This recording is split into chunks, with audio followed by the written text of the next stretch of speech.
Oh shit. I literally just sat down.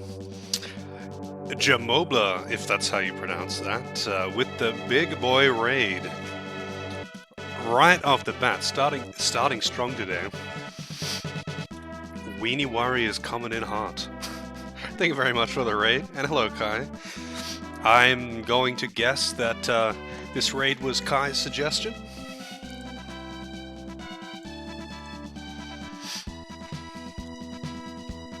The Glizzy Man? Glizzy is a hot dog, right? I'm not American enough.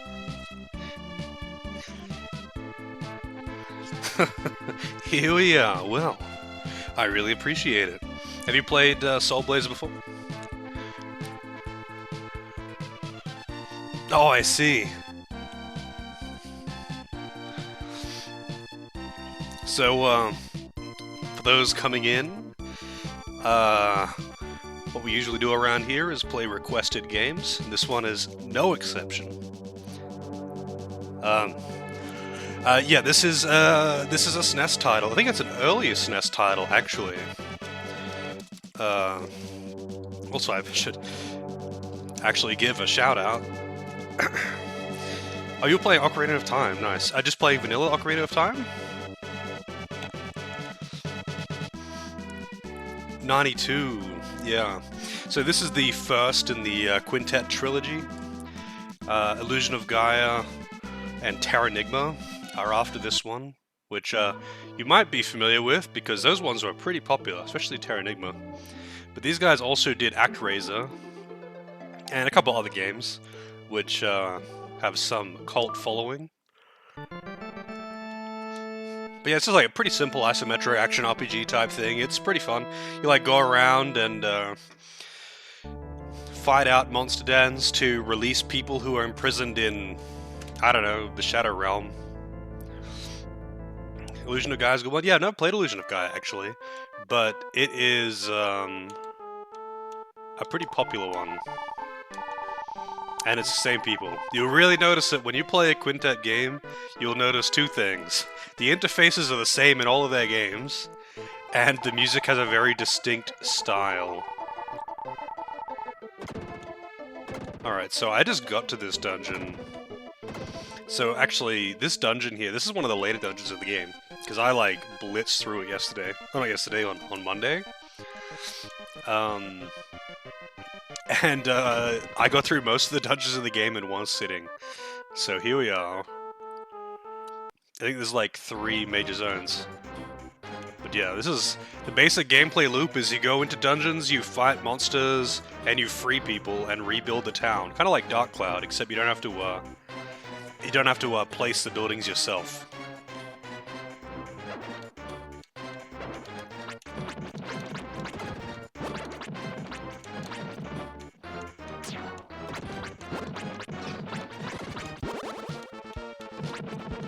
Oh wait, these things like only walk down. Never played a Dragon Quest, really?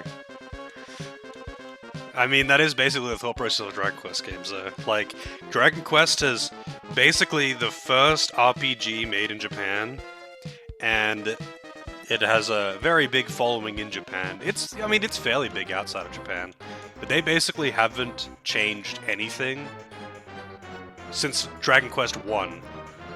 And it was like, it was first made in like the 80s, so yeah. Oh, I actually can hurt these things. I thought I wouldn't be able to hurt them. They hit kinda hard.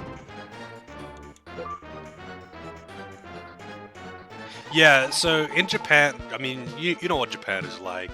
If something is the first of something, that means it's the best, even though it really isn't the best sometimes. A lot of the time, even. Because, you know, usually the predecessors will, or the successors, rather, will kind of build upon the success and the good and the bad. They'll build on what came before them, right? And not to say that Dragon Quest is bad. Dragon Quest games are always a good time, pretty much. There's only one that I haven't liked, and that was 7. I played most of them. But yeah, they have basically not changed. And Japan absolutely fucking loves Dragon Quest because it's the first. Not because it's necessarily the best, but because it's the first. and holy shit, they love Dragon Quest. I mean, it's got a pretty decent following outside of Japan, but they don't even bother releasing all of them outside of Japan because they don't really do that well.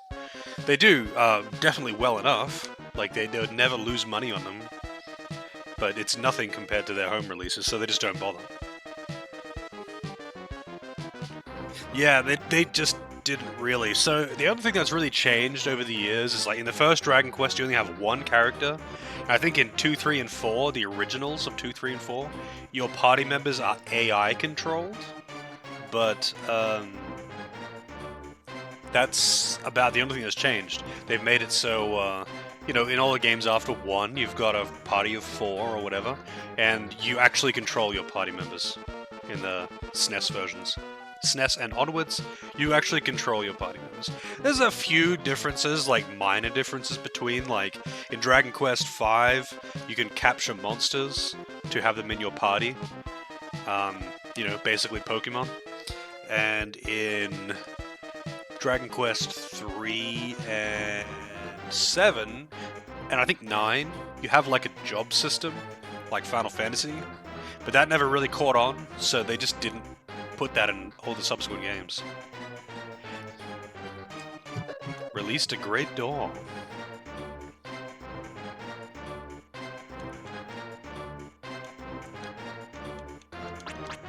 Alright. This is like basically this crazy lab that belonged to, what's his name, Dr. Leo? Oh shit, I can't hurt these things yet. Dr. Leo or whatever his name is. Man, what the hell? Leave me alone. Holy shit, you could fly and you still won't leave me alone. This thing is actually fucking destroying me. Leave me alone. God damn, dude. I can't kill the metal things yet because I need a better sword and I don't have that sword yet. Whoa.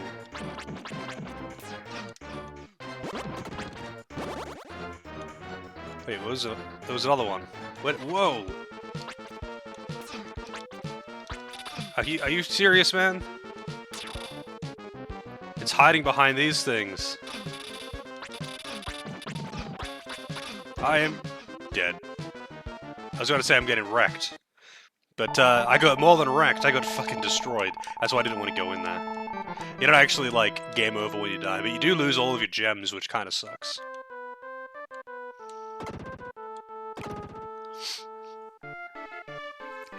Yeah, I mean, it's a pretty simple pretty simple action RPG. There's a couple of other action RPGs at this time, but yeah, they weren't really that popular. Most of the time, if it was an action game, it just wasn't an RPG. But this is a pretty fun one when it comes to early action RPGs.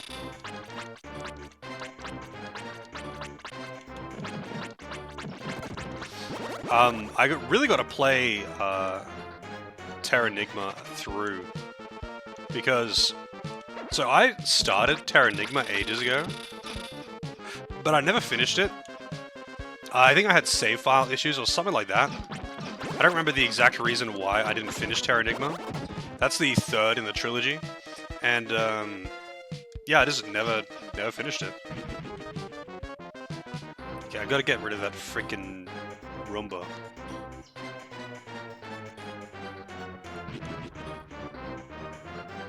And fortunately, if you actually finish clearing out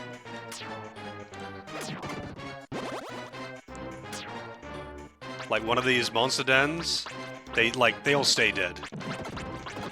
It's like if I clear all but one of them and then die, they'll all respawn. But if I clear them all and then die, then they won't. It's pretty nice in that regard. But I would definitely recommend giving this one a crack if you are into like the old SNES action games. Like it's definitely not for some kid who has not played anything like this and would probably heavily dislike how simple it is. But I had a great time with this when I played it. I didn't play it when I was a kid either. I played this one when I was like 20. And I have no nostalgia from playing this as a kid, because I don't even know if this game was even released here when I was a kid, actually.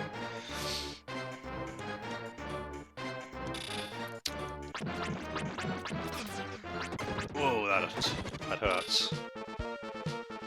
Alright, I gotta find the sword. So the sword is that when I talk to the door, you can talk to everything in this game, by the way, including inanimate objects. So when I talk to the door upon entering this place, it said I gotta talk to some other door to get the sword.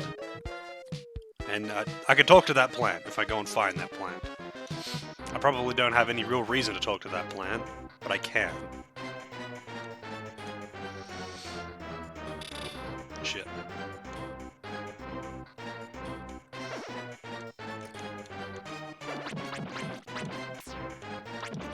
Oh, come on, man. Why would you...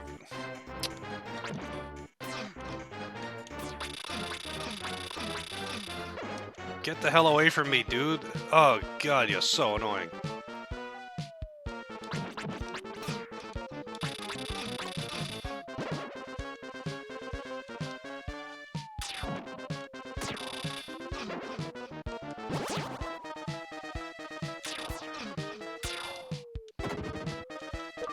Okay. Released a cat! And apparently most of the interior of this room.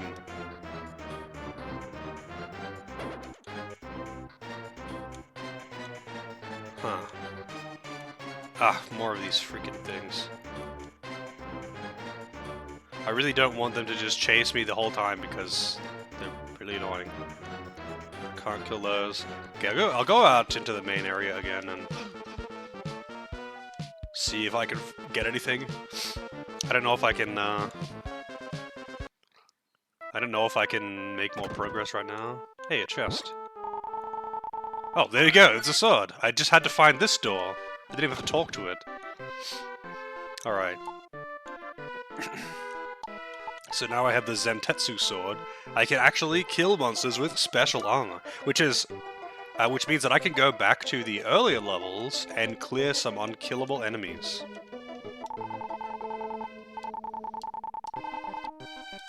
Huh.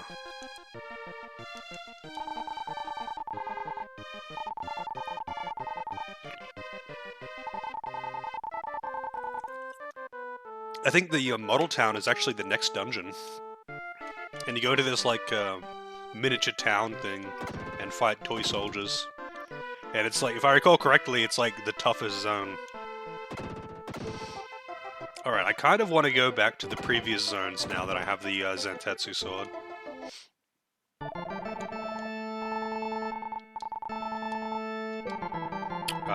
I didn't want to save, but whatever.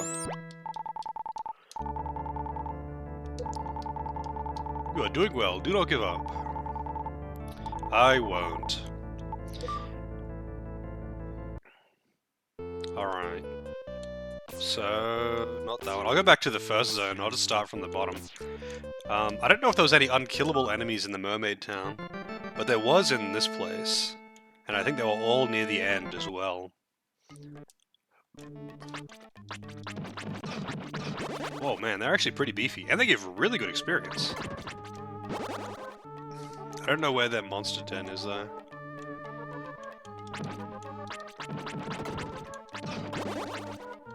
Well, that'll be it. Alright, what do we get out of this one? I'm curious, because it's been way too long since I played this game. Released Ivy. Oh, that'll get me... Okay, so I think I need to get another one to be able to get down to that cave. Because I was wondering about that cave when I was dealing with the town, like way earlier. I was like, wondering what the deal with the cave or the door on the cliff was. There's probably just a chest in there or something.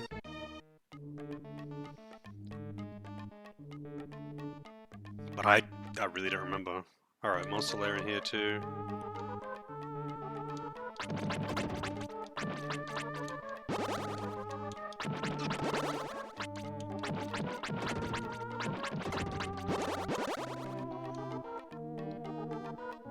There you go.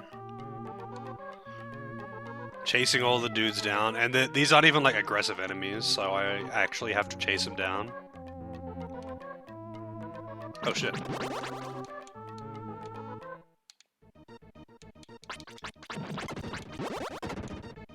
Is that one? I know there's at least one more.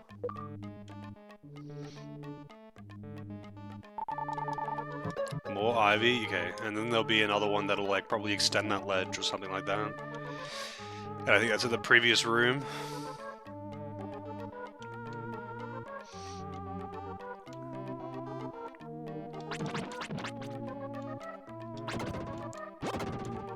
Really, there was only one of them in this room? It's actually kind of funny. Tornado! Oh, that'll be a spell. Interesting. Magic tornado will come. Feel it now. That sounds ominous. Alright.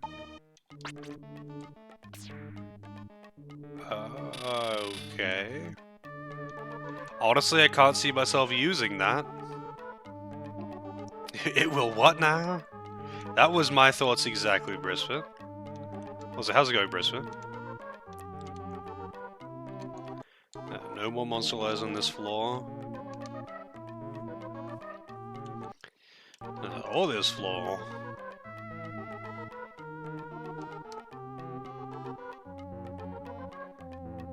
There's some dubious translations in this game, alright? Oh, wait. That's the painting.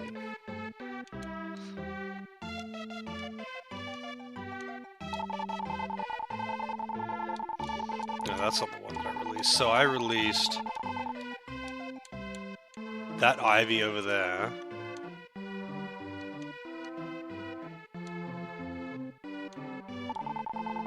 Secret passage.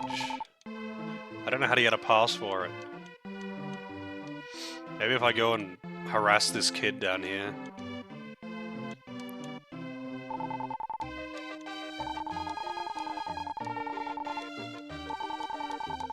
A hidden treasure near here. I don't know if I found the hidden treasure.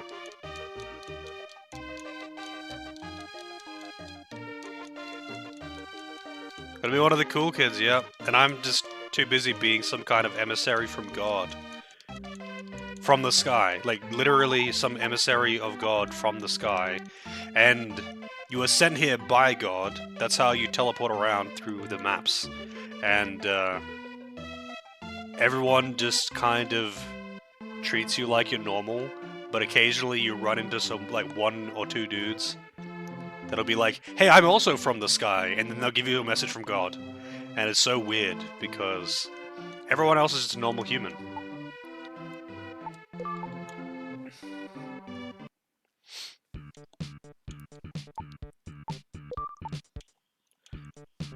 Oh, wait, did I change anything just then? No.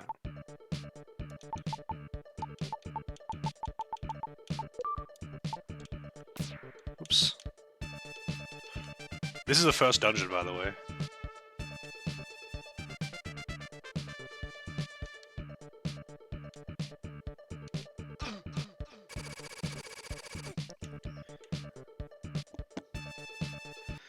No monster layers.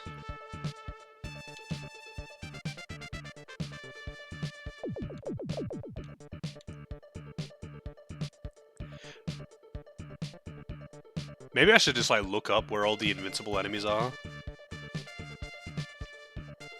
Always save myself a bit of time hunting them.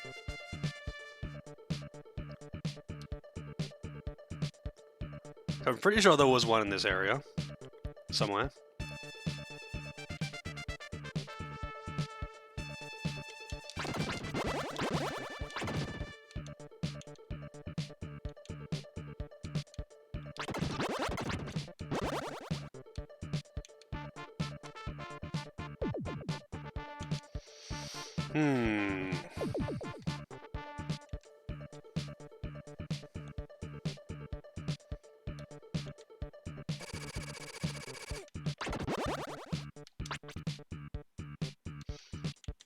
There is really no reason for me to actually bother killing all of these enemies. Like the respawning ones. Oh, whoops. They don't give me shit at this point.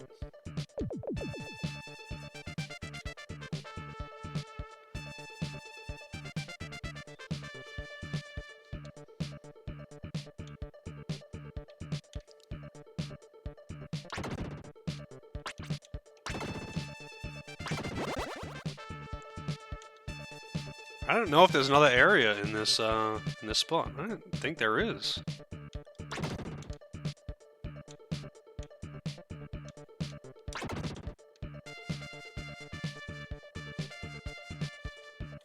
Hey Rich, how's it going? This game is really fun. I've played this game before a long time ago. But this is a great one.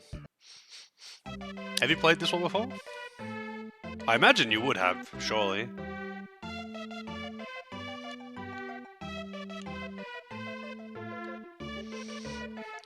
You know what, I'm gonna Google this.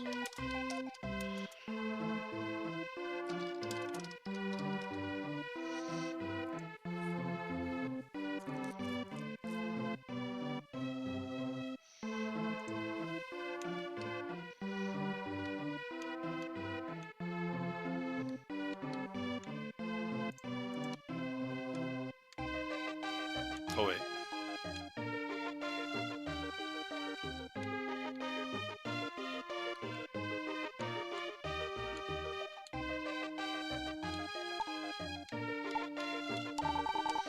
There is a pass!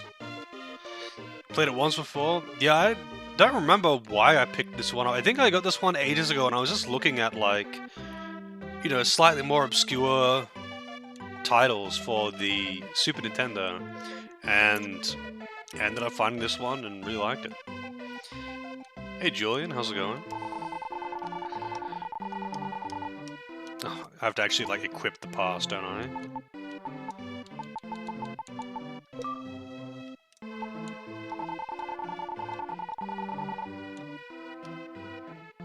Let me in!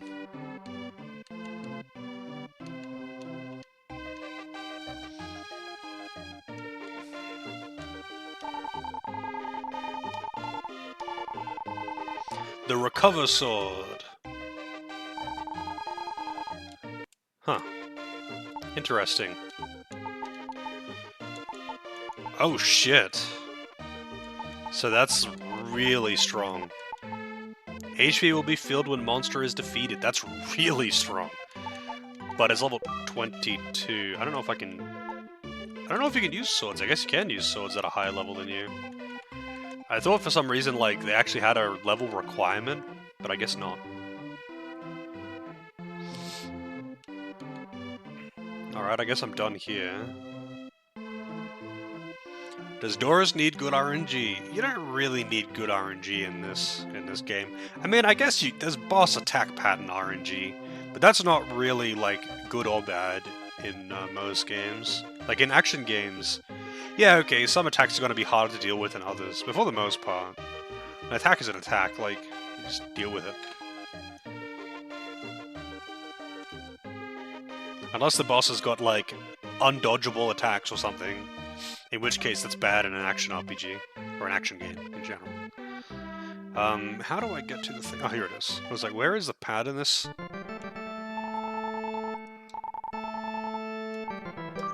Alright, so World 2. Does this one have any invincible enemies?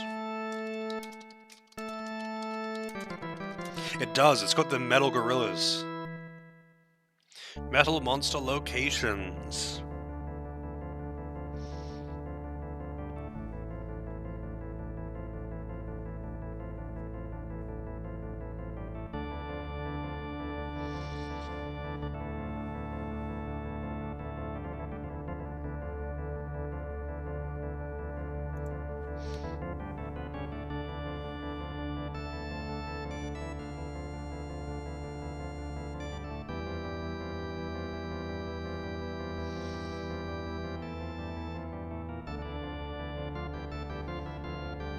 Wait, there's something else that I could have got there, apparently. I'm in danger. I was tabbed out. Let me just tab back in. I'm in danger. Deathlike with the raid. Deathlike was playing a demo of something today that I can't remember the name of. Welcome in, Deathlike. The First Descendant. That's the one. I saw that pop up, but I didn't catch any of it. How's that going? Did you only just start that today?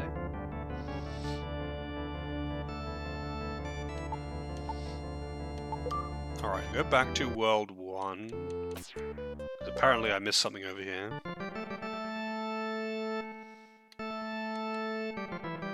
Oh wait.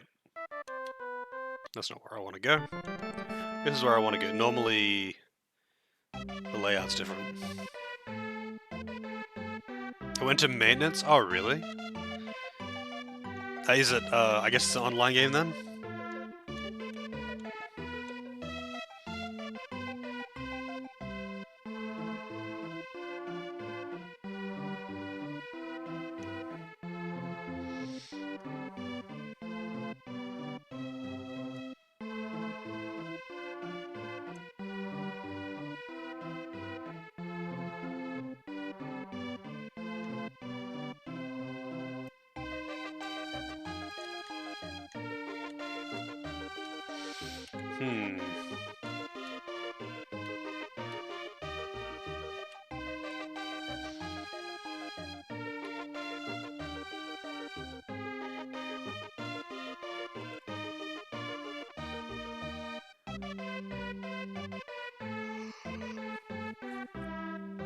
Little cabin south of Lisa's house. Online looter shooter. Oh, I see. So not PvP then. I think the only, like, looter shooter type thing that I've played is really, I mean, online one, is, what's it called? Warframe. Emblem A. If you collect 8 of these, you'll become an expert at magic. Is that so? An expert at magic.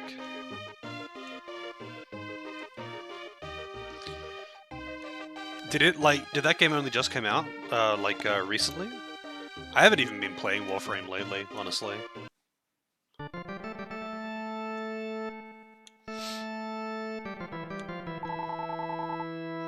I used to play it tons, I just have not been playing it at all lately. I haven't done anything in the last, like, few patches. I just log in for the daily login reward. So my, like, login reward is really big right now. If I get one of those, if I get a bonus thing, what do you call them? Credit doubler, that kind of thing. They last for like 2 days. Oh, I see. Open beta. Does your progress get carried over into live when it's over the beta?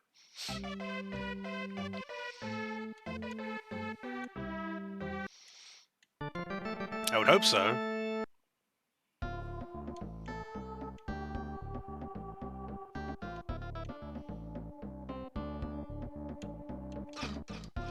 Oh, okay. I can't use the sword. So I can... it lets you equip it, but you can't actually use it.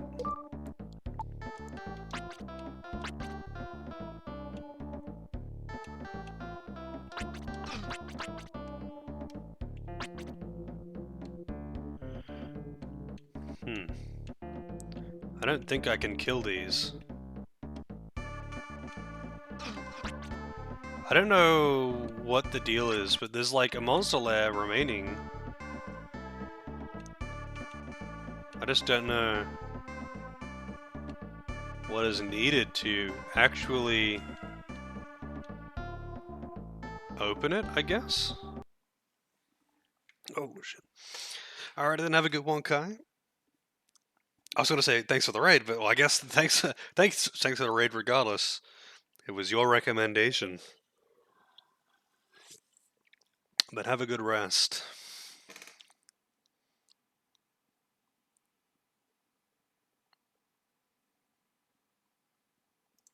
Oh, I see. Maybe I'll backtrack through here. There's metal scorpion things. Maybe those are in like a different part of the same room. Oh, this is the boss. Well, was the boss anyway.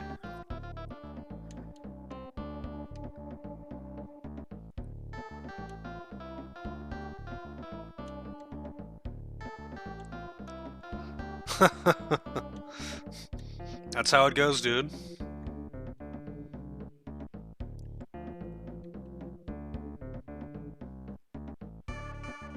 Man, where the hell is that?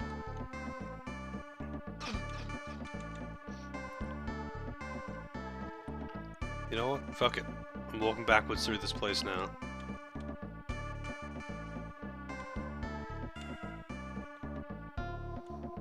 I hate these dark areas where you can't see except for the light coming from the ball, but the ball just does whatever the hell it wants, man, just spins around. So it really doesn't help me when I can't control it.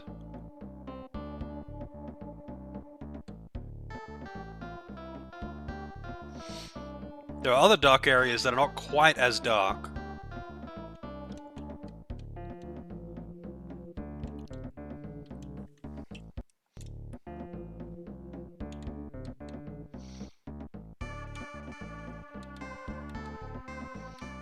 Yeah, I feel like the killable things have to be these suns, right?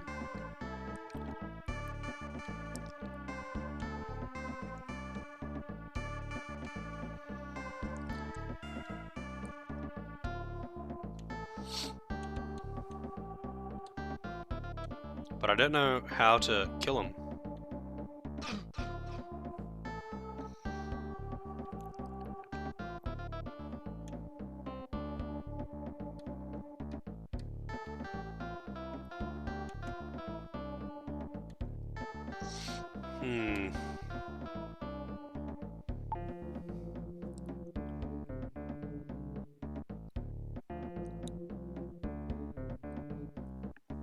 With mercury poisoning, that's a very specific way to kill them.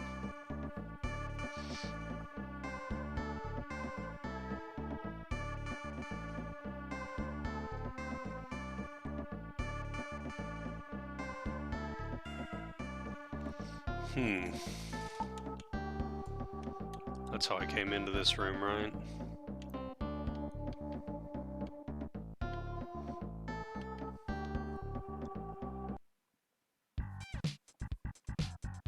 This is such a good track. So if I go, I wish that this track was what played on the inside of this dungeon.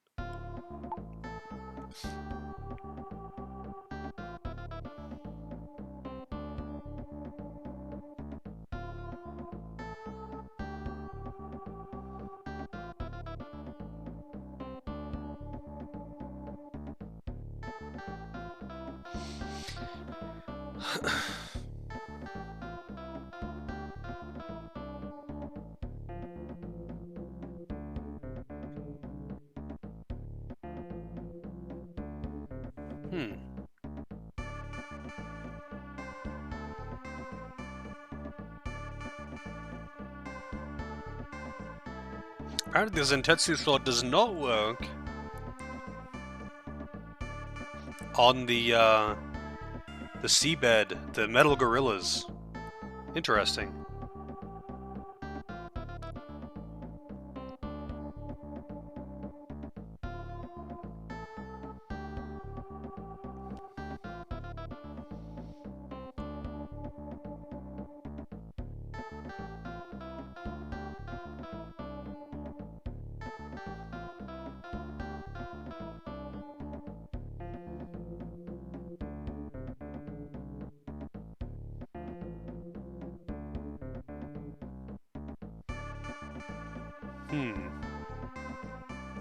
This is kind of weird.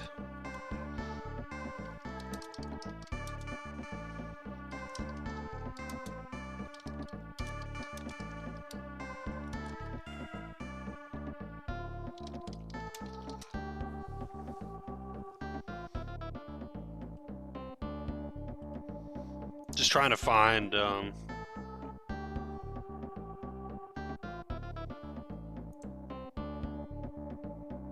where exactly these things are.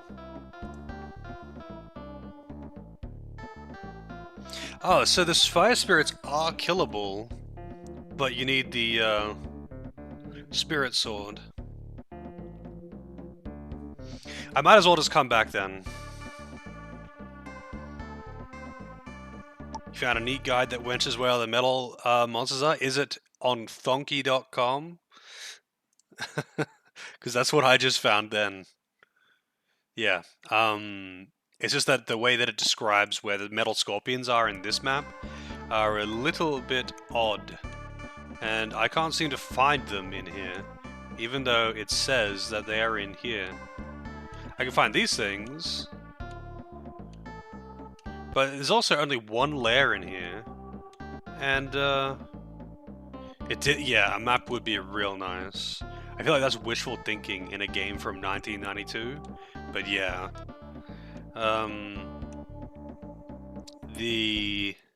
There's only one monster lair in here, and I'm assuming it's tied to those spirits. Maybe I somehow managed to kill the scorpions last time.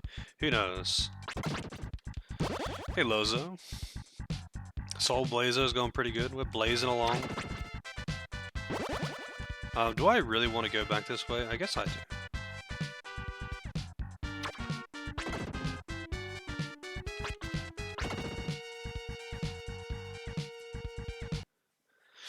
The tracker... Oh, these ones I can kill. Oh, I was in the light shrine, not the fire shrine. I'm dumb. I was in the wrong shrine.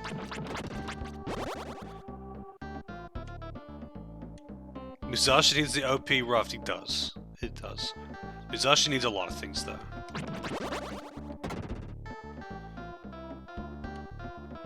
There we go. I'll kill these scorpions. Please take this. Doris received EXP. Really? That's my reward? That's my reward, EXP?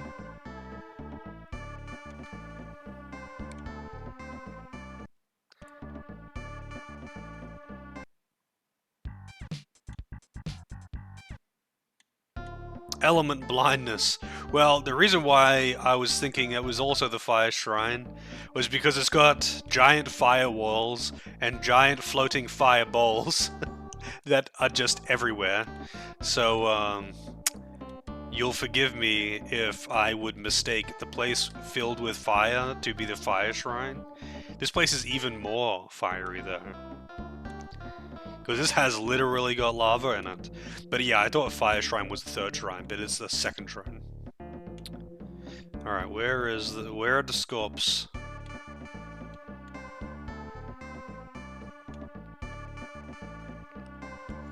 Vince with the cheeks. Wait, I wonder if this will... Nope.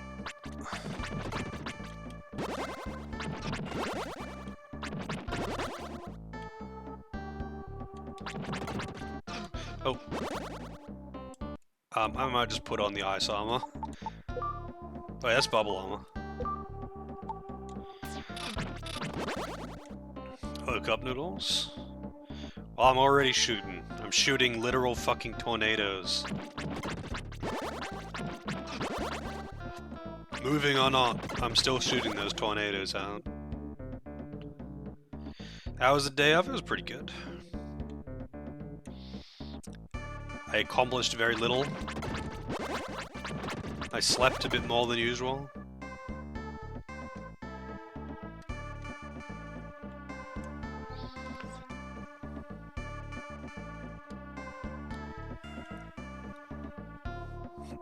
Alright, where was that, where's the monster lair there? I killed the monsters, but now I don't know where the lair is.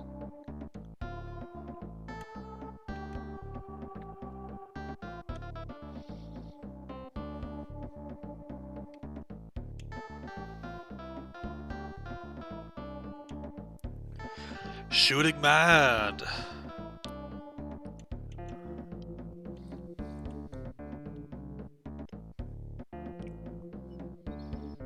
Did I raid after stream yesterday? Oh no, yesterday on Monday? I think so.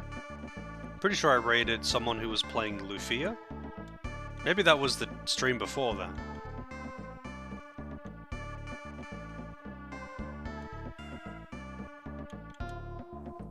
Yeah, I know it looks like the ball is orbiting Doris, but Doris is actually orbiting the ball. It really looks like the ball is orbiting us, because we're in the center of the screen.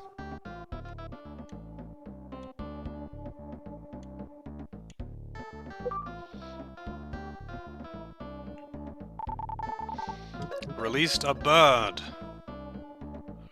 Doris is getting sucked in.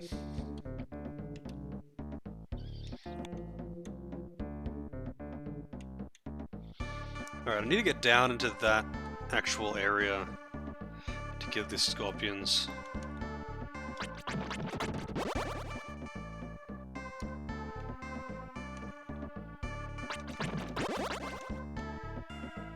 Where's the rest of them?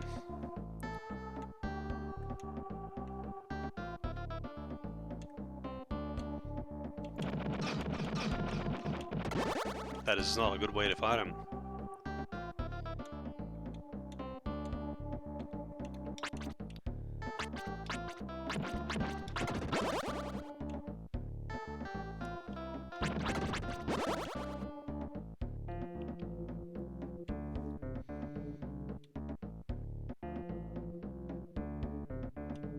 You don't thrust your sword in hack and slash? That is a lie. One of the most iconic moves in Devil May Cry is a thrust. Literally one of his most iconic attacks is Stinger, and that is a thrust.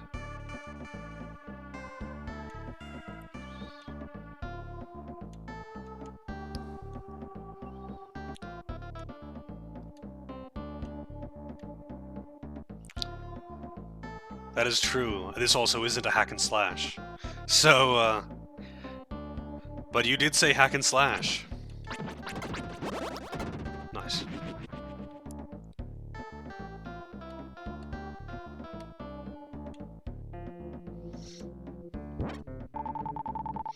Strange bottle. What does a strange bottle do?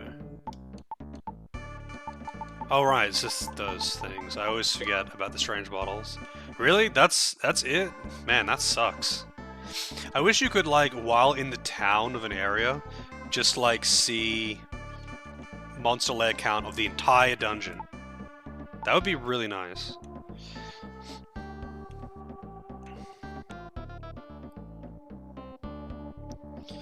For best moves is DT Stinger? Do you mean in Devil May Cry 4? I'm not sure of acronyms.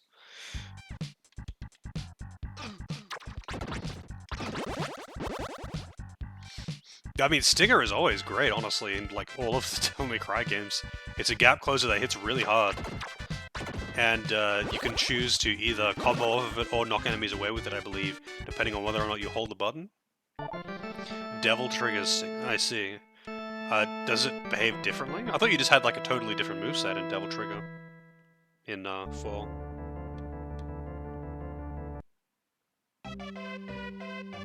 Wait, what am I doing? I don't need to... Oh, actually, yeah, I do want to go back in town. I gotta talk to that bird.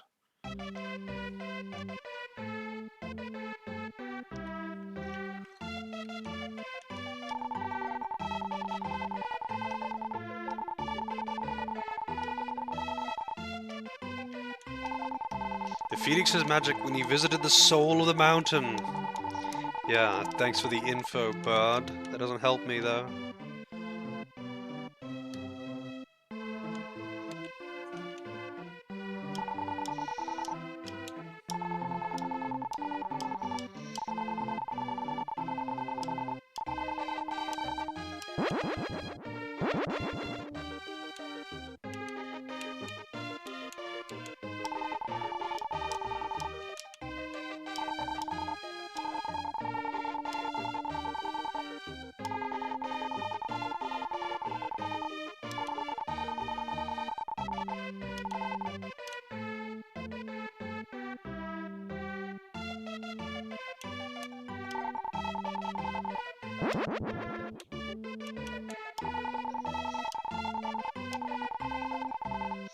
Medical herb, wow. Thanks. Hey, Demoness, how's it going?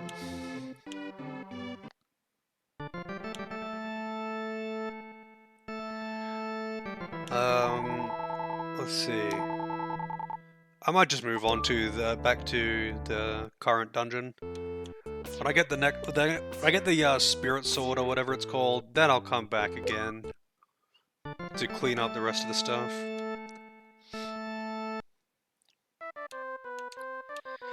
Feels like Wheel of Fortune. That does not sound very fortunate.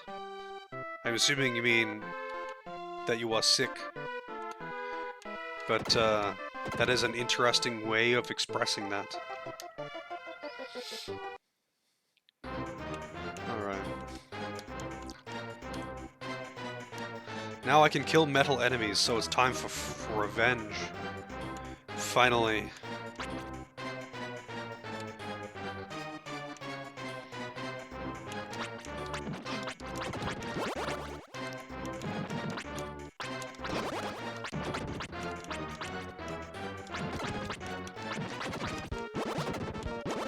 Nice. Turning and landing on bankrupt. I haven't watched. I used to watch occasionally. I watch Wheel of Fortune when I was a kid because it was like daytime TV. So you know, if I was ever home from school, it'd be on.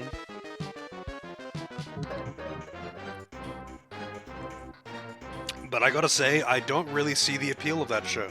It was intensely boring for me. Briefcase one? Nah, that's Deal or No Deal. Wheel of Fortune. They'd like buy the letters to guess the word on the board, right? Wait, that is Wheel of Fortune, isn't it? I don't know. Honestly, I never really watched that show. It was just so boring for me. I mean, granted, I was also really young. Maybe as an adult, I would really love that game show, but I've never been big on game shows, honestly. There we go. Yeah, Deal or No Deal was on in the evening, so I would end up seeing that one more, but I would never actually watch like a whole episode or something. I think it was like on before The Simpsons or something at one point.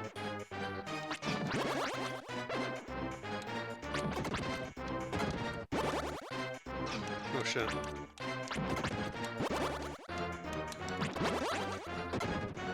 Wow, is that really only 2 enemies in that one?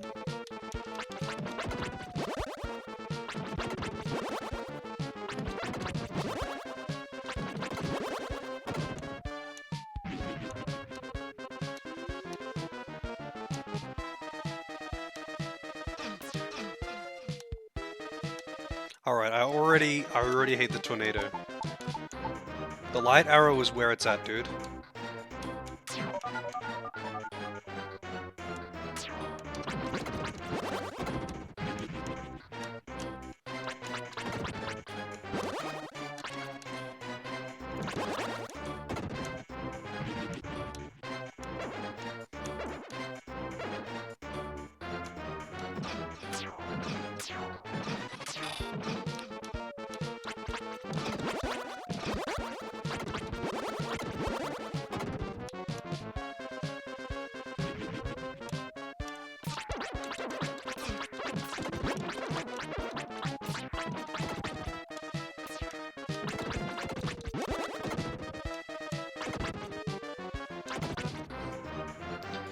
Oh, where's the last one?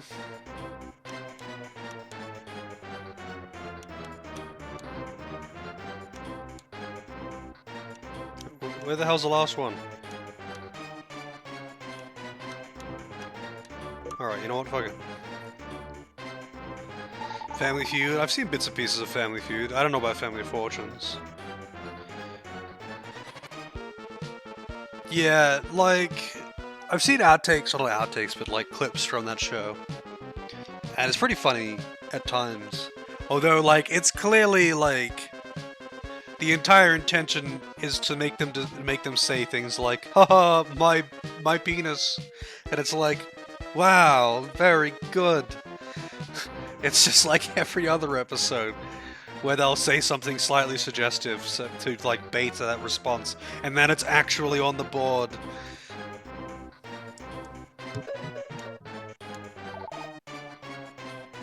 Oh, the UK. I didn't know there was like a non-US version. I've only seen the NA version.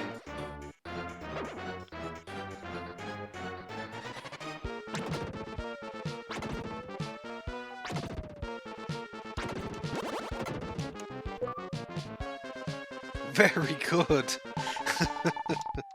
Released a great door. Nice. Great.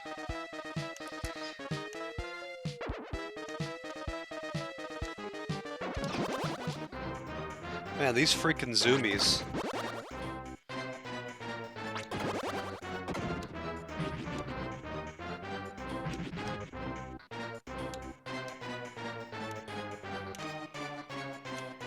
Wait, did I actually get the one that was like over to the left here? Ah, didn't actually open it.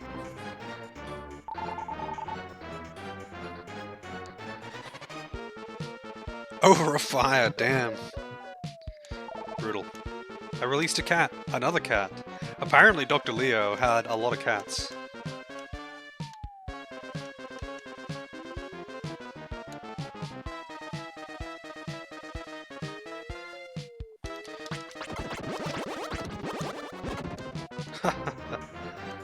Clean.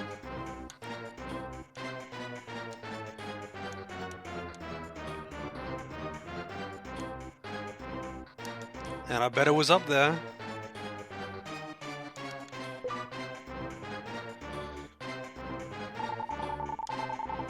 A chest of drawers.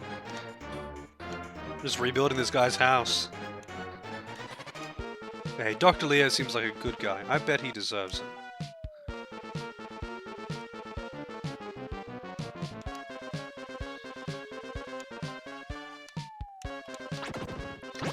There was a... this actually just makes me think of that Meat Canyon. I don't know if you're familiar with Meat Canyon. This guy who makes cartoons on YouTube. He made a Family Feud thing recently. Pretty funny. That's just what comes to mind now. Also, I have my old magic on. Oh, my old armor on. No wonder I was taking so much damage. Oh, that's hot floor.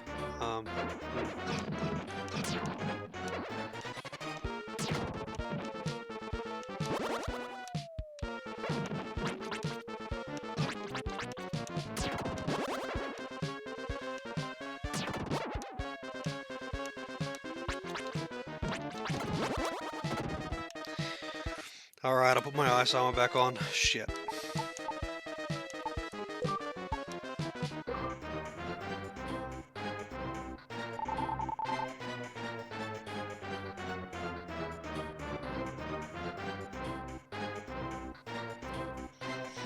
Yep. That was yesterday.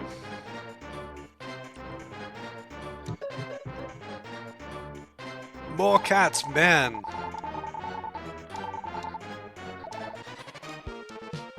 This Dr. Leo has a lot of cats.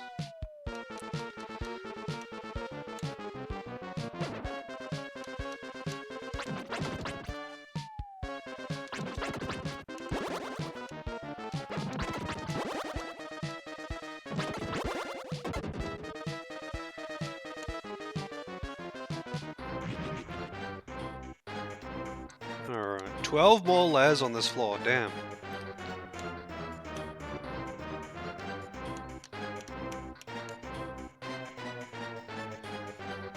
Cat naps, yeah.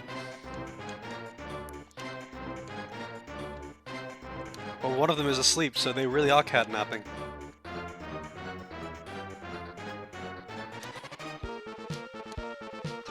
Oh, that wasn't... Huh. Oh, I'm in the tunnel, not, like... I thought I walked over those stairs for a second there. I think... I'm inside this tunnel. Released a mouse! I got healed a bit too.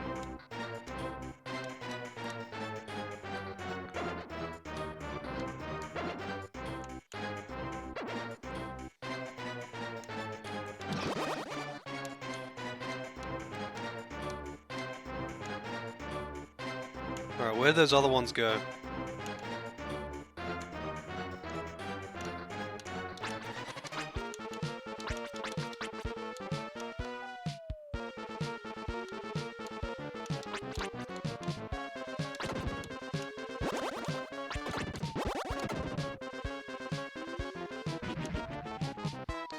These freaking speed racer things.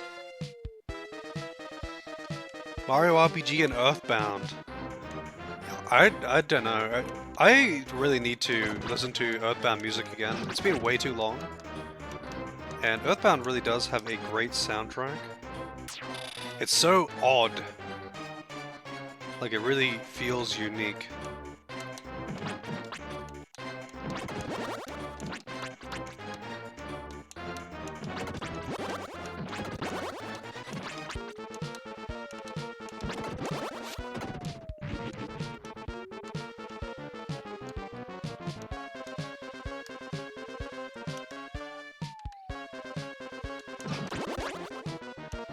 You know what? I'm putting that healing herb on. Just in case.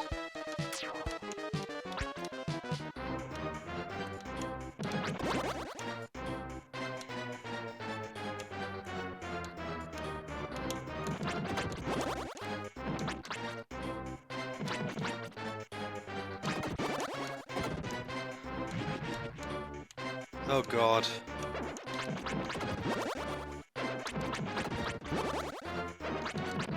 I wish I could use that recovery sword right about now. Oh god. Ah, there it is. I'm really feeling not having the power bracelet on. I got so used to having the power bracelet on. And now I get a heal. Wow.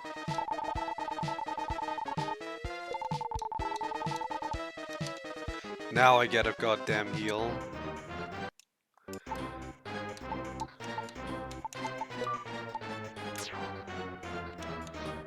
Copper lawnmowers.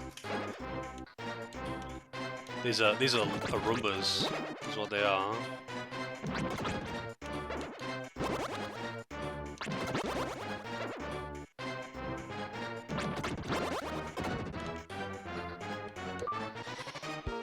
Scammed, yeah. I'm sure there is a place that I can get herbs on this floor.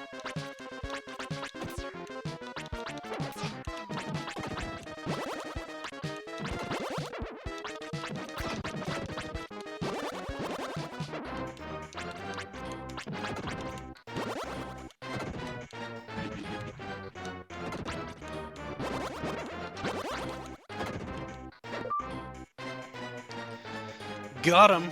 I mean, that wasn't a got him, that was just me being bad.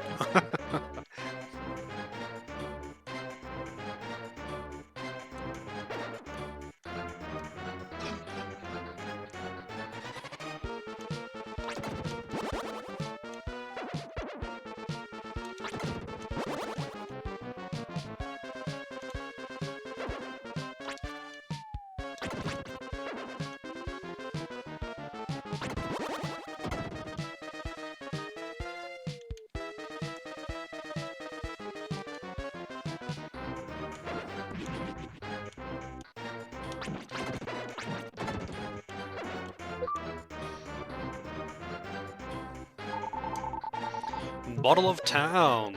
Nice.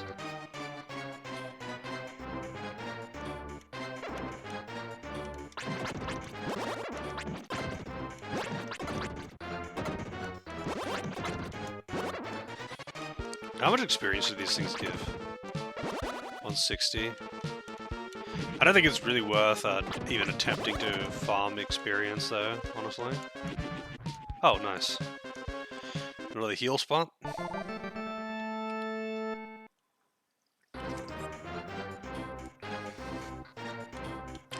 Yeah, I mean, I really appreciate that this game doesn't have a life system. I fucking hate, like, limited life type systems. Like, it doesn't make the game harder. It just means you occasionally have to go back and farm lives. And that's really monotonous.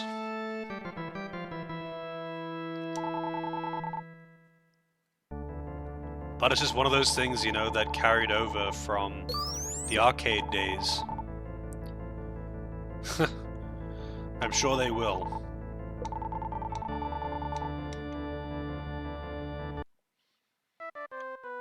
Oops. Like, having a finite amount of lives doesn't make a jump any easier or harder. It just means that after you fail that jump X amount of times, you have to go back to an earlier stage and farm more lives before you can go back and keep attempting that jump. That is it. It doesn't make it harder, it just makes it tedious.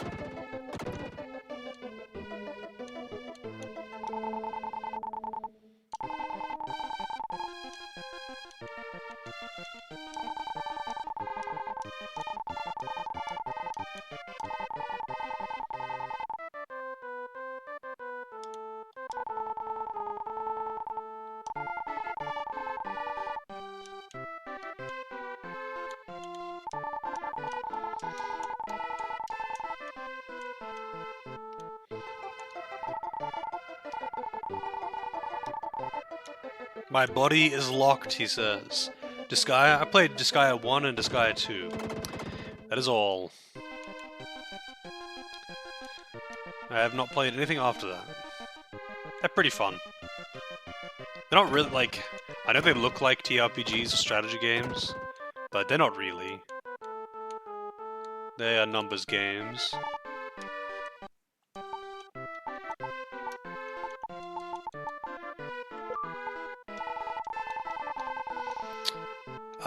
Casual. I only play them casually. I have no idea.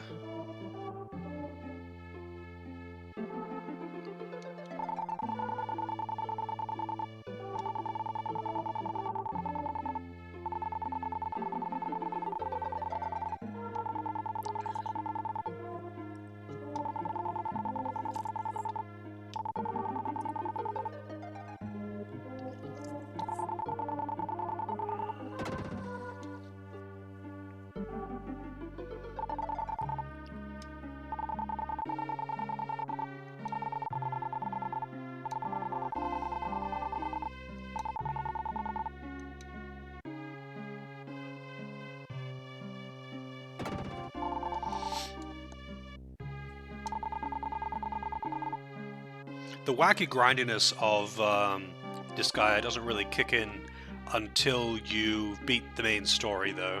So just playing through the main story is a good time. But then it starts getting out of hand and it turns into a grinding simulator very, very quickly.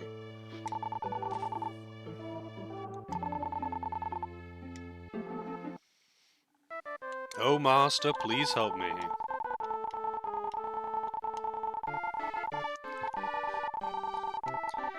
Give me the key! Yep, there's the door key.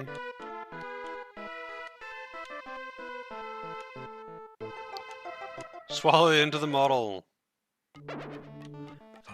There's the miniature town. It's like the demon painting.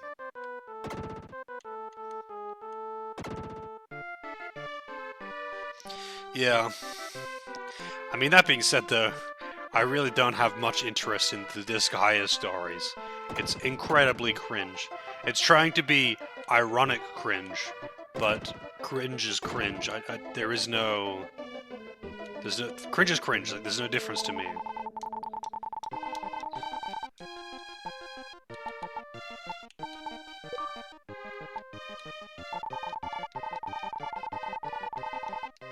I got the key. I have the key right here, dude. There we go.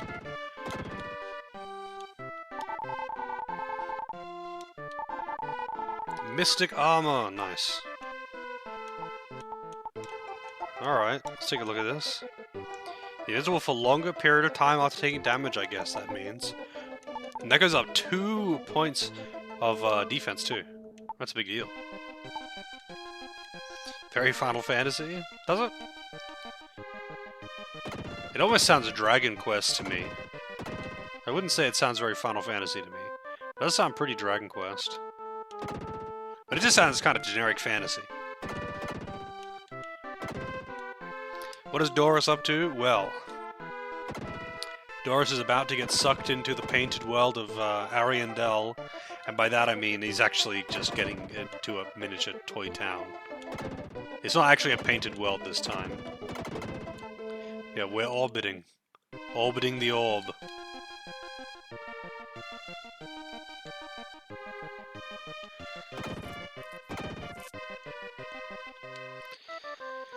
Swallowed into the model.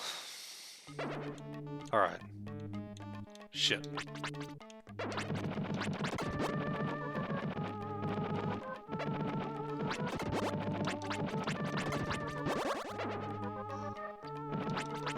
It's kind of funny that the hitbox extends when they lunge like that.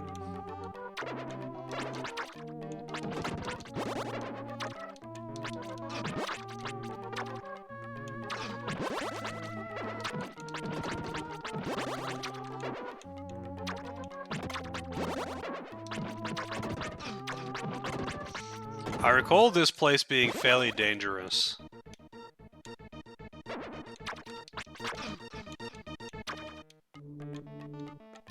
Wait, can I even kill these guys? No. Not with that magic, anyway. I'm in danger. Man, I'm getting a lot of raids today.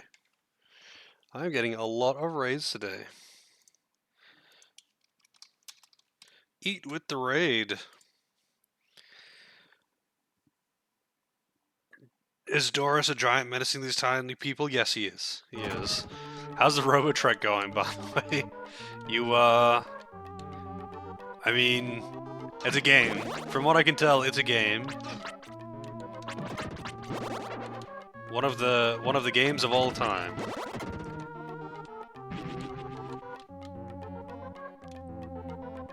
How's it going, Poe? I was watching you earlier, and then my power went out, and my power was out for hours. And then when I woke up, because I had a nap while the power was out, when I woke up, you were offline. So, rip, I guess. Tore through a lot of areas? Nice. Making swift progress. Oh, I see. That's actually kind of funny. I mean, that's the way to go. The battle theme was pretty damn repetitive, and I was only briefly watching. So I can only imagine actually playing it. It would drive you insane.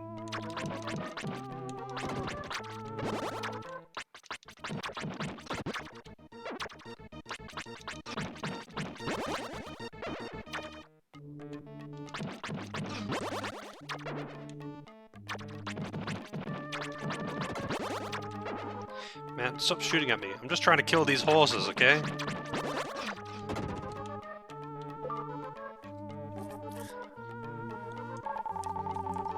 A chest of drawers. A difficulty spike.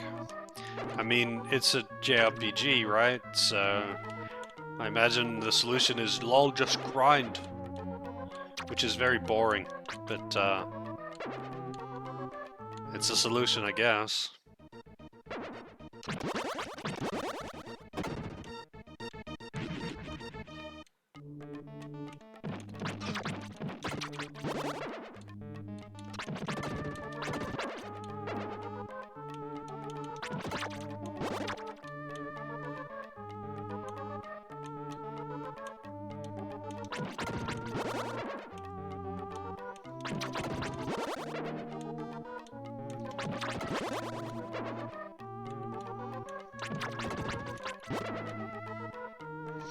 It could be like going in the wrong direction or something like that. Like, that is often a thing.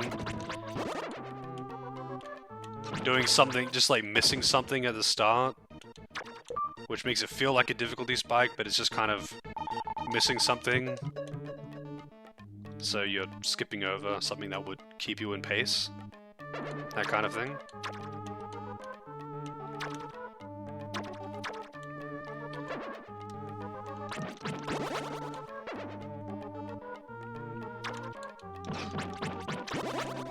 Man, these things are actually really beefy. What do I have on? Oh, I got the door key on. That's why I'm taking no I'm doing no damage. That's better.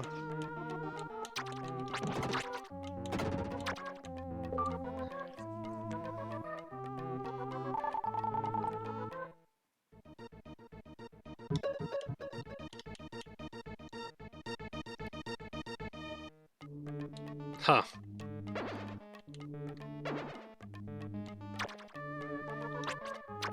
Alright, how do I get in there? Can I even get in there? I don't think I can.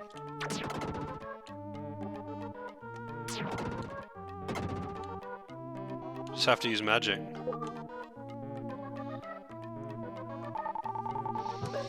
Then if you think of like Ys, where, oh, you're a level below, you get wrecked, and then, oh, you're a level above now, you obliterate everything. Speaking of Ys, unless Snack can get Tudyk to me, in, like, today, pretty much, Ys 1 and 2 is next. Ah, really? Come on, man.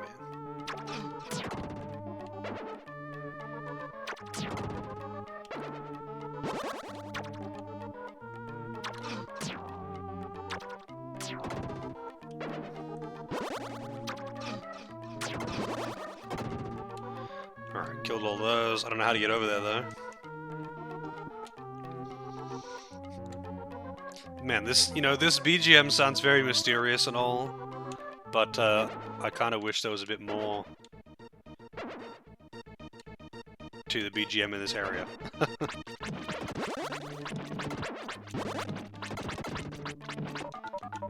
Nice. Ding. Grats, bro.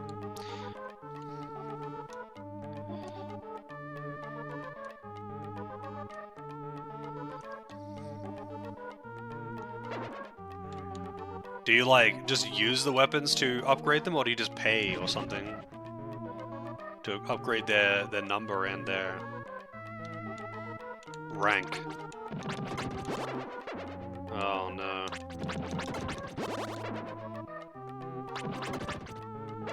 I think there are some invisible enemies in this game, too, that you can only see with the right thing.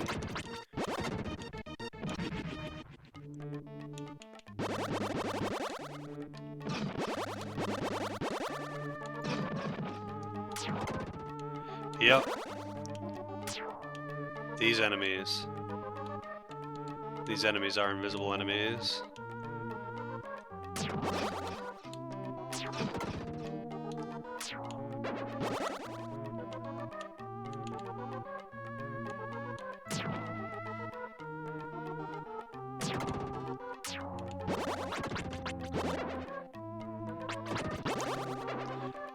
I'm pretty sure you can, like, actually see them if you get the right upgrade.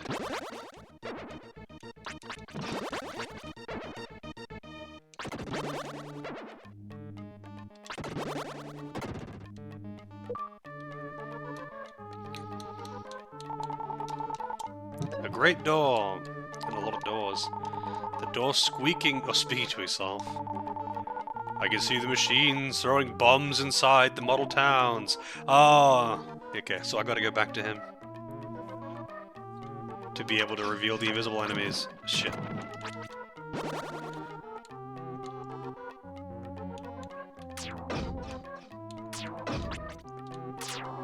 Yeah, I might actually just go do that now, because I'm already encountering them. Alright. Back to town. Oh, hey. Enemies that I haven't reached yet. How do I get down to them, though? Oh. I just looped around.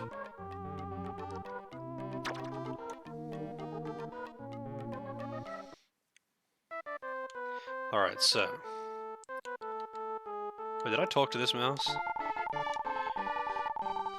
Use magic to defeat the enemies which you cannot reach. You actually meant to do that, I guess. That's just how it be.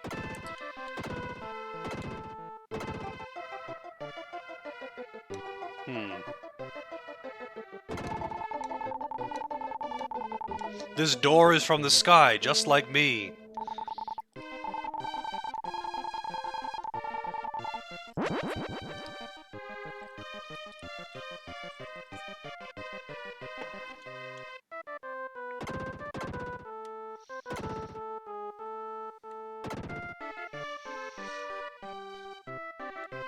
I see.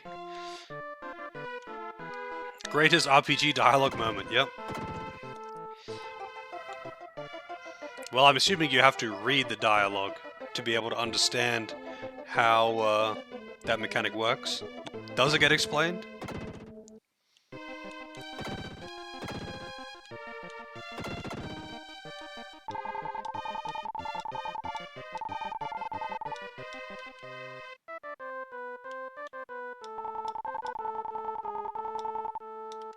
It scares people when we move, but we are just exercising. Yep, yep. Yes, you are. Yes, you are.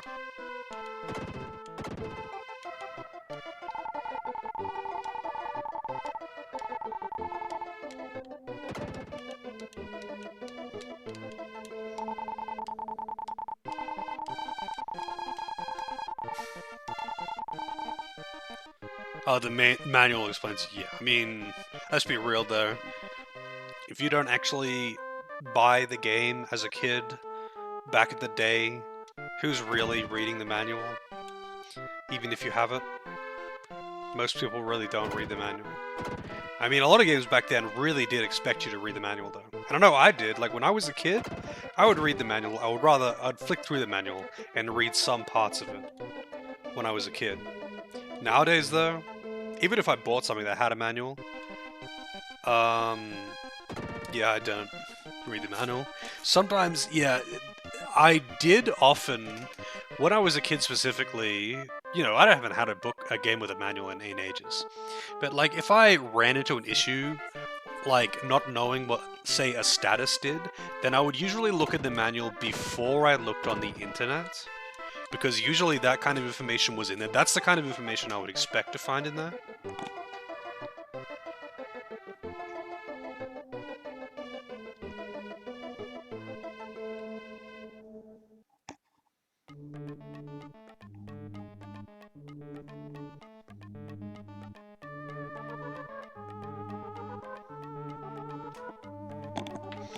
Alrighty.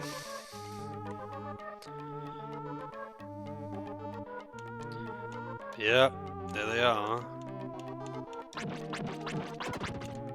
I can see invisible enemies now.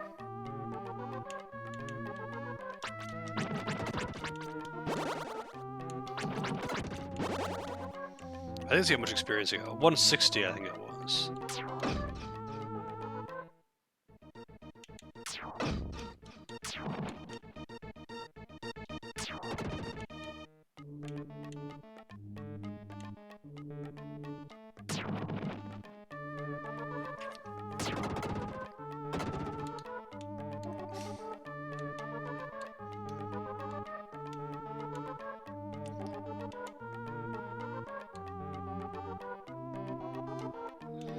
Nice.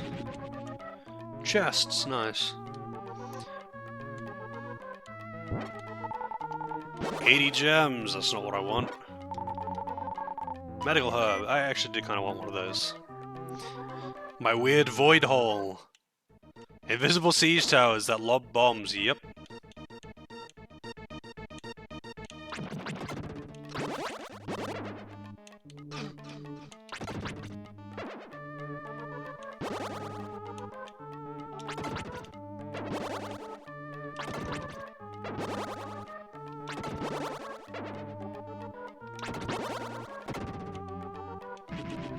Oh, nice. It tells you to buy ActRaiser 2 and Illusion of Gaia. It's the last one they made. Robotrek was the last one, right? Oh wait, these things don't heal you. I thought they did heal you.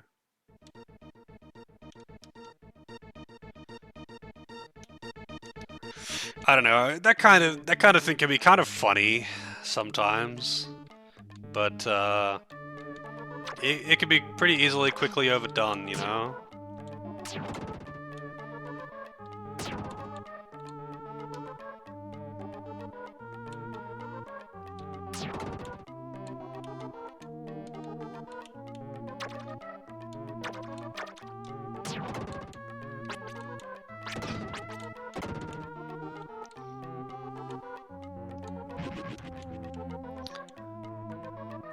Oh boy.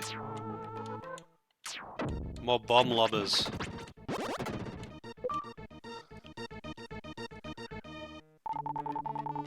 The very first computer you see in the game. Yeah, I feel like a joke like that is a bit more tasteful if it's a bit further into the game.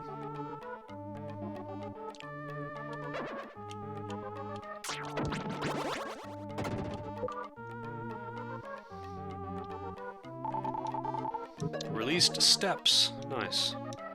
So this is coming along nicely. The Rat Jam was released, yep.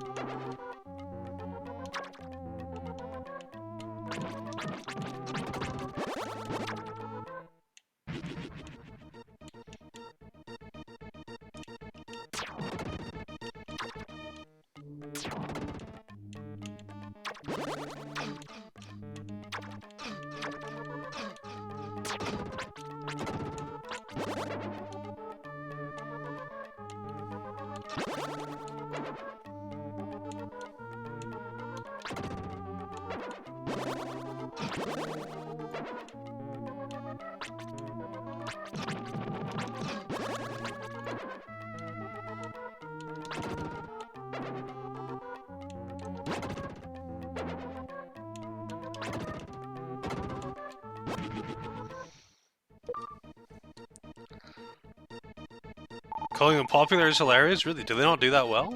I thought they were. I thought they were relatively popular. Another model town. Man, how many model towns does this guy have? 50 gems. That's not what I want at all. 0 monster layers remaining.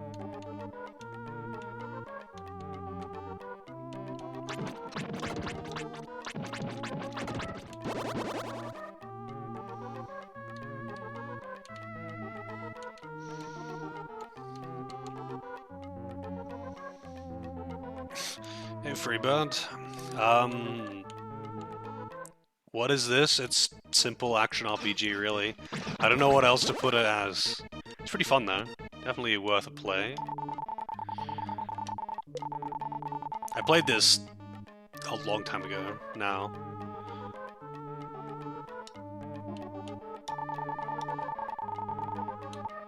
Go back. Yes, thank you. Alright, I better heal up and save. What's this then?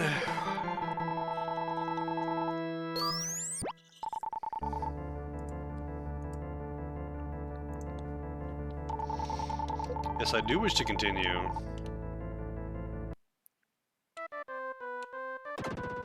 I want to get 3 more levels so I can use the recover sword. Alright, so I don't think I really released anything else worth talking to. But I will have a look in the back regardless.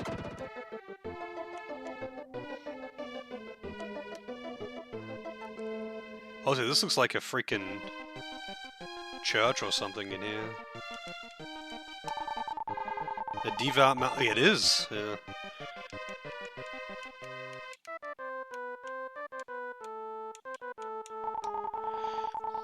Doris felt his body and mind become purified. I don't know what that means. Do you feel pure, Doris? Have you been purified?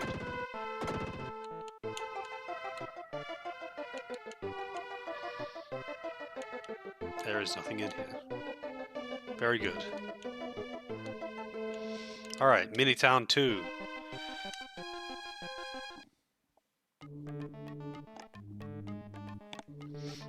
Illusion of Gaia I've heard brought up so many times. I think it has to be at least somewhat popular, only because, like... maybe it just has a pretty intense cult following, but I see the name pop up quite a lot.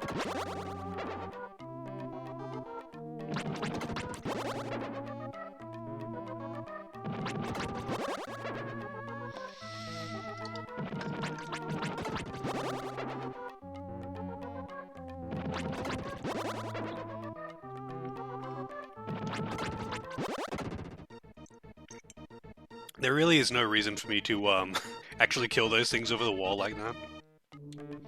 But I might as well, because why not, you know?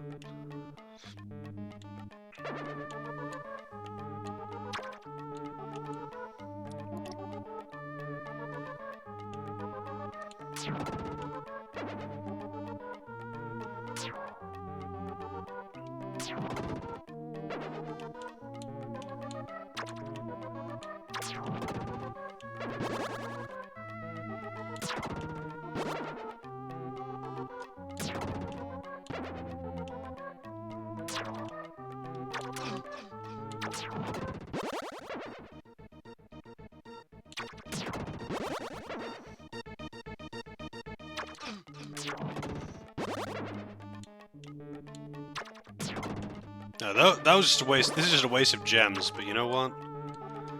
I'm doing it anyway. I've already committed that much. That was such a waste of gems, though. I used like freaking 100 gems. Just killing those things. But I could just kill them later instead.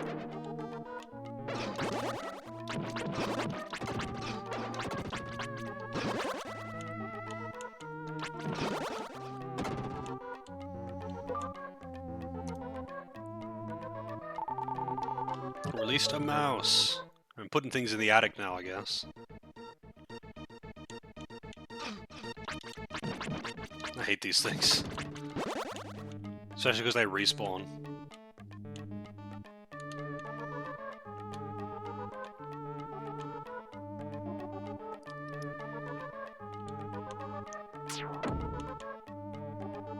Or invisible bombers.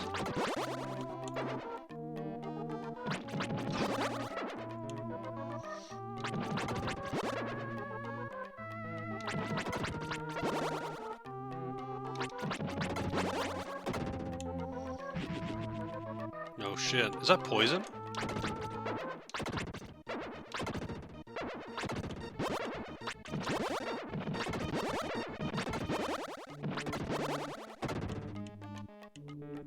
No, I guess not.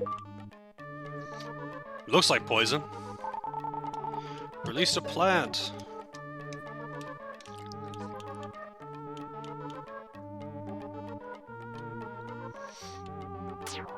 Whoa, bombs. Invisible bombers.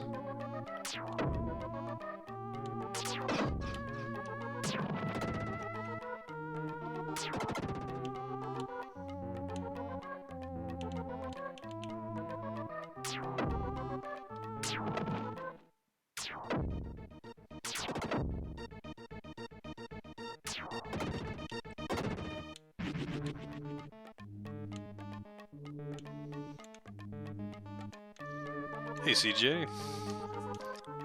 Bonk the siege stuff, that's what we do. Bonking things is what we do here.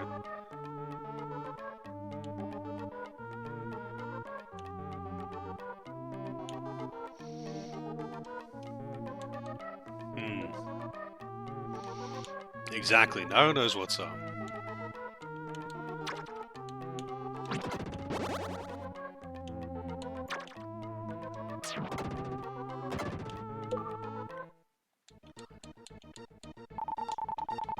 A chest of drawers. Wonder if that one's gonna do its exercises while I'm talking to it.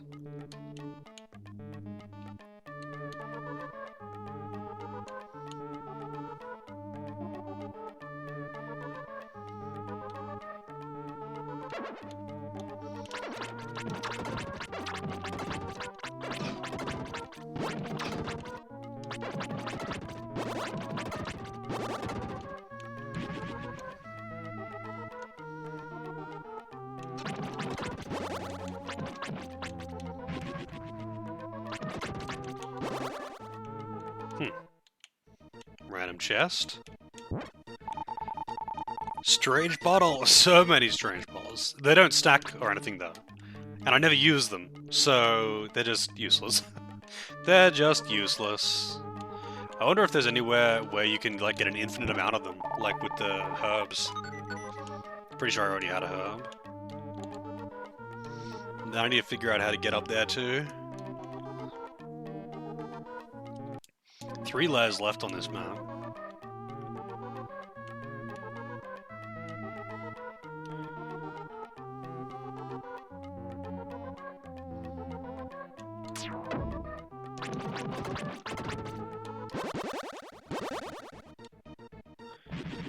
Oh, shortcut. It's kind of weird when the only purpose of one of these things is to open a shortcut to an area you no longer need to go to anyway.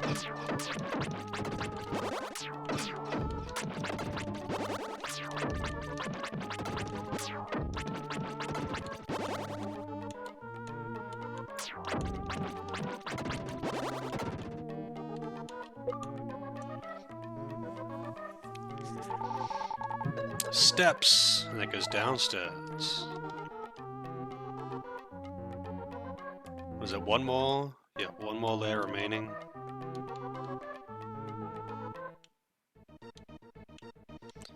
Where is this final layer? Ah, there it is.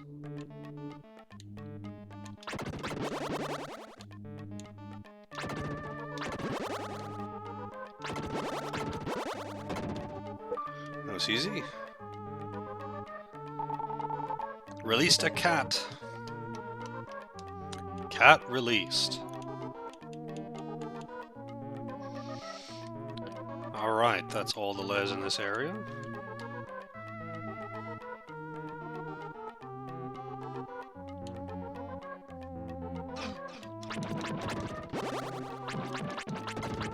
I don't really need to kill these things ever. But hey, I can, so why not? Extra experience is always nice. Even though I really don't need it. There's a really good grinding spot, like, in the last stage or something. Funnily enough, if you get to the max level, I believe you get a... like a unique weapon.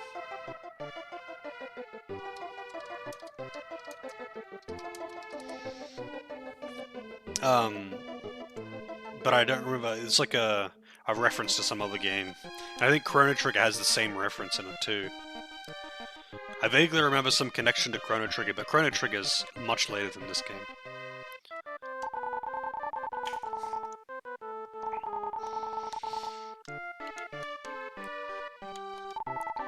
I think Chrono Trigger was actually pretty late on the SNES, wasn't it?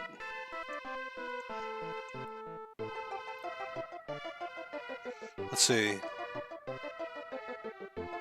Chrono Trigger is apparently 95. That's really late on the Super Nintendo, isn't it?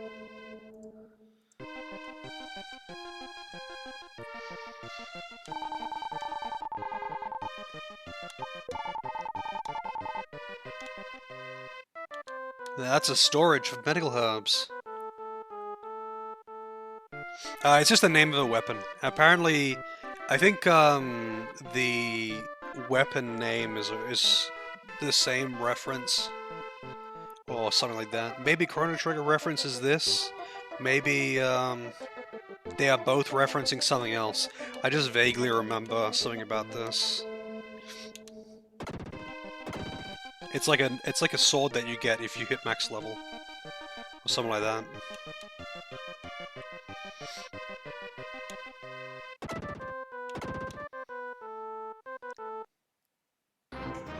Oh shit.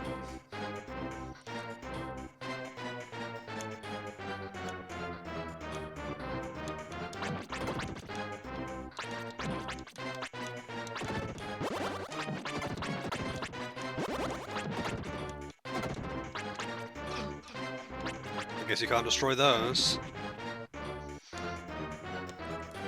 This is actually one of my favorite tracks in the game. Even though the swamp has the best. Receive no damage from weaker monsters. Wow, that's a lot of defense.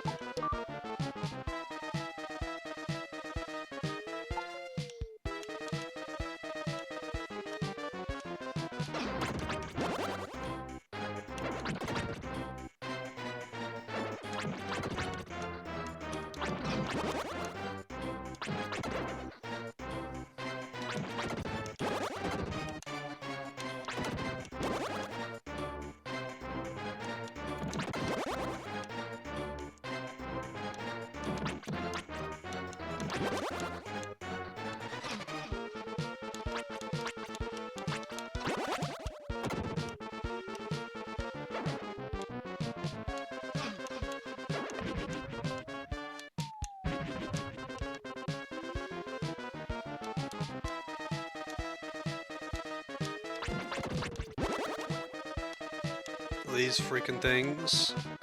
Why do they always go on adventures? They like stray so far from their spawn points for some reason.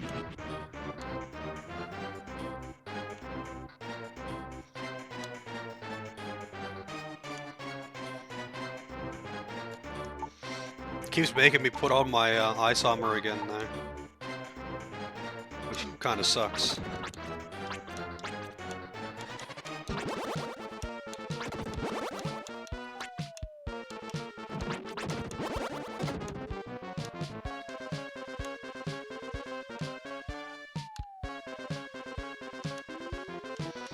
Man, I've taken a lot of damage already.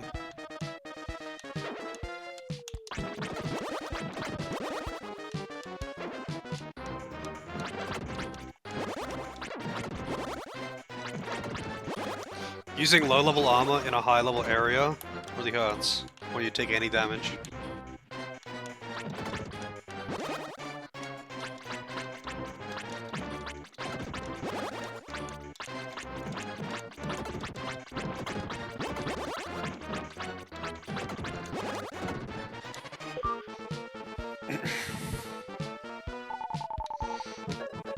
Released a doll! Yeah, I gotta go talk to that doll. I don't think that's the doll that I need to talk to, but it is a doll, and I do need to talk to a doll.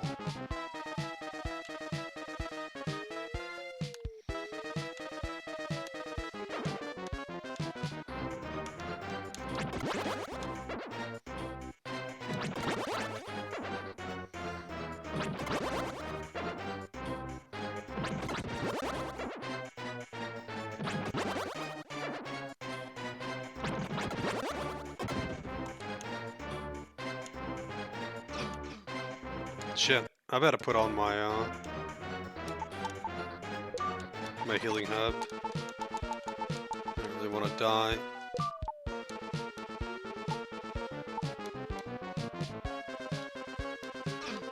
It's hard to tell exactly where they are.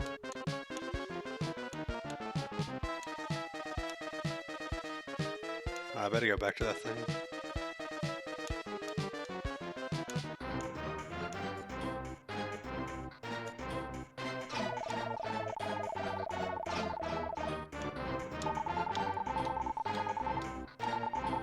Received EXP.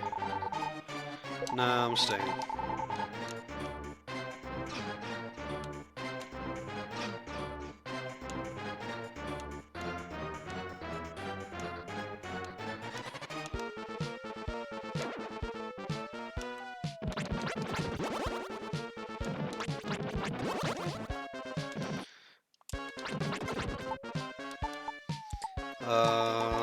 Put the bracelets back on.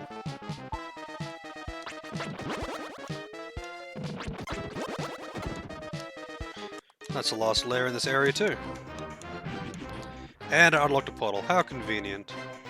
After I've already wasted my medical herb though, of course.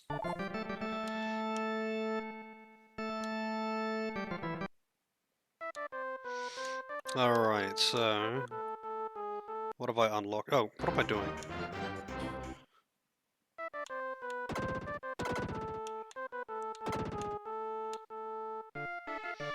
Where was the doll again? I think it was in the chapel area.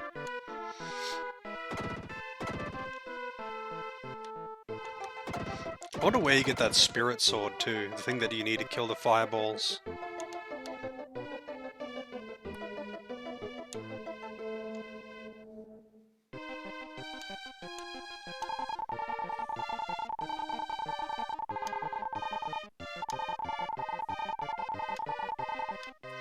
Oh shit.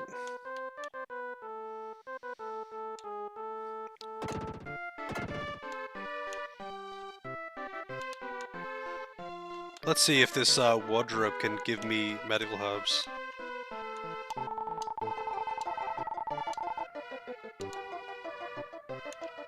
Okay, that's very wise of you.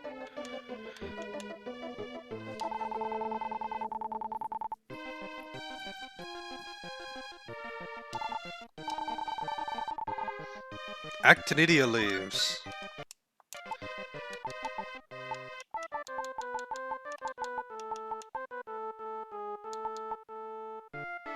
What the hell? What? Peculiar scent that attracts cats. Oh, I see. I see what this is for. That mouse was saying, please get the cats out of the kitchen because they scare me.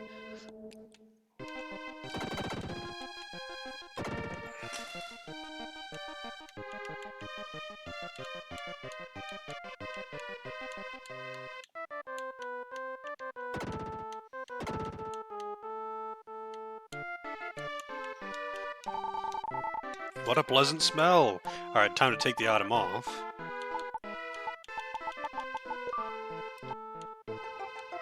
No, you don't. No, you don't. Oh, you dick.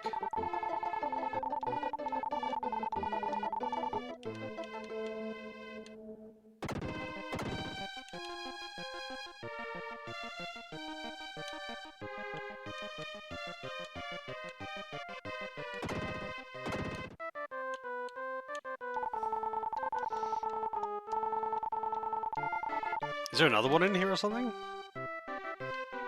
No, they're all gone. And they're still following me. Yeah. I'm sure someone wouldn't mind. There's probably like another cat that spawns in or something, I don't know. Alright, boss time, I guess.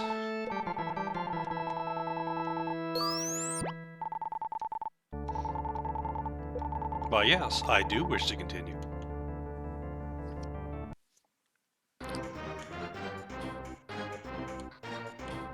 Alright, now to find the boss, though.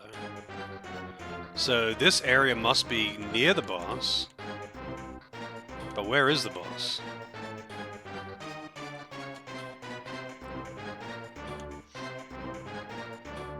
The last portal's always near the boss. Ah, this will be it.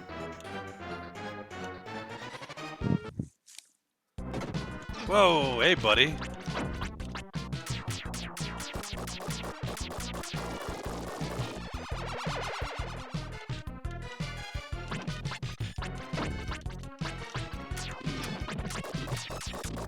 Holy shit, dude.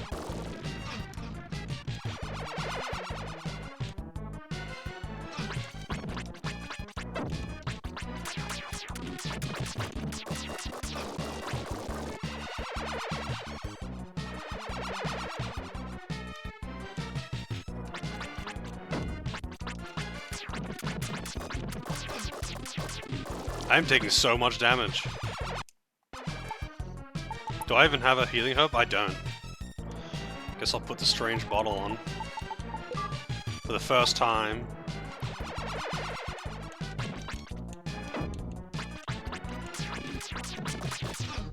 Yeah, so I guess I just have to... I need to get a healing herb for one.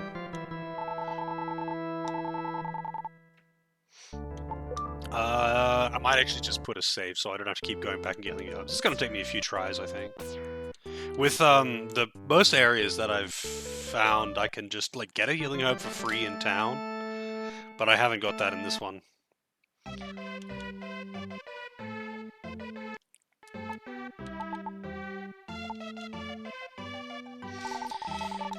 Healing herbs.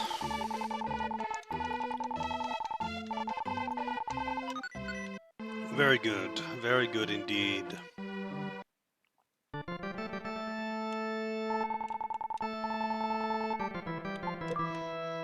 Alright, here we go.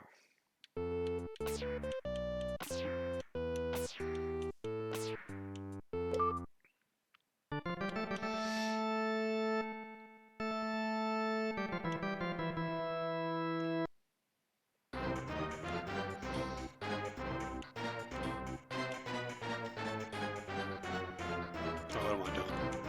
It's this way. Up and around.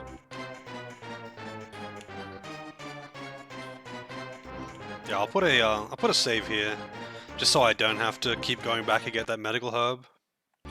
Alright, what have I got?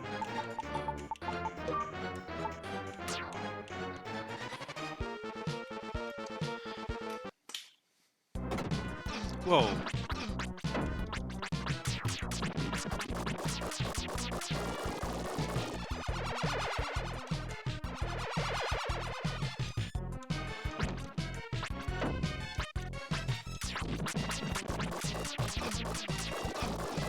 Well, those things are dangerous as hell.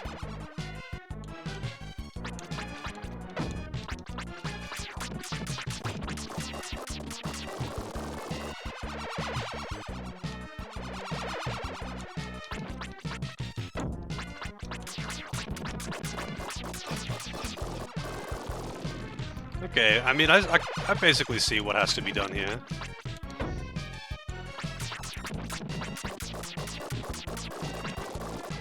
Still pretty dangerous, but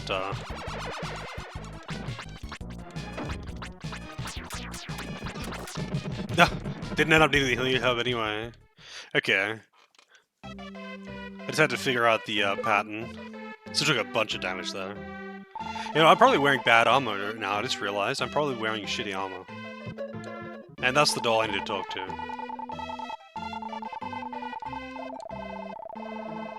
Thank you for the heal.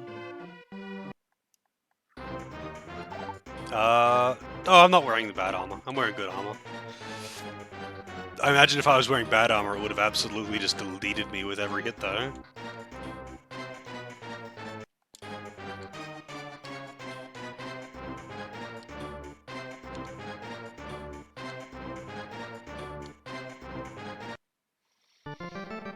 Alrighty. I think the door was on the top floor. How nice for these doors to open for me.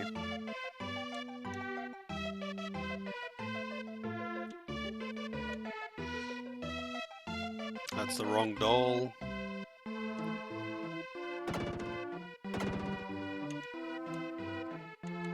Here you go. Next, stone.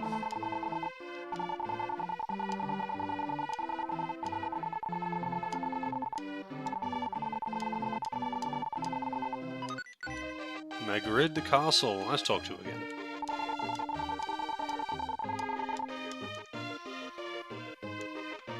Alright. Onward to the next world. This one actually took me a while. This one took me nearly 2 hours to do this world.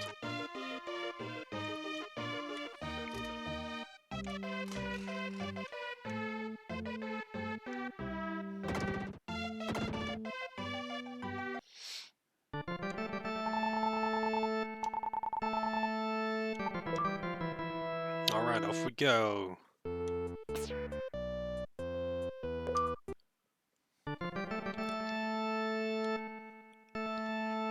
Alright, where are we now? Town.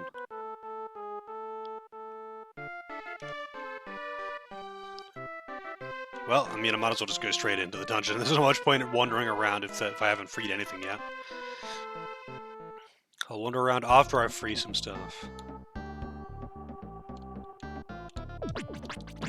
Oh, we got skeletons.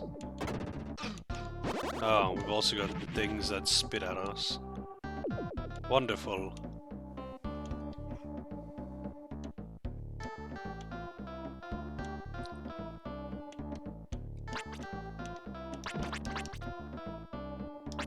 You know what? I'm not bothering to kill that. I mean, I could kill that, but I'll just wait till I can actually get up there. 80 gems? Can I kill these things? No, I can't. I just have to deal with the fact that they're spitting at me.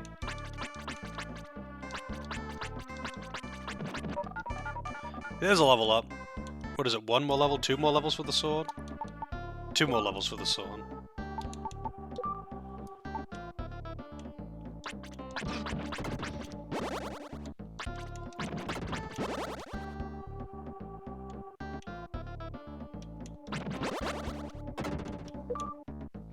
Skeletons.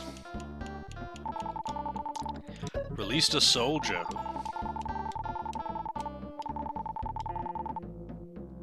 Look for the spirit sword. I guess I get the spirit sword here then. I guess I need the spirit sword to kill the tortured souls. I mean, let's see what happens if I try to attack them. Yeah, nothing.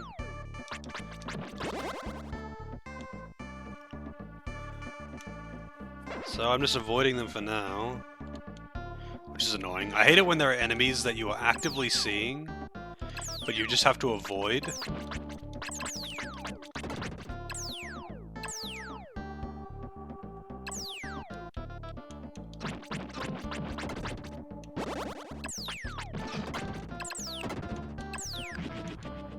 Leave me alone, ghosts. What did I do to you? I'm not the one that tortured you. I'm just some guy. Yeah, they are not leaving me alone.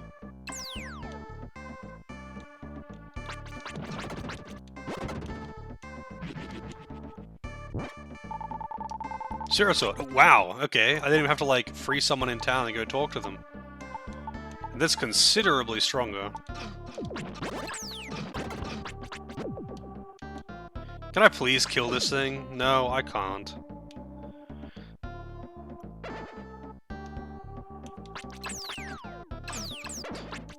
Wow, it literally appeared on top of me.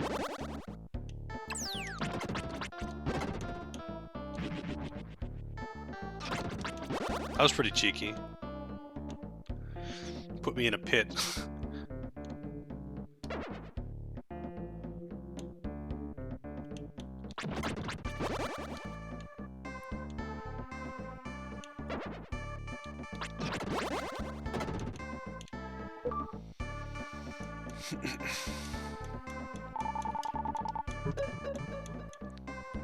Another soldier. So with the spirit sword, I could actually go back to the Greenwood area. Oh, 0 layers remaining.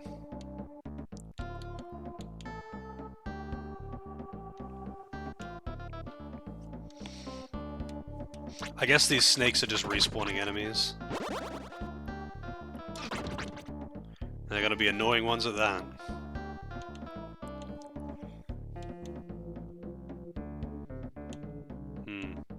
What are those things?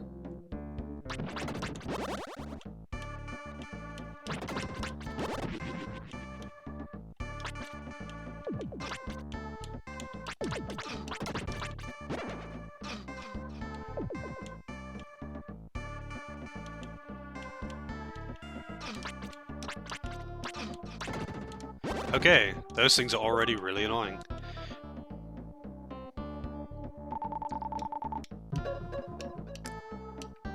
And this place has a lot of soldiers for having no infrastructure whatsoever.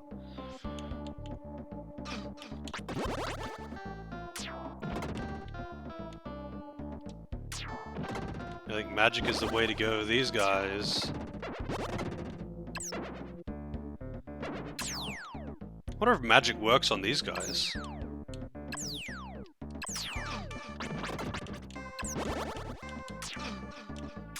It does not. It does not. Released a singer. Hey, I got a building back finally. And some roads even.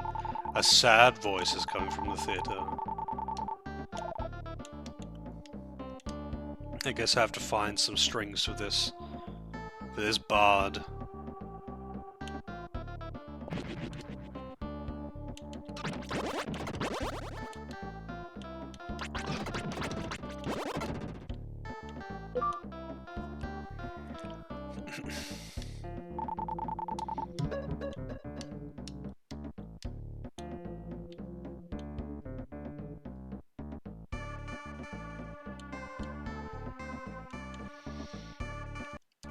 Five layers. I was going to say, why aren't those things spitting at me? But they are. They are indeed.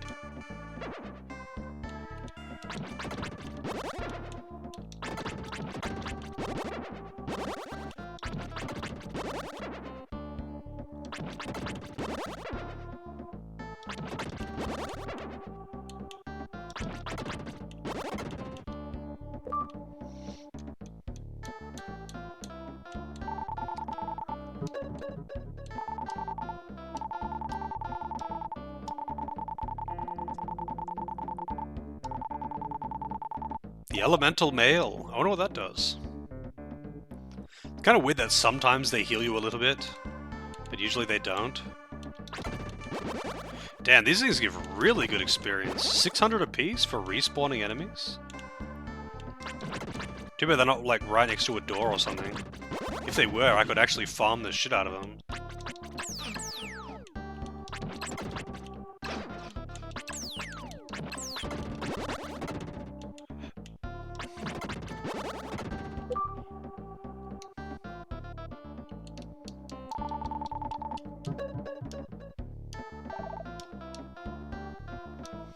I'm kind of curious what this place is going to look like when I am done.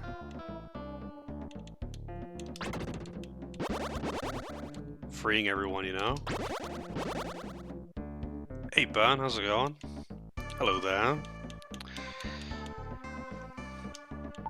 Might as well abuse those snakes while I can. Oh, a dead soldier! Okay. That's a little dark.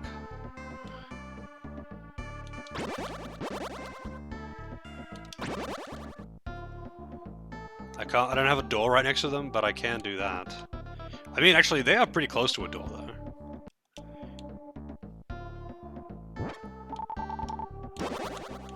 Just an invisible chest? Okay. I wonder if I've missed any other invisible chests like that. Okay, so where was that last monster lair in this room? I wonder if you can, if there's an invisible chest, if you can, because, yeah, you can see them there. Strange bottle. I wonder if I've missed any other invisible chests in the rest of the game. That's interesting. Hello, Dimas. Enjoy your luck.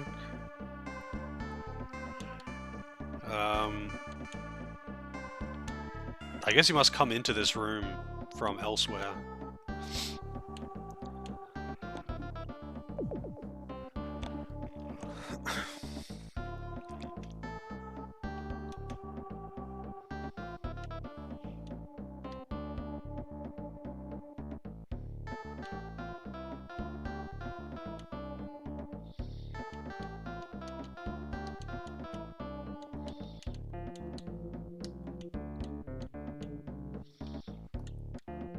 Man, that's gonna make me paranoid now that I've missed a bunch of chests or something. So this should respawn those snakes each time.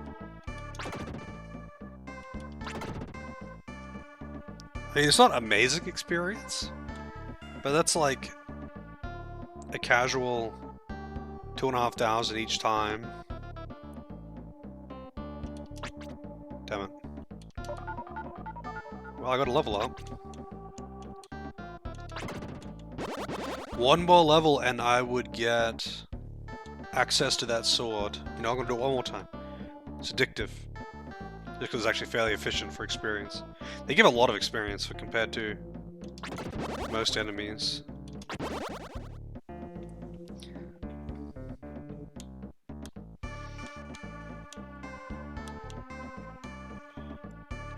Shit.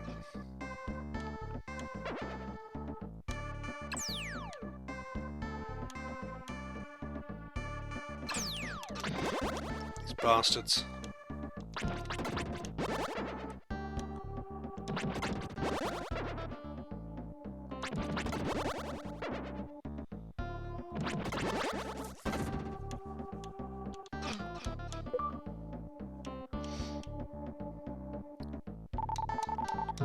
Released a maid.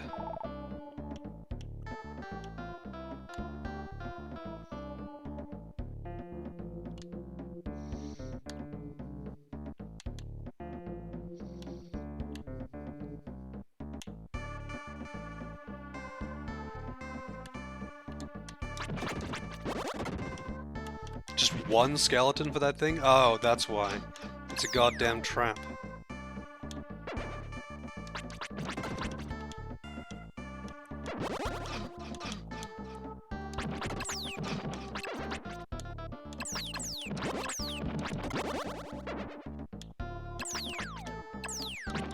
Man, these ones are teleporting really quick.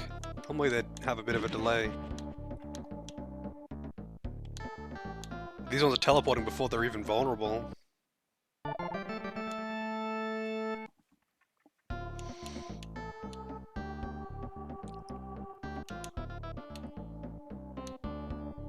Alright, surely there is something in it. Yep, there it is. Emblem B. I wonder how many of those there is.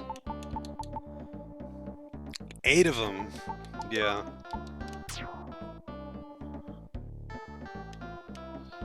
I don't know how I want to actually collect all those. I have no idea where they all are as well. I'd have to look it up.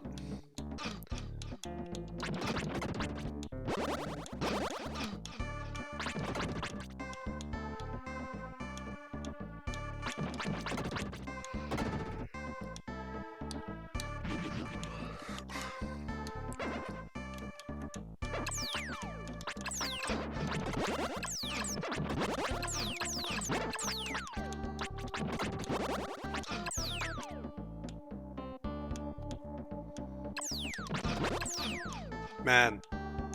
Okay, the ghosts are way more annoying on this floor. Because they teleport like straight away. And they teleport on top of you. So it's almost unavoidable damage.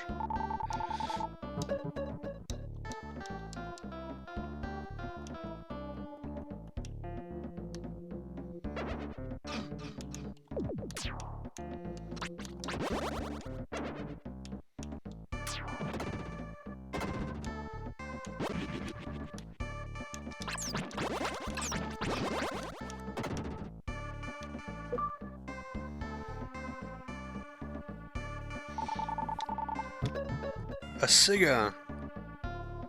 It's quite the mohawk, or whatever it was that guy had.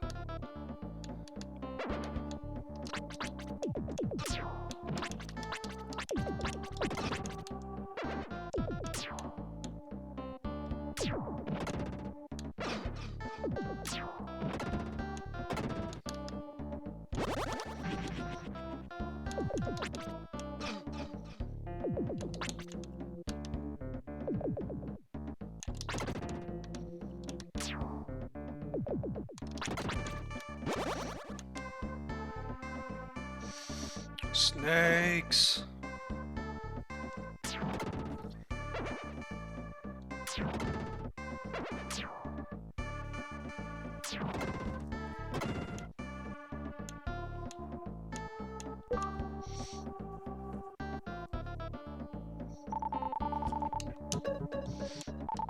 Please save Dr. Leo. Prison in the left tower, got it. I hope I'm close to leveling. The sword is so close, I can taste it.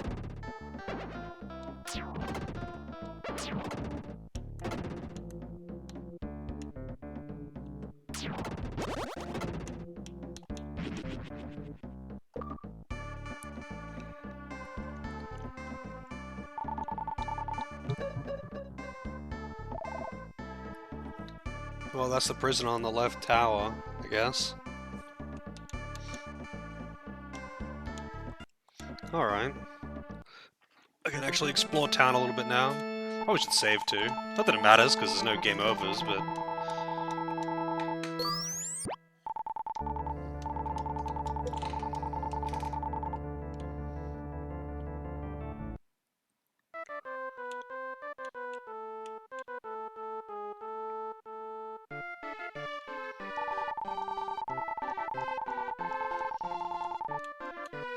Very good. I already talked to that guy. Oh, this guy's not dead, he's asleep.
I'm just doing my job, man.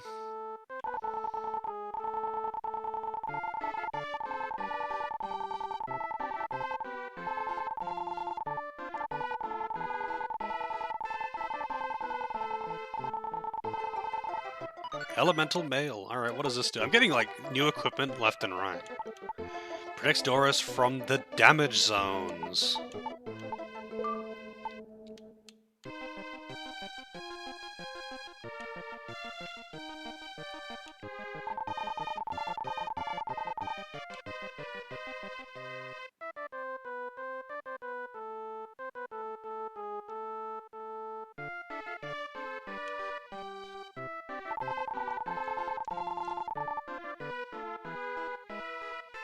A card under the guard's feet, but Doris can't get it because the guard is standing on it. Guess I have to get this guy's strings back.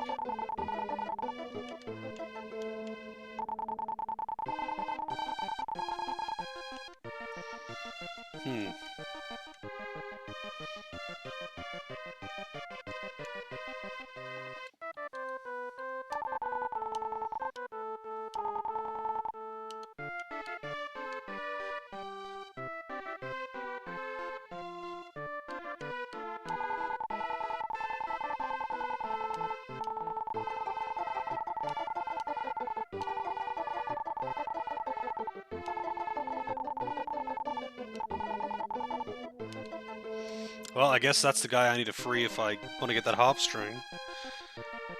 What kind of harp has only one string, though?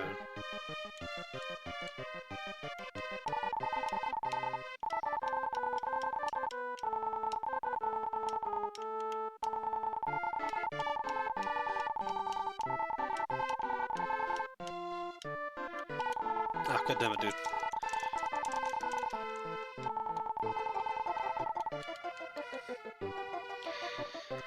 Alright, so how do I get to the towers? Here's one.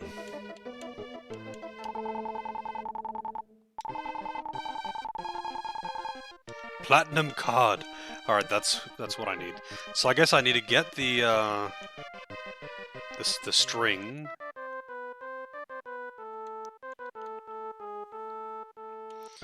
And then I can move that guard. And then I can get the card, and then I can go into that tower, I guess. But I am not sure where I can go to get said string. I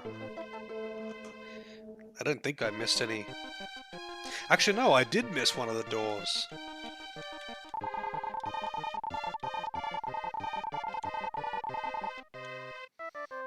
He will show me something later. I did miss one.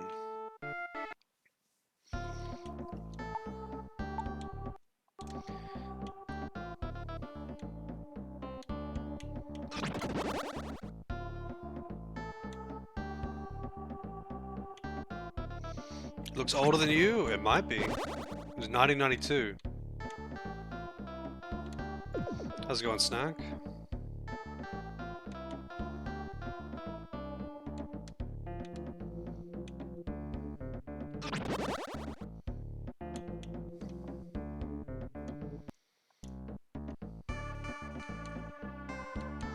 Yeah, this room, there's a... Apparently there is a...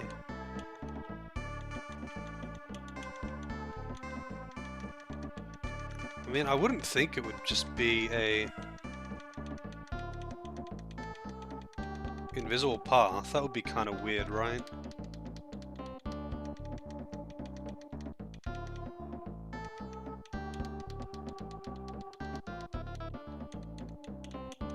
But... yeah, I can't find it.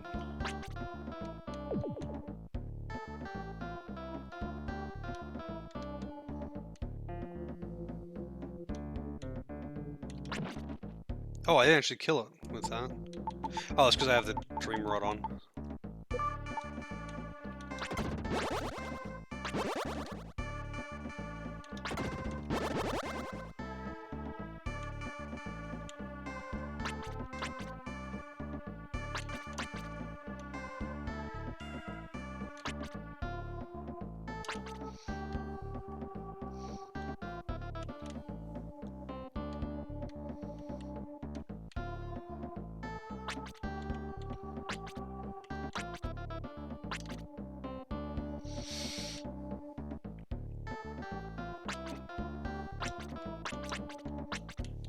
Alright, I'm just gonna look this one up. Let's see.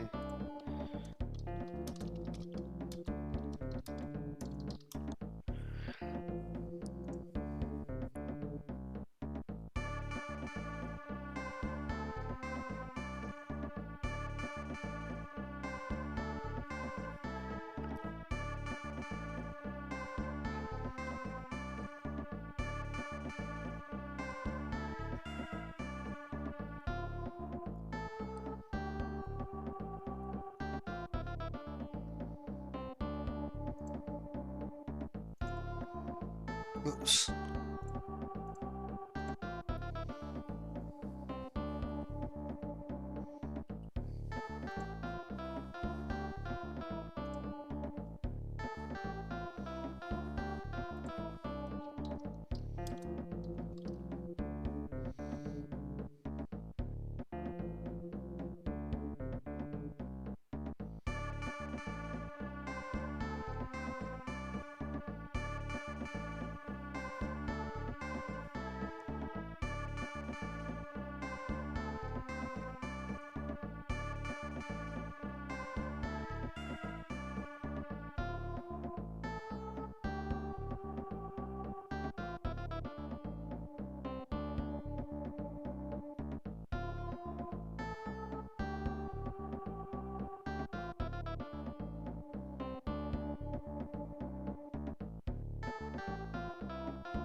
Oh, apparently the harp string is in the previous floor, just on the ground. He's on the previous floor anyway. I do not like text-based guides that have no screenshots.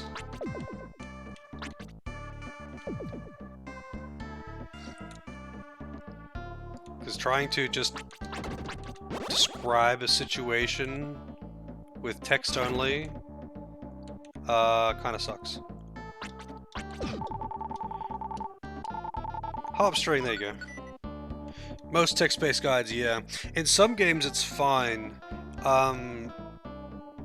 When you try to give detailed explanations of where things are, like the exact tile which that harp string was found,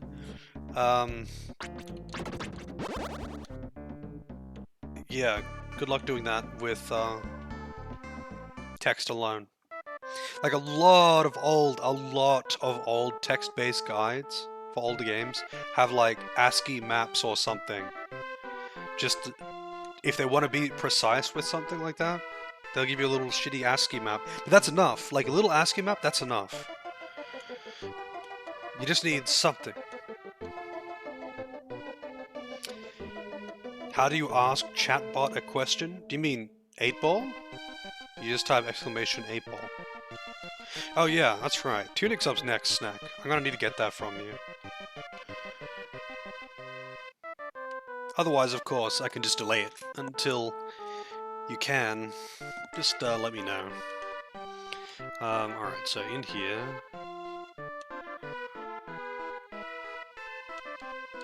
I'll give him this... I probably have to equip the string. That looks like a coiled spring.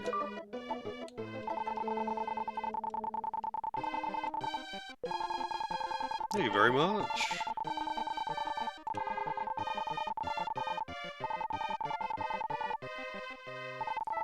"24 years? Dude, that's like ancient in anime."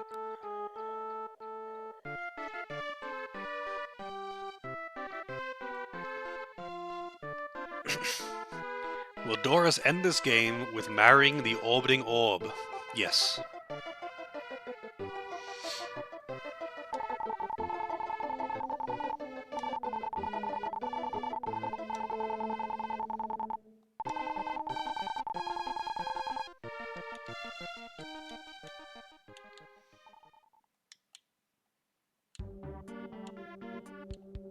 Cat Jam.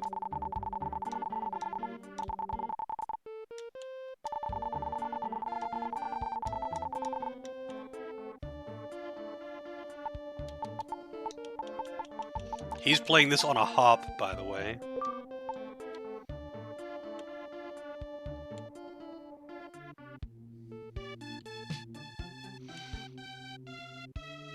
Harps are advanced instruments.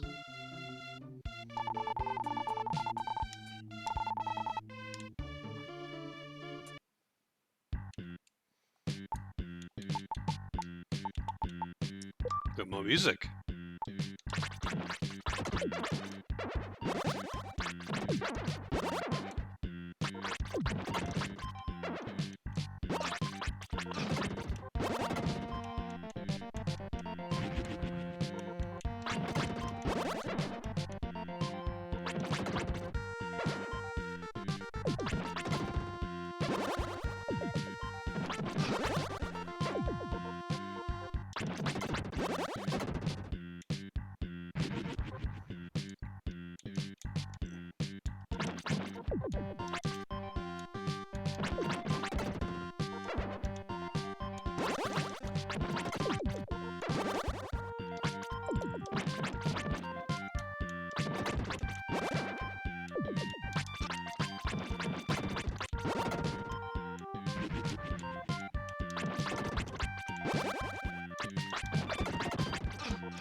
Oh, we got boomerang gods now.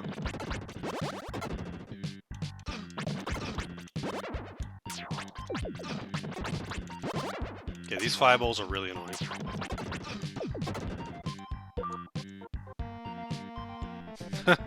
Yep. Release a soldier. Someone is calling Doris from the house. I know everything about the Magritte castle.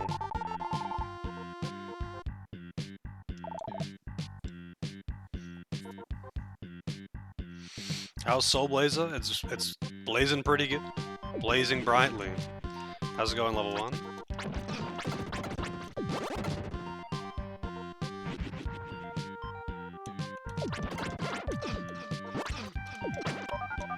Hey, there's a level up.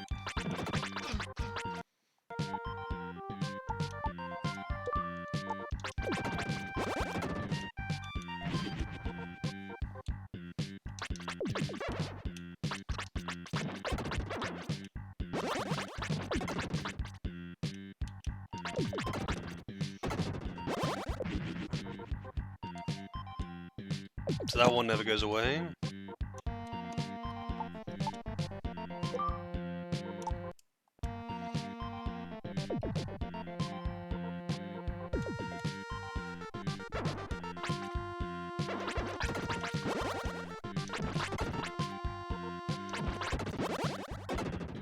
Soul Blader! Yeah, that's right. I forgot that it's called Soul Blader in Japan. We got mannequins.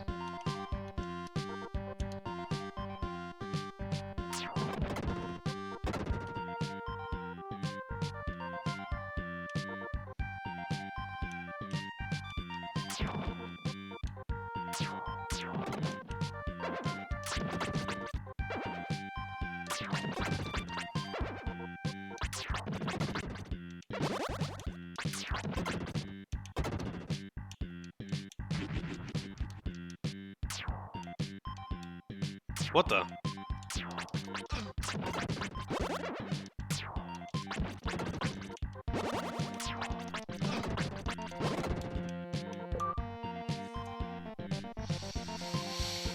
Good trilogy? Yeah, I gotta play the other games. Oh, I released the Queen.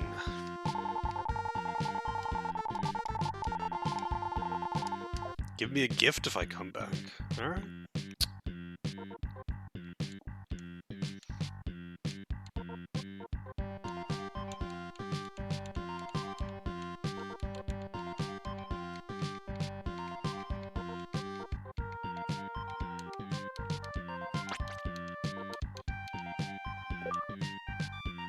I wonder if there's a way to reveal those hidden paths.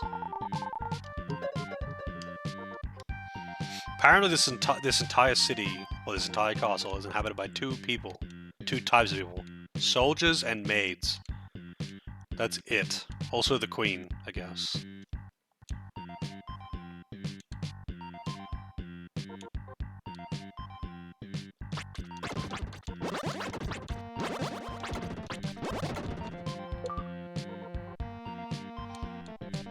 Dicks and people who enjoy being dicks, yep. Dicks by contract and dicks because they feel like it.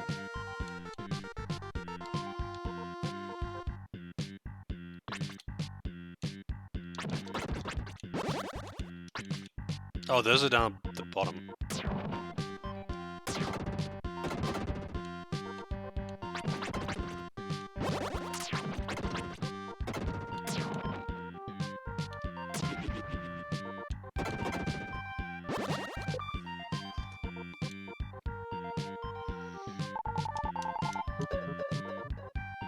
There's the East Tower. But I believe they said the West Tower was the one that had, I was going to call him Dr. Wily, Dr. Leo.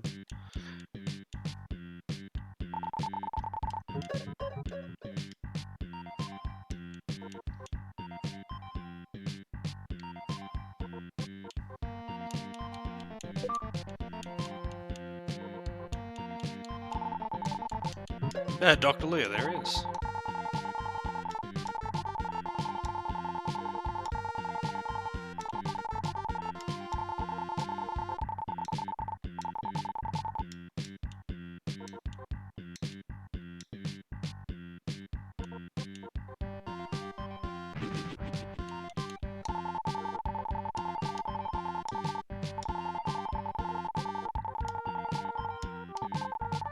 Oh, that's what that guy meant.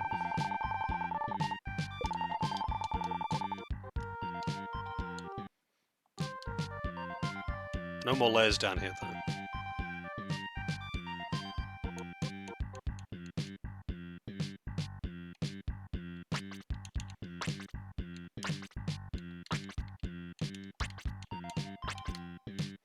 Oh, there's not much point me trying to find all the hidden things.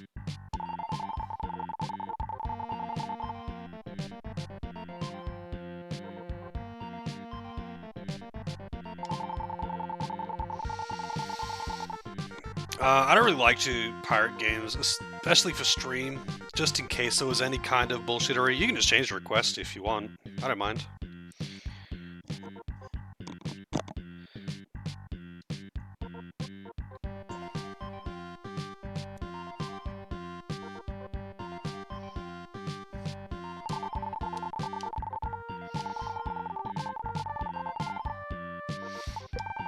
Alright, so gotta find the few... There's like 3 NPCs. The fox holding a sword, yeah, that's the one. It looks like Link, but I don't think there's any gameplay similarities to Zelda. I think it's just that he looks like Link.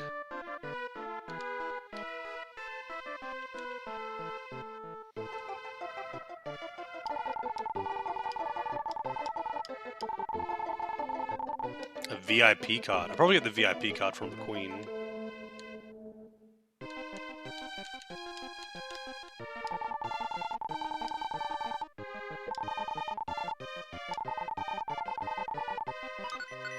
Doris's pocket, but with a capital S. VIP card. Cool.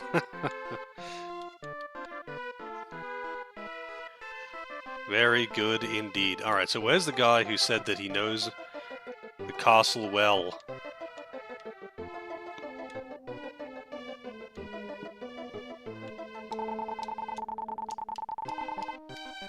Good luck.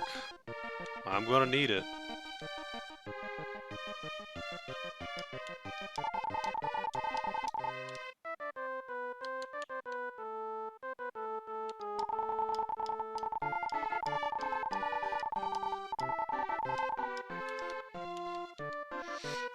Gonna have to talk to like just about anyone because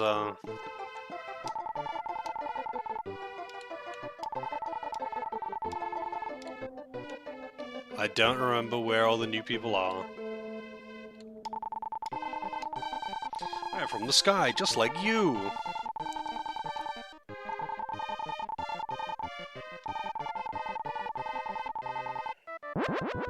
Alright, there you go.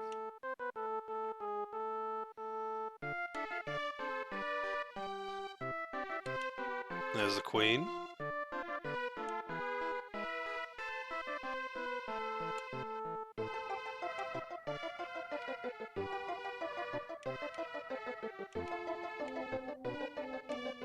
But where was the entrance to that tower again?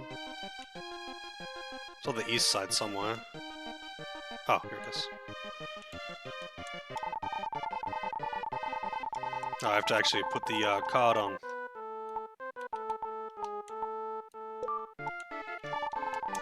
That is the VIP card. I am very sorry. You better be sorry. Oh.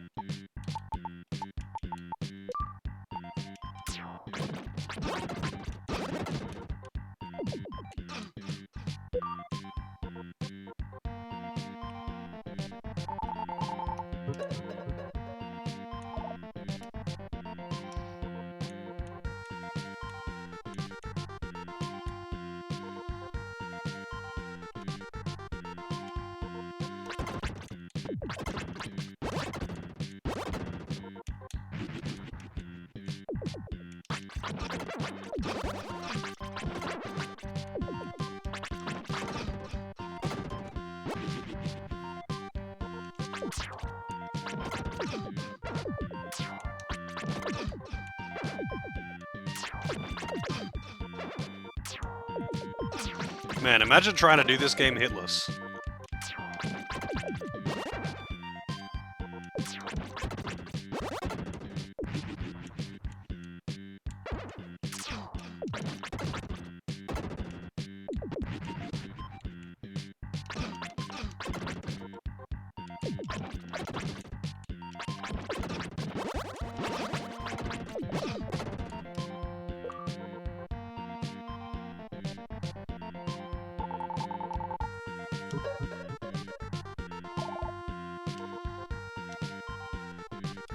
Alright, now we're making progress on the town.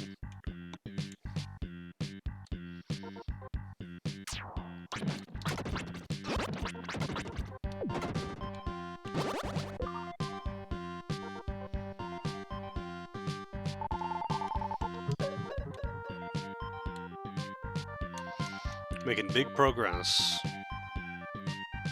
It's just something satisfying about when they, like, you know, restore an entire building or something. Wait, was there a stairwell up, or is that... Surely there has to be more.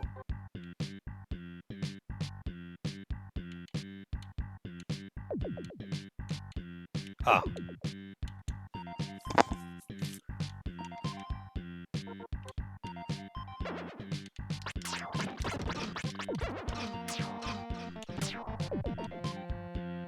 Oh, it's a mimic.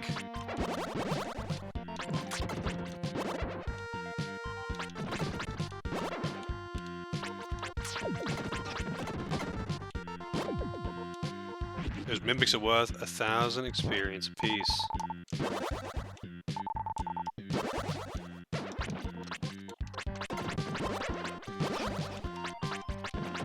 You don't get very much HP from killing things with this sword. It restores a bit. It restores like 1 bar, which is not very much.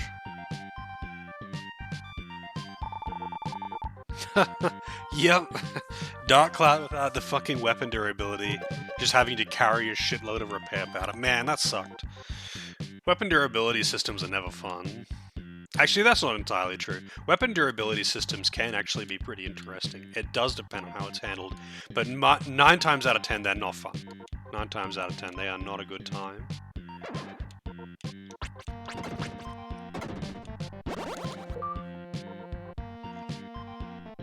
Auto repair powder? Was that a thing? I don't actually remember that. It's been way too long since I played that game. And you know what's funny? I actually made like everyone's best weapon and everything. Like I went pretty all in on that game.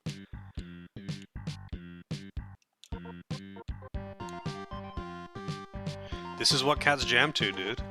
How's it going, you die?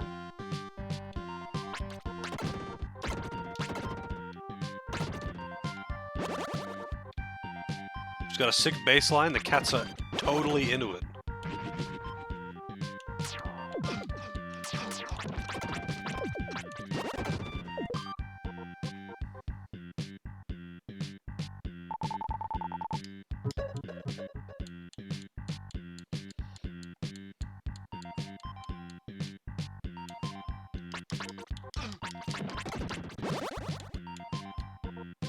I guess there's no invisible doors or things on this floor. Because the orb isn't, like, it doesn't have a ring around it. Mimics.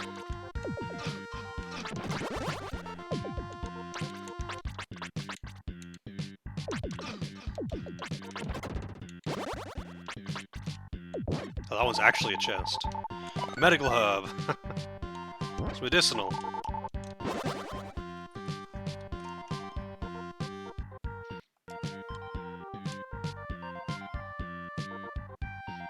Chill day, chill night. Sounds good to me. Just chillin' is the best time.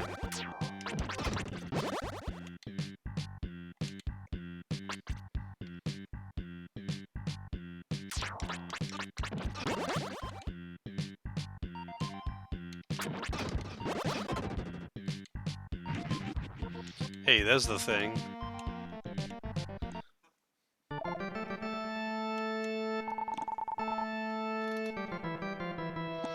Unskippable cutscenes. Yeah. I definitely think every game should have skippable cutscenes. As long as it's not just like one input to skip cutscenes. I much prefer it when you have to like pause and then press another button to skip cutscenes.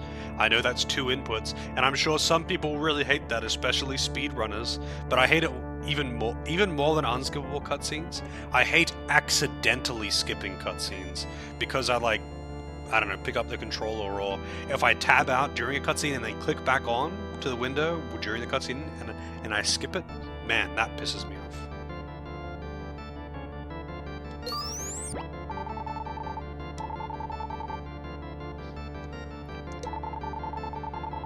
I mean, I very rarely actually do skip cutscenes, though. It's pretty much only if I'm replaying games, or if it's a thing that you see a bunch. Like, say, I don't know, a fucking summon animation. Like, 9 times out of 10, I am not skipping cutscenes.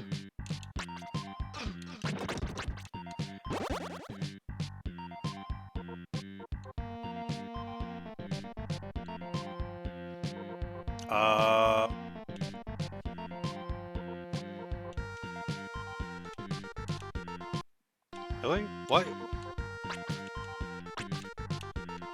This is an incredibly suspicious room. This is an incredibly suspicious room. What is going on here?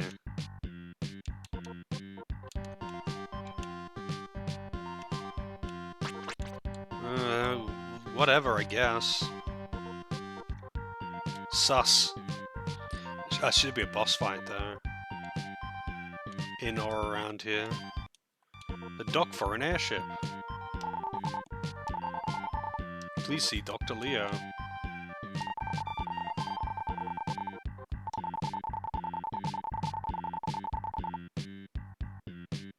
Auto skips all cutscenes. I mean, that's a cool setting to have. I mean, sure, I think it'd be good if more games had that. I think just simply having skippable cutscenes is good enough. I think making settings to accommodate for speedrunners is a little awkward. Because it's like such a tiny amount of things. But if it's like a nothing setting that it's they could just chuck on just out of just being nice, then sure.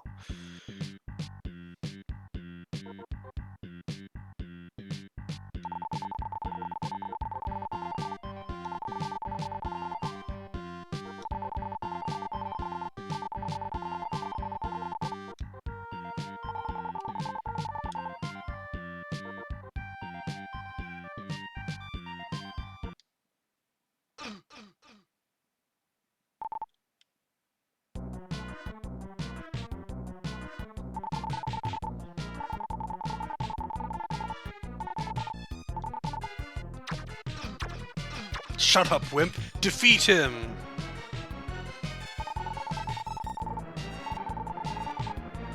You are dirtier than evil!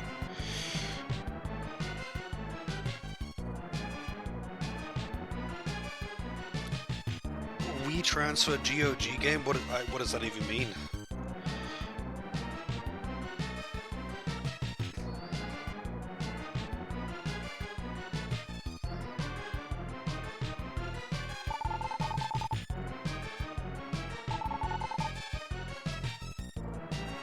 Oh shit!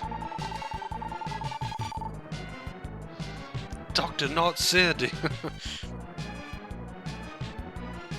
No, I mean, yeah, I know GOG. Like, what is a WeTransfer?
Kaboom! Actually just suicide bombed the queen.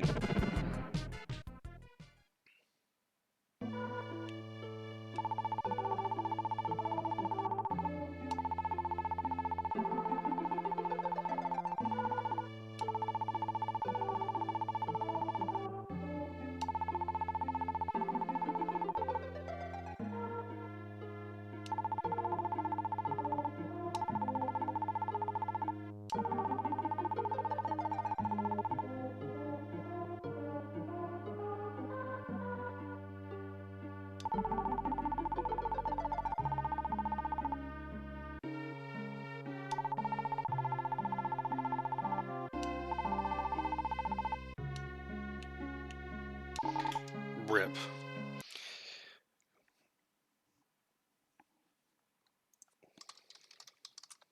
One second.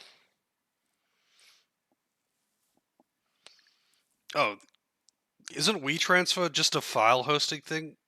Honestly, it'd probably be easier to just pick another game. It would probably be easier to just pick another game. I don't mind.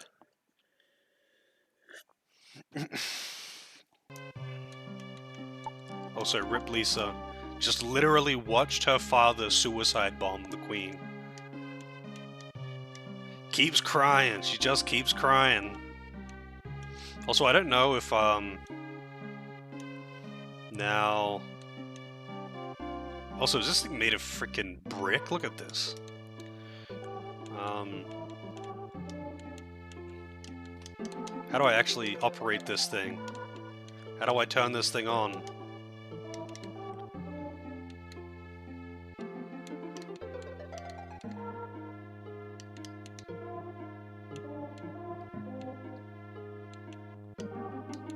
Just keeps crying, alright. We got a boss fight out here now?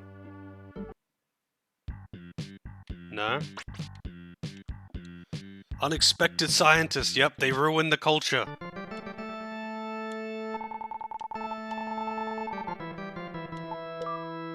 Wait, do I just like teleport over there like this? No. Where was the last? Yeah, the last one's, it is up the top there.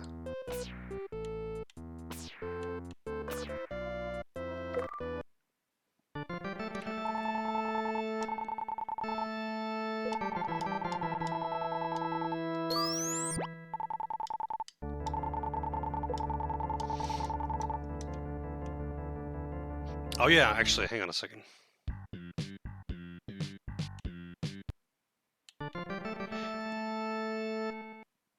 So, which items am I missing now, I guess? So I'm missing one of the stones, and I think the king has the other stone.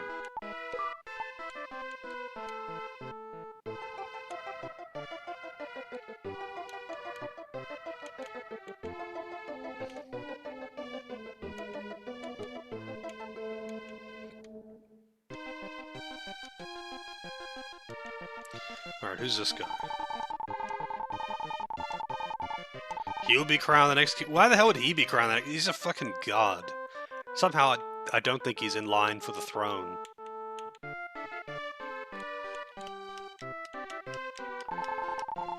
Invulnerable bracelet where the queen was standing. I knew there was something under where she was standing. Your sword and armor will increase in strength by 2. That's a super bracelet, which I'm guessing that's what it was.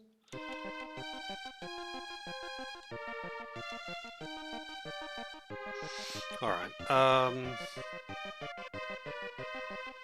I'm not sure what to do. I'll go back to... Yeah, I tried to use the airship wheel. I'll try again. I'll try talking to the corpse again.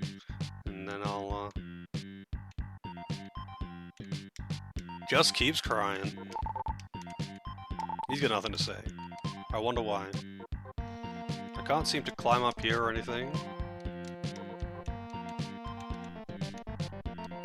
Tried using the wheel.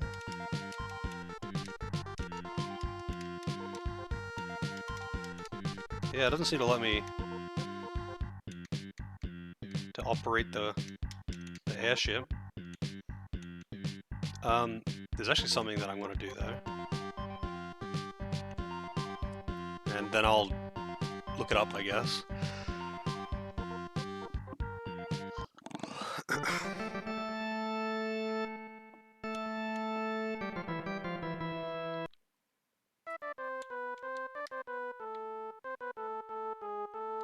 Alright, so I'm gonna go back into the dungeon.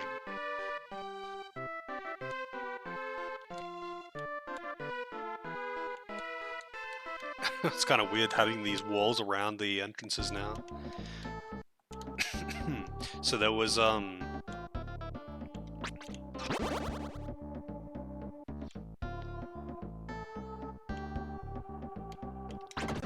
next floor down, we've got a lot of gems. There is a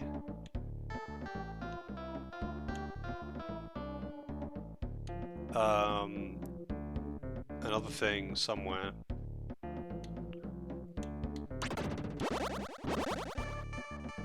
There is still one monster lair on this floor.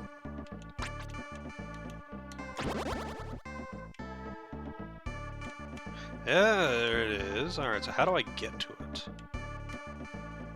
Ah, I see. Hey, also a chest. Medical herb. Cool.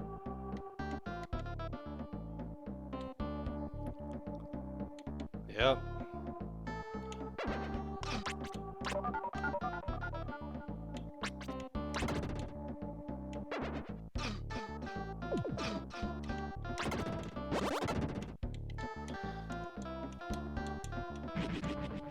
It just gives you one of these anyway.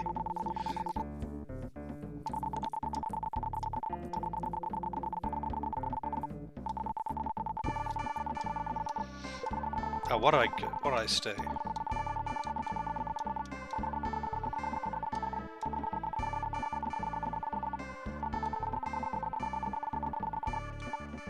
Go back.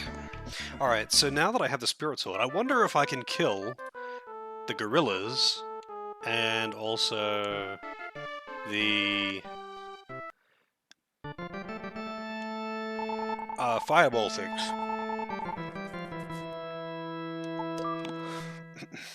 Also, I'll just check Soul Blazer airship.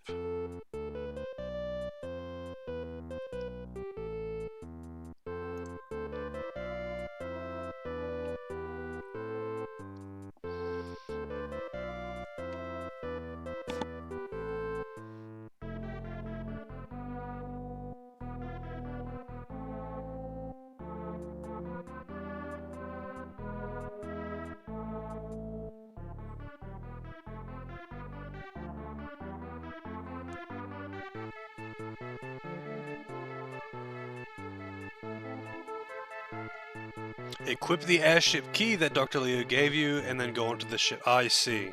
I didn't realize he gave me a key item to operate the airship wheel that I needed to have equipped. I know he gave me the stone, I didn't realize he gave me a key as well. Alright.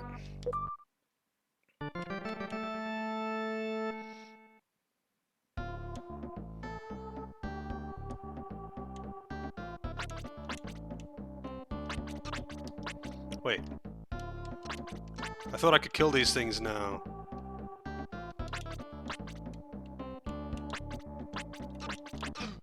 I guess not. Oh, I don't have the spirit sword on. That's why.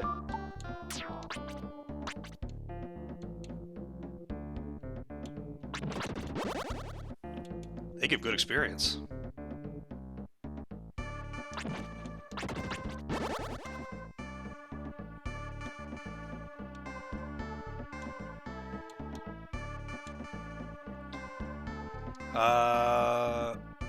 I do have a GOG account. The awkward thing is I would need to make a new one because this was actually a thing with a different thing earlier. So, because it's tied to my real name, and I'm pretty sure if I, it's like tied to my personal email and my real name, and I'm pretty sure if I give it out, it would give that information out. Obviously, I don't really want to give that information out. So I should just make a new GOG account. But since it's only come up once before, I just haven't.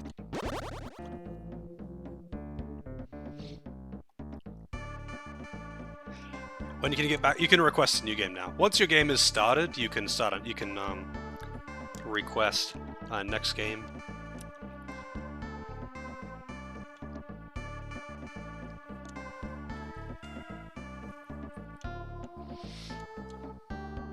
There is another fire spirit thing around here somewhere. There has to be, because I'm pretty sure it didn't get released just yet.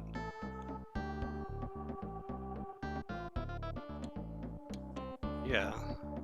Where is it? Where art thou? Fireball spirit thing.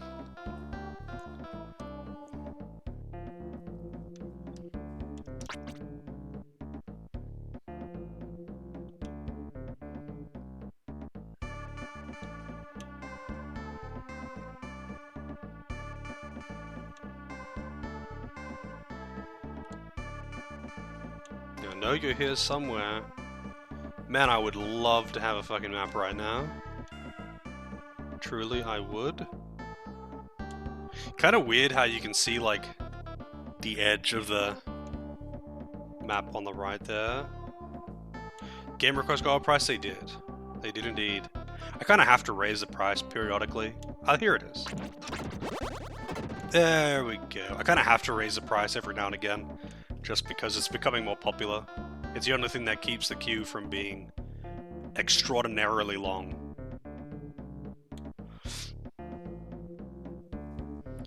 Final chapter doesn't release till next year. Can't afford one now. Rip. I mean, were you like only did you only have barely enough to request one before? But don't worry, the points accumulate fast. I'm curious what the game you have in mind is, though, CJ.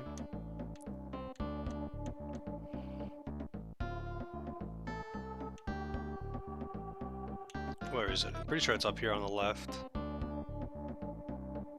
Here it is. The Long Dark. I know the name. The Long Dark. Isn't that a, Wait, no, this is not what I was thinking of. First-person survival game. Wait, this looks familiar. I feel like I watched someone playing this.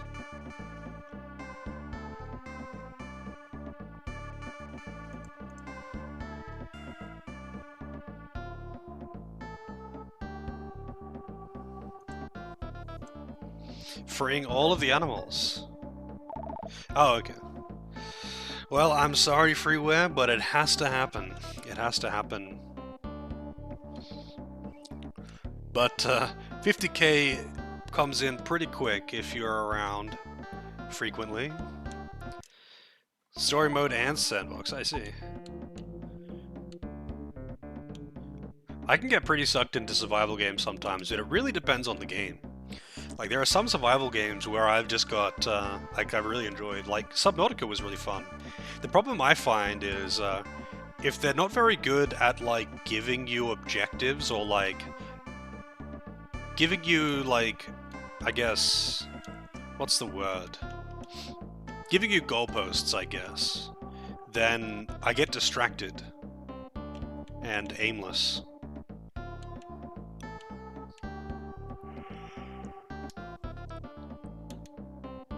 Because I feel like I need to have goalposts.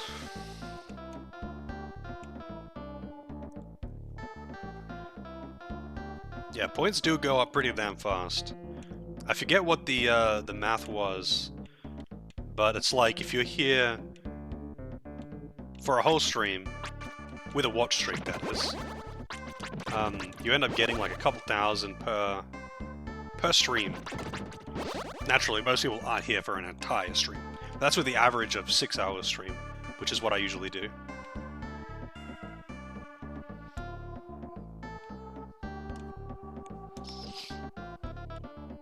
Alright, where are the rest of these things?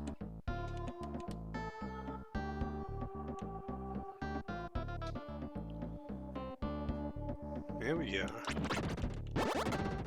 Nice.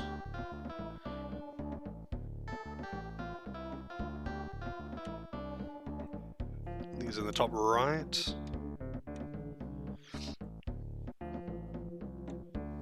Wait, is the Long Dark the one where you have like a companion NPC and you can like order him around? Received Flame Pillar. That's for it's one of the three things with a phoenix. It's like the flame pillar, the flame mirror, and someone else. And then you get the phoenix thing. I don't even know what the phoenix thing is, actually. But it's a thing. Believe it or not, it's a thing. You're alone or in the long arc? Yeah, I must be thinking of a different game then. Must be thinking of another game. Rip. Lone dark main character has no friends.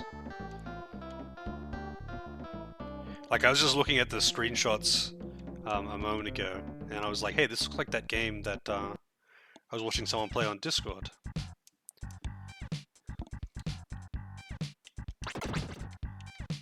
I'll go down to the Fire Shrine. I'm pretty sure the Fire Shrine also had some of these.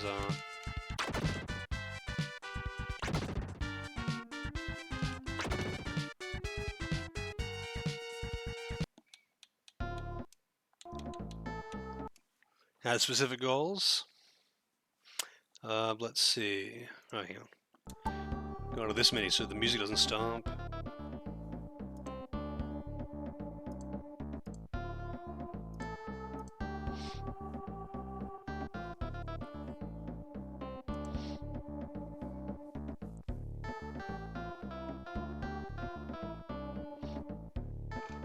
Oh, here we go. Yeah, the Fire Spirit is in the Fire Shrine as well. Alright, I gotta find them now.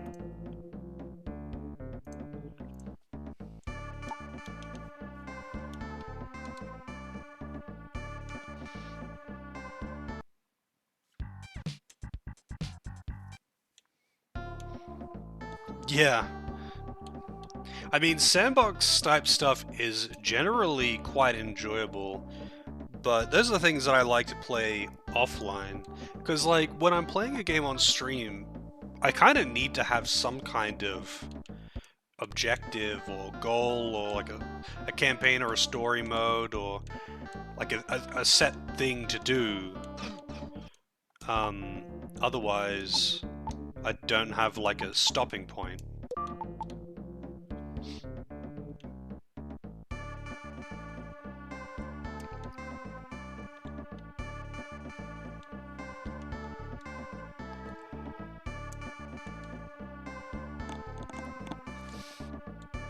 Like, say for example, Terraria, which is a sandbox, it does also have like a linear boss progression.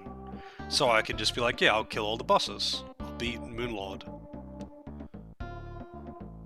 And I can do sandbox stuff if I really wanted to, but I also have like a set goal, and I know how I can work towards that.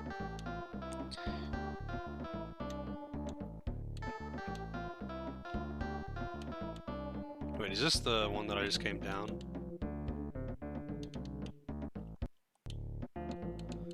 This one is no... This one has none as well, huh. Apparently those things are in the Fire Shrine as well. And I don't know where in the Fire Shrine they are.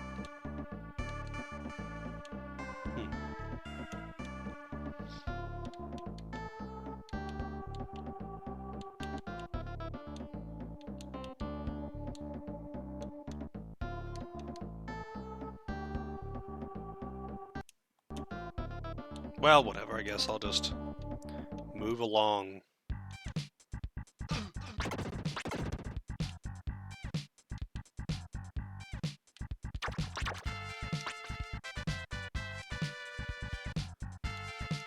Moving on, moving on. Alright, and then I go to... I want to see if this actually works even. I'm just curious.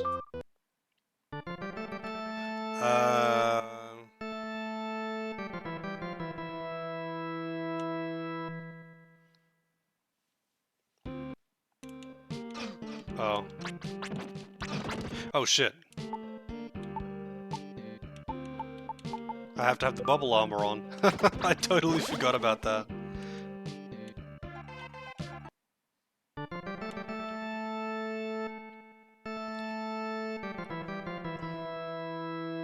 Would be the easiest way to do this. I guess this way.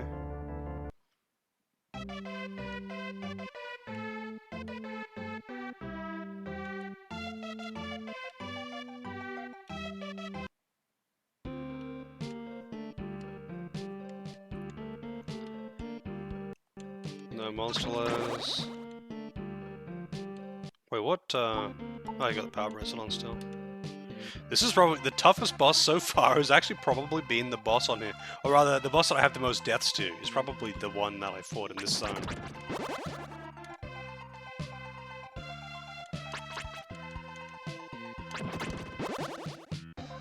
Yeah, who needs to breathe? We're an agent of God.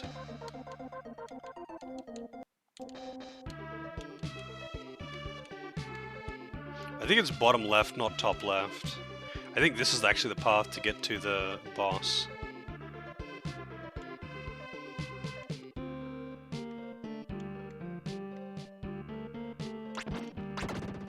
Surprised I can't actually one-shot those things with this weapon. Keep in mind, this is only the third area.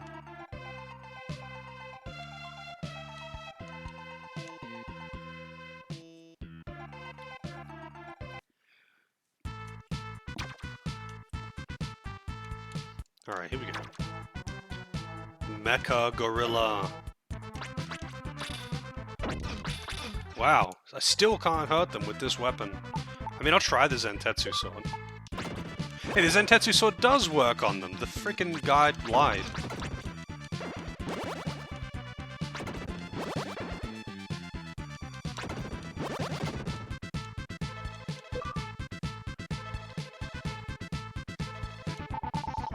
Released a mermaid. You better have something good to say.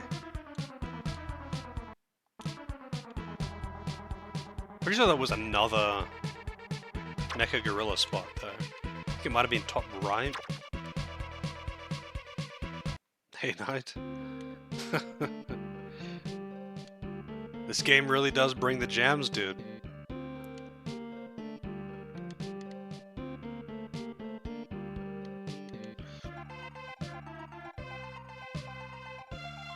Oh yeah, I was watching you play, what's it called? Monster Boy. That game looks really fun. I hear it's pretty tough too, actually.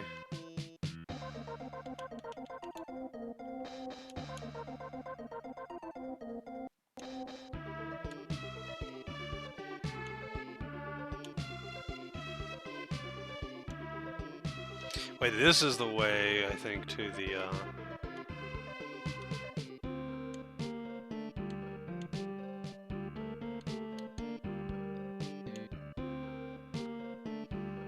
Been pretty good so far? Yeah. I watched a pretty good amount of it.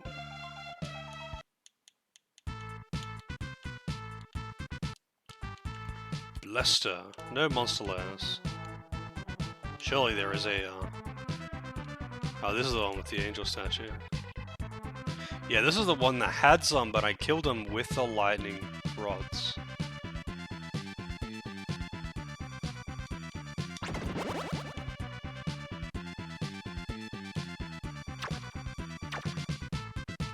You know what, fuck it, I'm just walking back.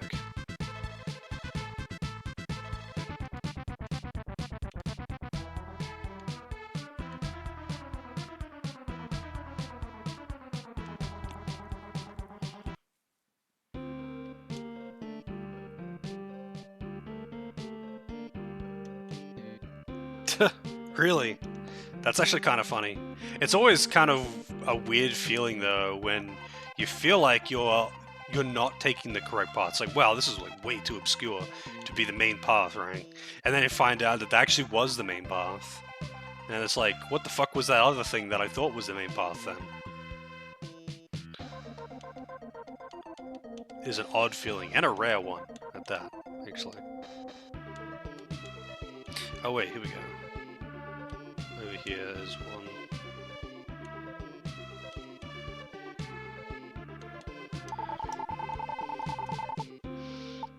Go back.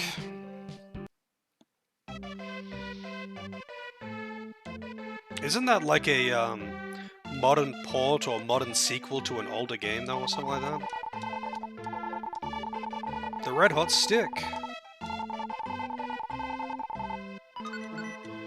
Okay, I've got 2 red hot items now. The stick? What is it, the stick and the rod or something?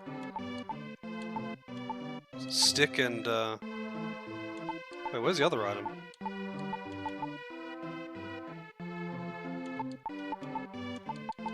I don't have another red hot item. But I did get another one.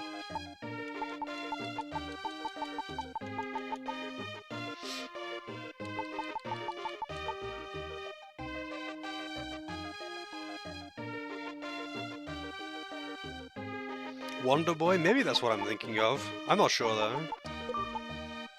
Alright, let's just carry on with the story.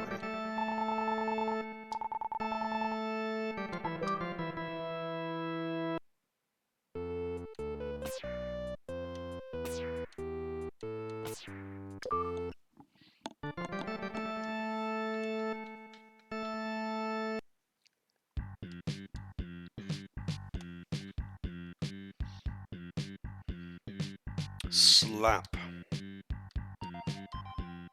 Alright, so I'll put on the key.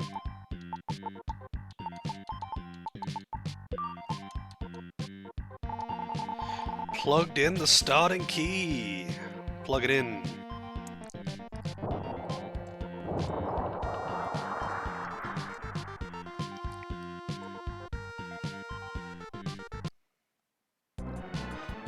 Oh shit. Oh god, are you freaking serious?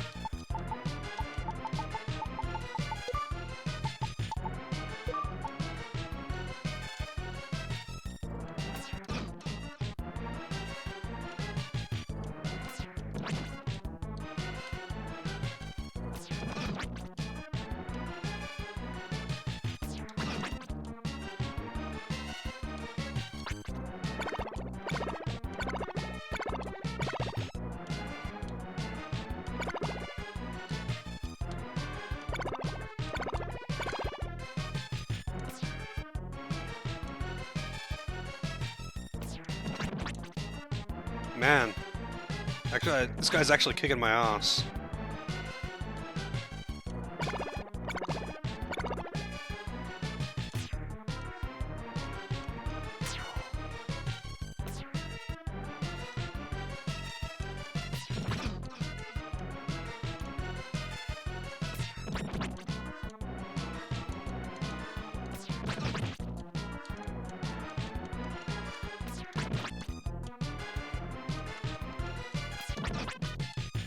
I am dealing damage though.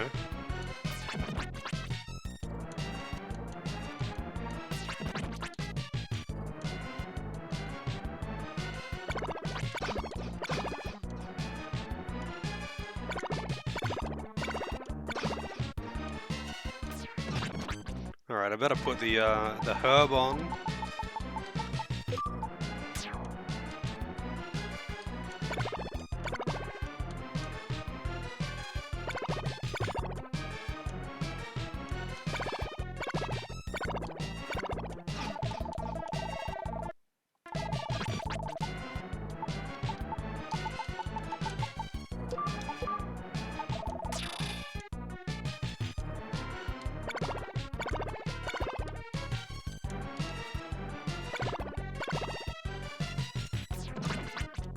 Man, he's barely actually being scratched, but okay.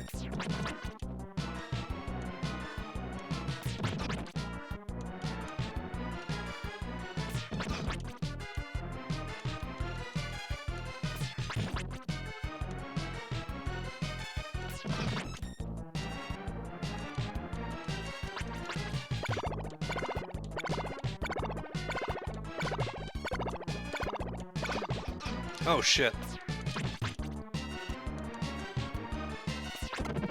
Alright.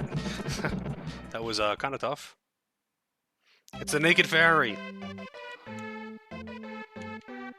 I wish the boss was that attractive. First try though.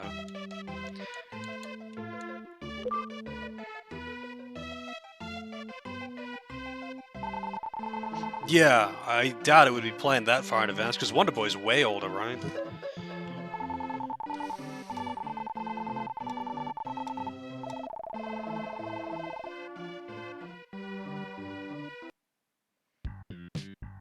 Nice. Gotta go back and see the king.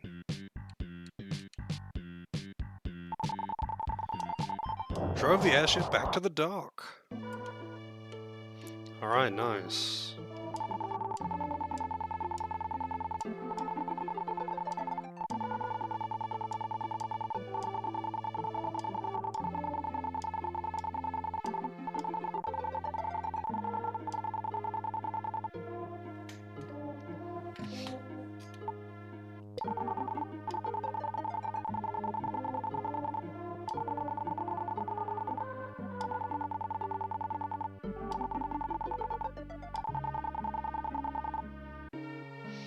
Damn.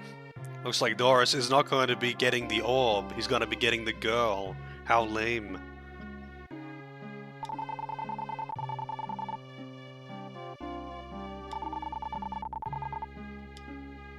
Okay, what does she say if you say yes?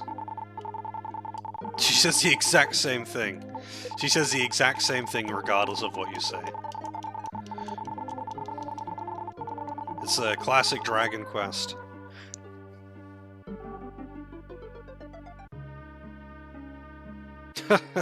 Yeah, it is kind of weird, isn't it? Level is almost exclusively LVL or LV.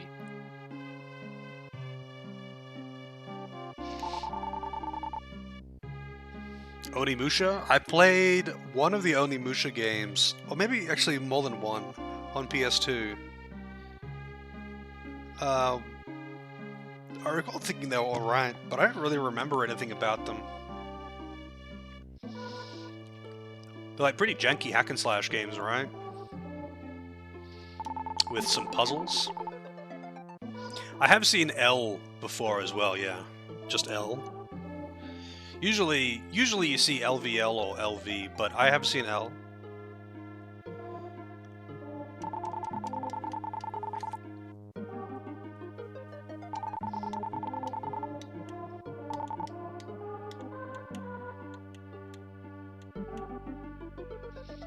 You think LVL is rare? I feel like I've seen it tons. But I guess that might be just getting mixed in with people actually abbreviating it to that.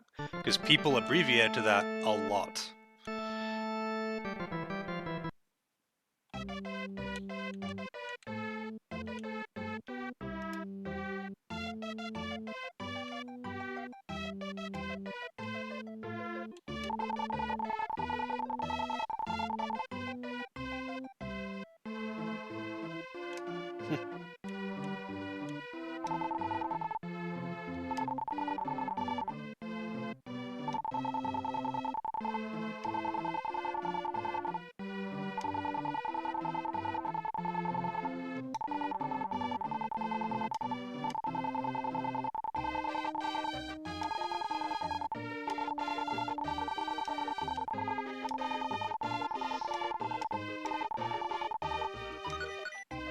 Thank you.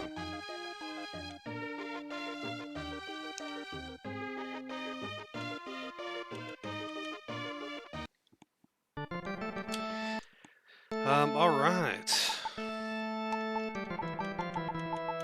All 6.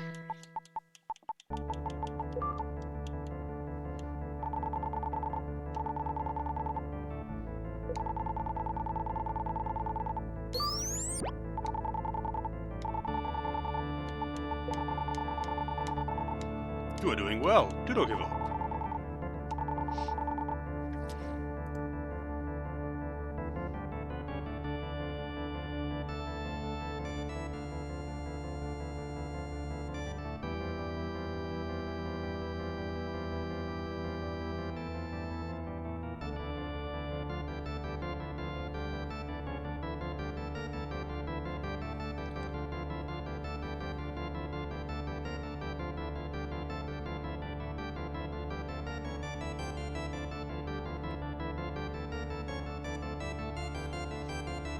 One second.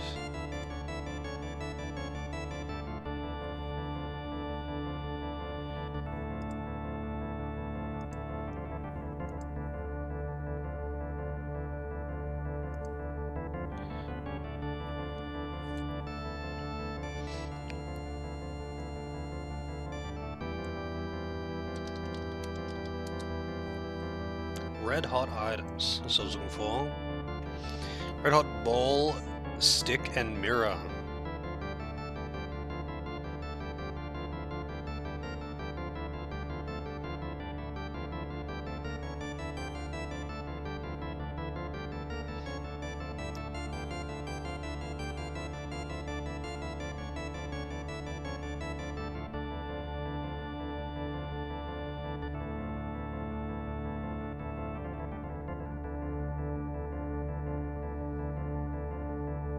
Wait, I guess I just never got the red hot mirror, even though the bird talked about it? Okay, hang on a second. I want to go and get this.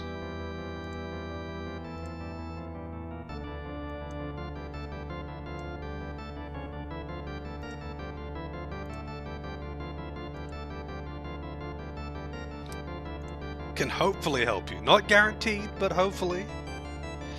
Onimusha 2, Samurai's Destiny. Alright, what is that one on?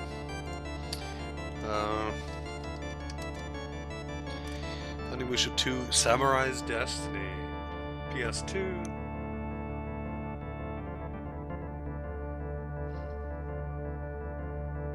Action adventure hack and slash. Alright, I can do that. Let me just change it in the thing so I forget. So I don't forget, so I can download it when I'm done here.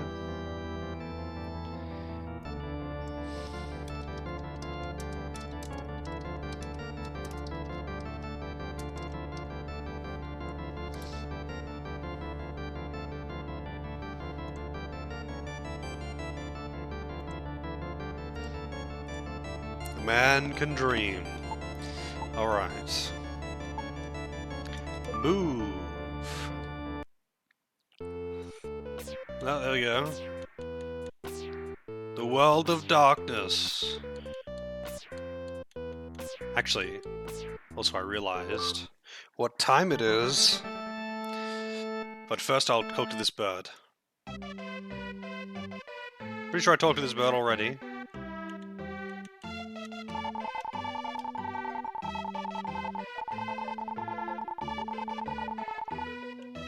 Yeah. That's, not what I wanted to hear.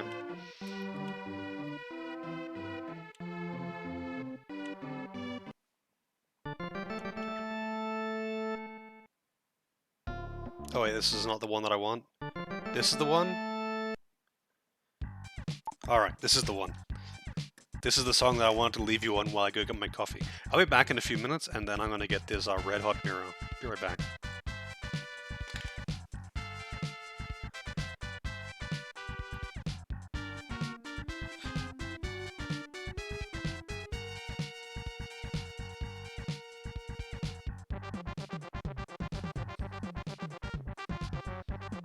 Also, I need to put CJ's thing in. I forgot to do that. I'll do that, and then I'll get up. We have freaking 4 placeholders right now. Oh well.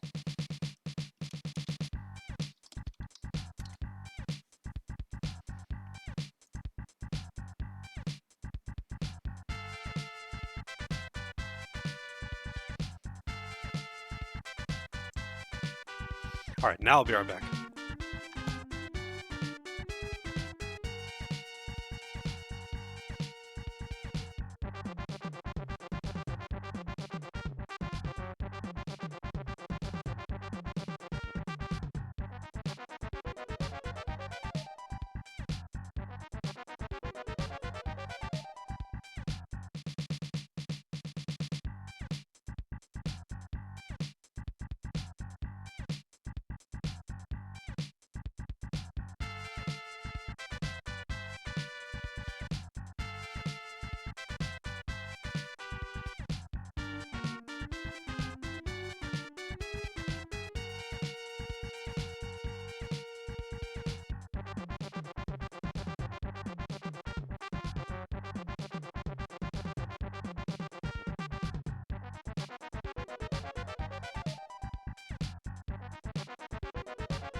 Alrighty, I'm back. How's it going, animal? The cats are jamming.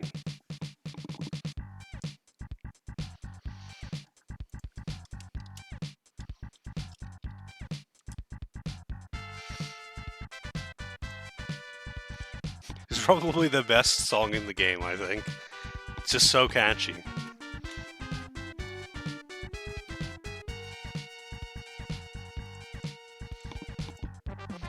Alrighty, so I'm getting the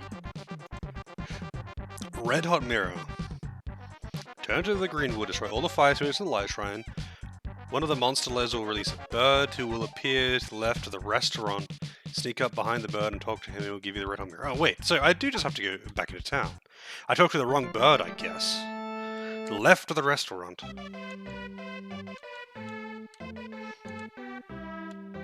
Hey buddy. Hey. I did not give you permission to fly away.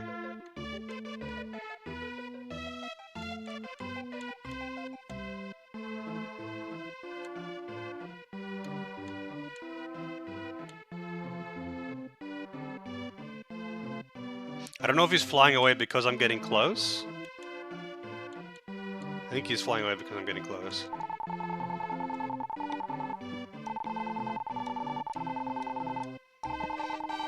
The red hot mirror, there it is. Alright, so now... let's try to go to the last area now. I'm pretty sure the last, the red hot ball. Great balls of fire.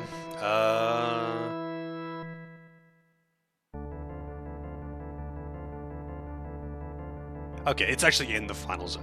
Good shit. That's not what I wanted to address, but whatever, I'll save too. Yes, I do wish to continue. Thank you for asking. I really wish games wouldn't do that though, you know? I wish instead of asking you whether or not you wanted to continue, they just say literally nothing, and if you don't want to continue, you reach down and you press the off switch, and you don't continue playing. You know, I don't need the game to ask me whether I want to continue before quitting, and if the game didn't ask me, I'm not going to just keep playing against my will.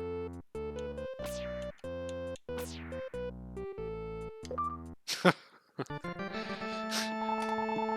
sixth stone started to shine and was swallowed into the aurora. Oh shit!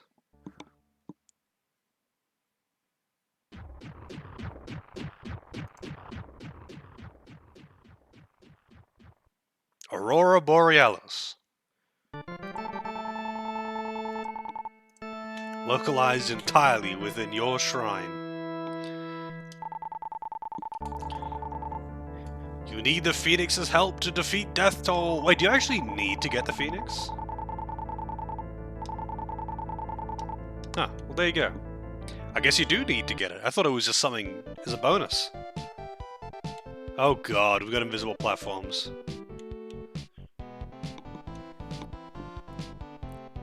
Coffee stream, that's goddamn right. Oh shit. 2,700 experience.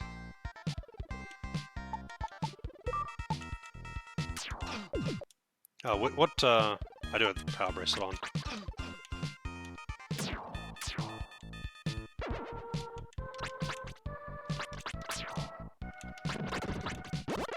Holy shit, the experience is beefed up here. This is a pretty good track, too. How's it going, Helico? Isometric exercises. But do I really have to actually kill these bastards with magic? If I'm gonna do that, I will use the... well, flame pillar. Pillars of fire will rise around you. Let's try it. Okay, that's pretty fucking strong, but that's really expensive. Hang on. Let's see what the tornado does to him.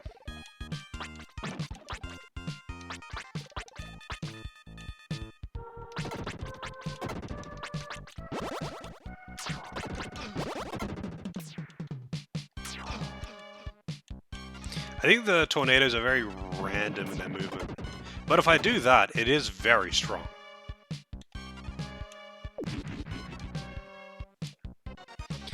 slept for 12 hours. That's a lot of hours. I don't like sleeping that long. Oh, shit.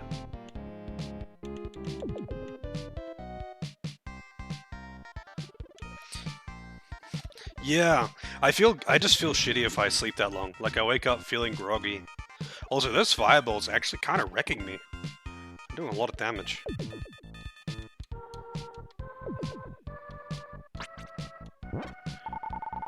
$200 gems, that's not what I wanted at all.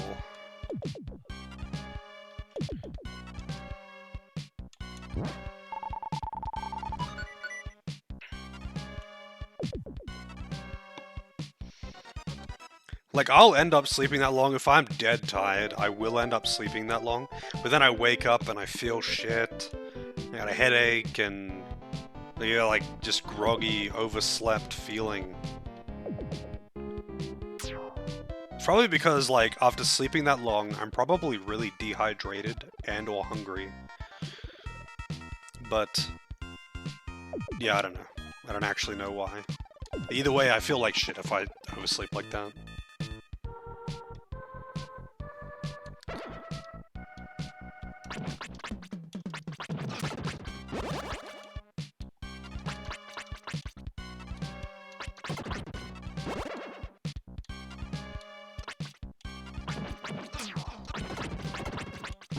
I am actually getting freaking destroyed here.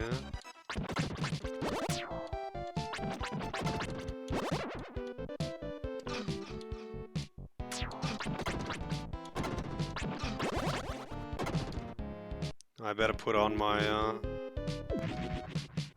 healing herb in a moment.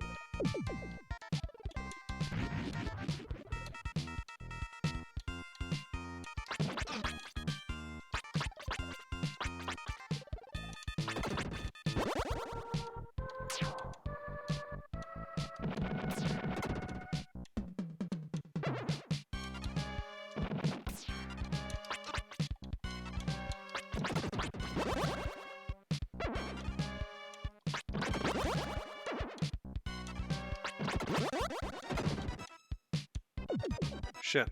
Wait, where's the other one? Where's the other dude? Oh, he's over there.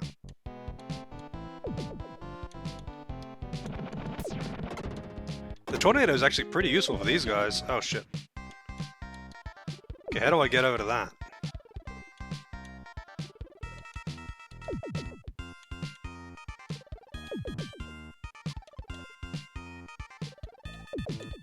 Huh.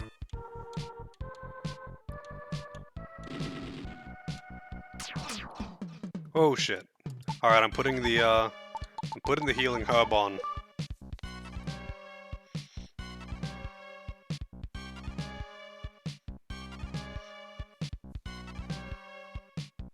Sorry, I just missed a bunch of chat. Let me catch up there.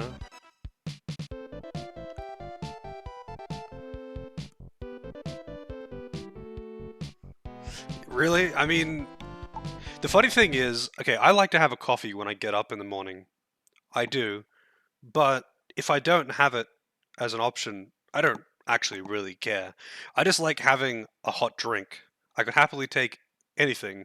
But then, funnily enough, sometimes I just forget. Like, I'll put the kettle on, and then I'll go have a shower, and then I get out of the shower and just immediately start doing something else, and I realize, like, 3 hours later, oh, I never even had coffee this morning.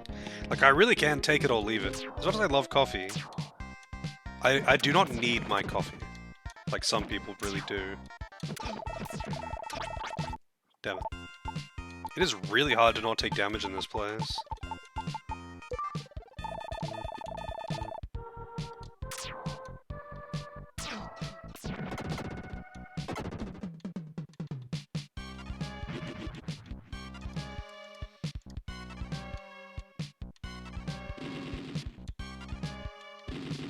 Whoa! The walls are fucking erupting.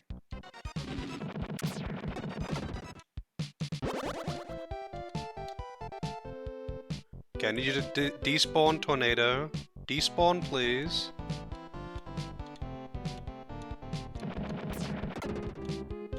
I wish I could guide it. That would be so good.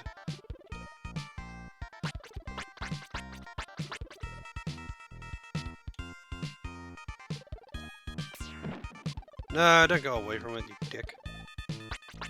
So the tornado is really strong, but I have no control over it. It just does whatever it wants. It's just really strong though. But if I spawn it on top of something like that, it just freaking wrecks them.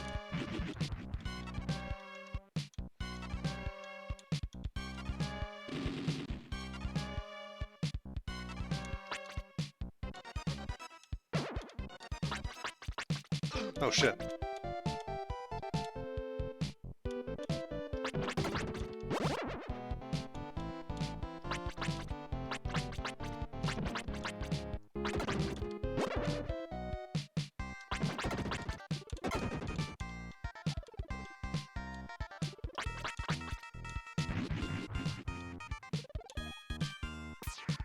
So these walls, I think, are actually destroyable as an enemy, but maybe I need a different sword for it.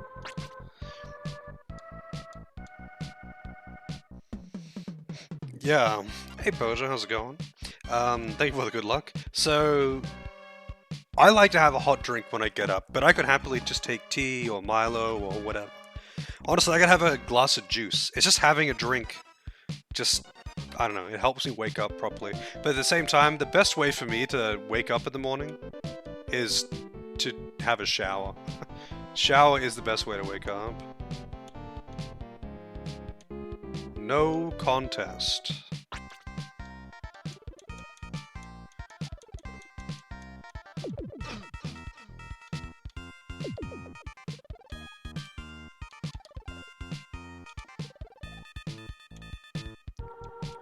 Chocolate milk. Yeah, I mean, chocolate milk would be pretty good. Milo isn't actually chocolate, though.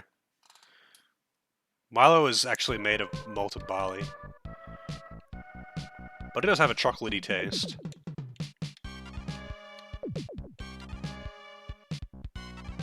Oh, there's a chest down there.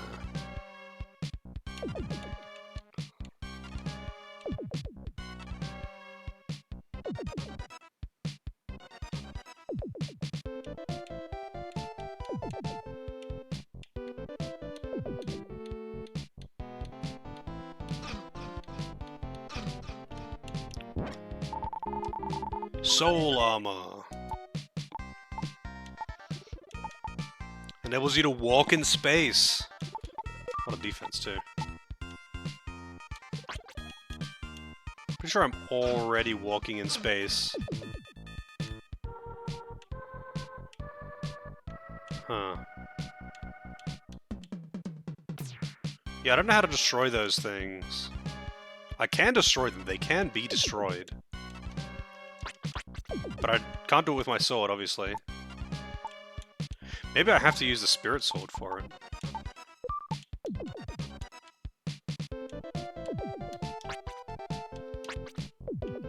Pretty sure the statue things can only be destroyed.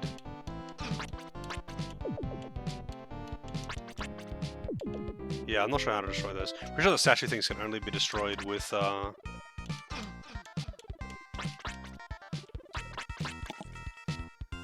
You know what, actually, I'm gonna go out and,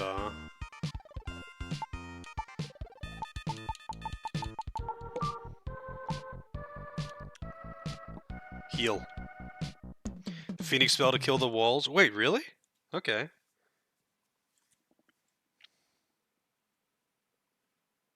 Chocolate-flavored malted drink? I mean, it's a chocolatey taste. It's not actually chocolate, though.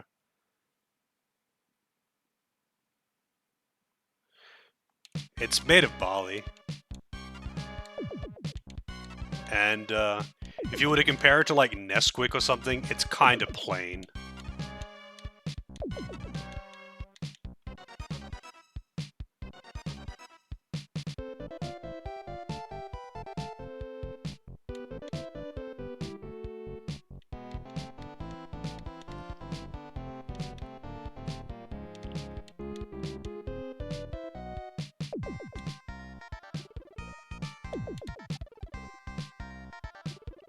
Is that actually what it officially says, or is that just like a random thing on Google? Because, yes, it is chocolatey tasting. It's not chocolate, though.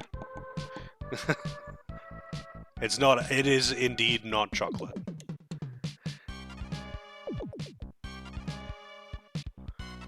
Because Google also says that Zelda's an RPG.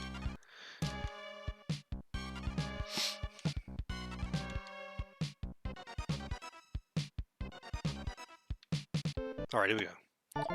Heal me.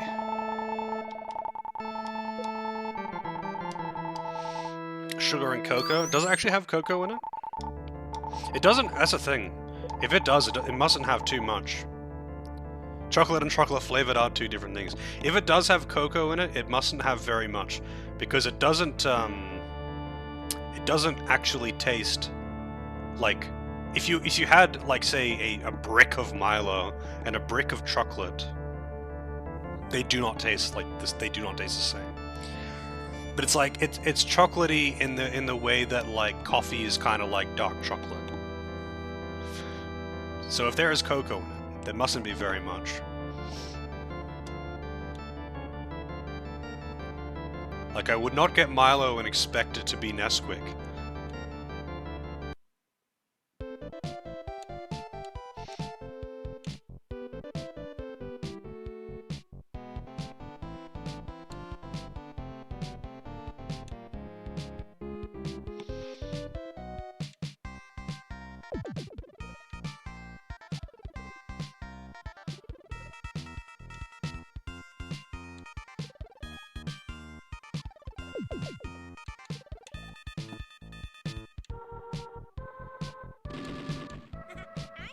I'm in danger. Evil Blackfish with the raid. He was playing Bravely. He started Bravely Default today. Fun game. Definitely a fun game. You don't believe in Nestle? Yeah.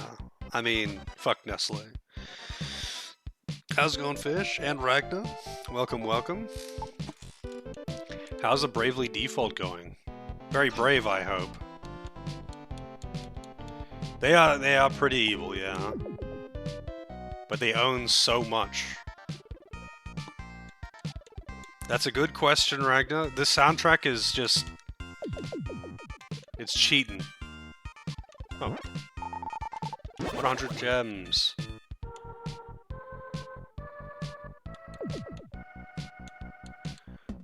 The Quintet games have got great soundtracks, honestly. All the Quintet games do, I think.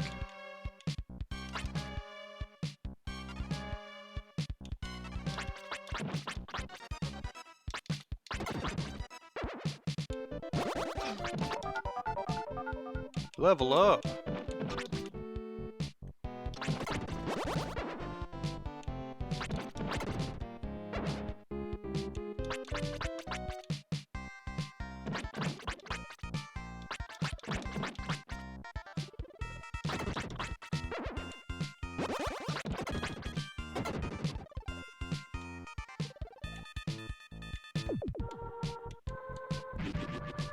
Why they didn't label it as a Final Fantasy spin-off? Yeah, like, it's kind of odd. I kind of thought the same thing when I played it. It is a little odd, because it is a Final Fantasy game. Like, it's a Final Fantasy game. It's just a throwback. It's like a modern throwback to the old Final Fantasies.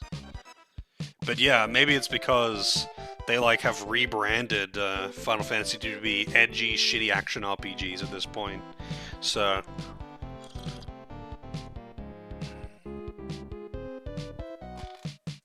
yeah, like, Crystal Chronicles is not a fucking Final Fantasy game, right? I don't know anything about Typo, though. The Crystal Chronicles is back when they were... well, one, they were still making, like, traditional Final Fantasy games, so to speak. But two, they were doing all kinds of weird experimental shit.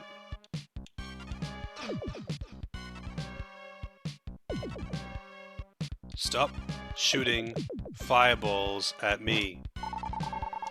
The Soul Blade. The strongest sword you may use. So I think if you get max level, the Soul Blade turns into a different sword or something like that. The Tactics game? No, it's... yeah, it's... Bravely Default is kind of like... It's very similar to Octopath in a way. So it's the same people. Octopath and Bravely Default's the same people, if I recall correctly. But yeah, it's basically the Final Fantasy V job system with a combat system that's similar to Octopath. Not exactly the same, but it's pretty similar. And it even has a story that revolves around, you know, the elemental crystals protecting the world and whatever. Like, it's very much a throwback to traditional Final Fantasies. And, I mean, it's really fun. I would highly recommend it. The first one, story-wise, it's kind of eh. But, still a very good time. Like, I got thoroughly absorbed into that game. I really got to replay 2 and do like a 4-job Fiesta type thing. Because it's like literally built into the game. Ah, okay, so the Soul Blade can hurt the walls. And they give crazy good experience.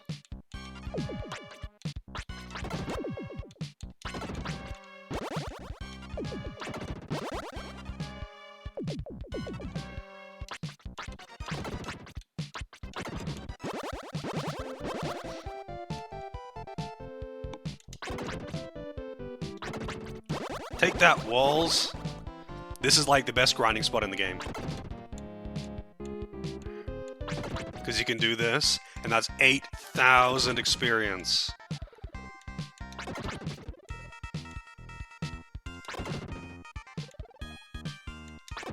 I wonder how close to leveling I am.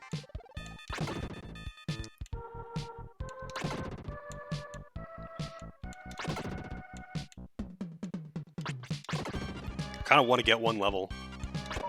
There we go.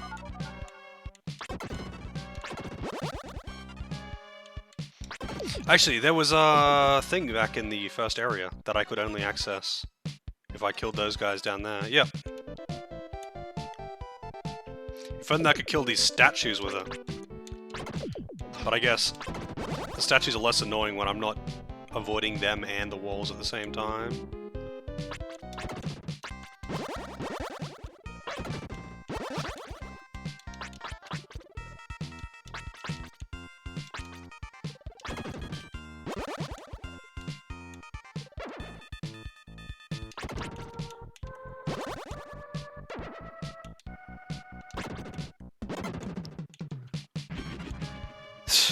Wait, all that did was open a save spot. That's like, wow.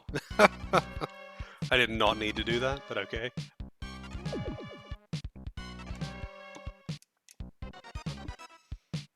Yeah, this is the final dungeon, actually. Man, these things give tons of gems as well. I've got to call them orbs. So I'm missing one door on this side too. One a demon door. The only problem with the Soul Blade is that it doesn't heal me like 1 HP bar every time I kill something. Like the last sword I was using does. Pretty sure I already got the item down here. Yeah, it's just chest. Evil! Yeah, this is called the World of Evil. Literally called the World of Evil. Except in this zone it's called Dazzling Space! But yeah, we got the gems and or the stones. And we unlocked the path to the World of Evil, so we can defeat Death Toll!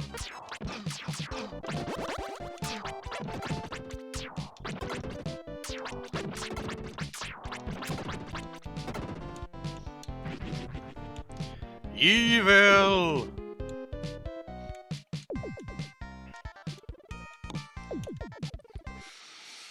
Atsumori, how's it going? Oh shit, am I already there? At the third portal? Holy shit.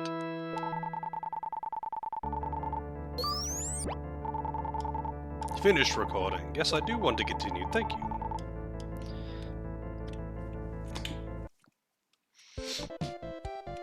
Alright, so how do I progress? I need to find the Phoenix thing before I can progress, I believe. But how do I actually reach it?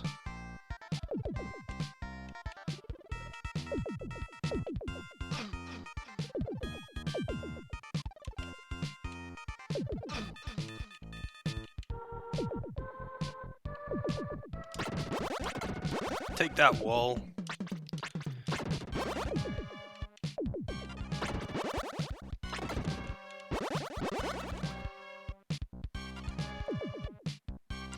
You actually grind up to level 50 though, which is pretty wild. Why anyone would do that, I don't know. I don't think there's any real reason to ever go above level 25. But, you can, I guess.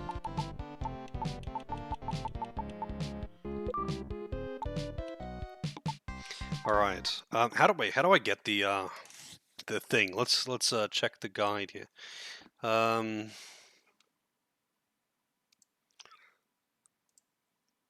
Red Hot Ball.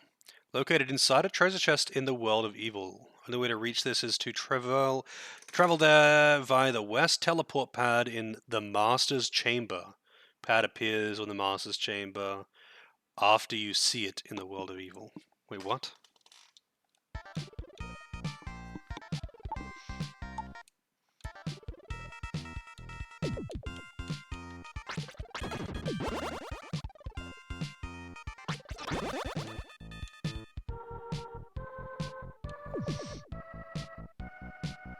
I don't have the item, right? Oops.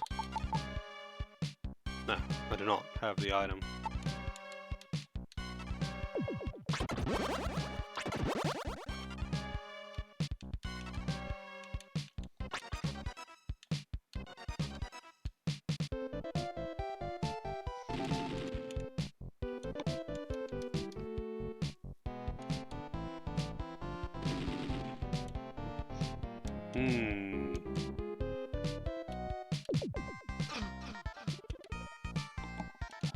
Oh, wait.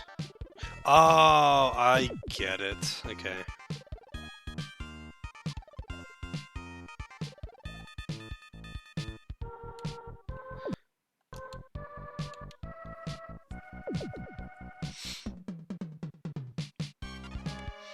I'll have to leave and then warp back in.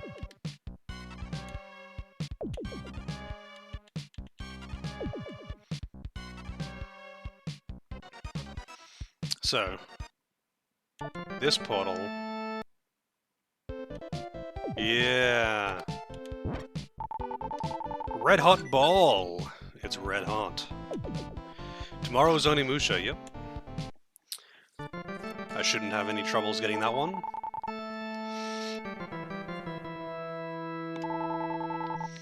Let's see, move to...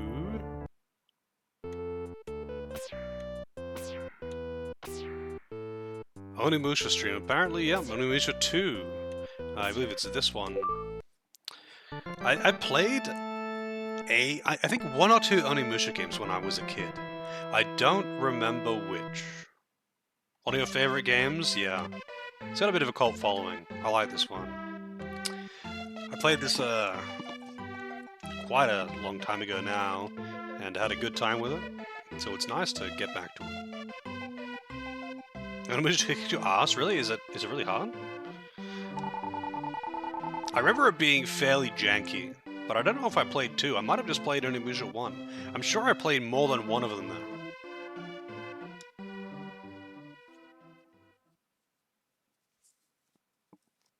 Why are the grandmas dancing?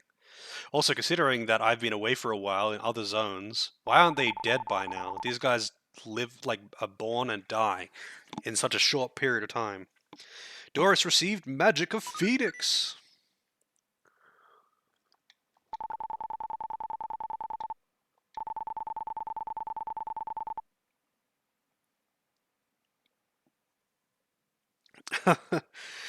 I mean, hey man, there are some games that I thought were so goddamn hard when I played them as a kid, and then I either came back to it as an adult, or I watched someone play it who isn't a kid, and they either kicked its ass or I kicked its ass, and it's like, damn, yeah, maybe I was actually just shit. Battletoads, yeah, Battletoads is definitely still hard.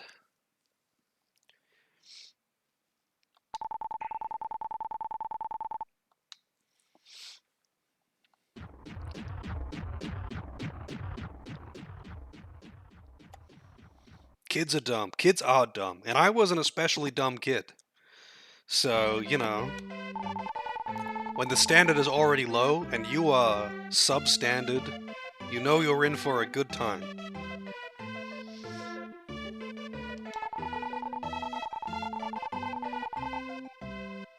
You need the Soul Blade and the Soul Armor to actually make it, apparently. Interesting.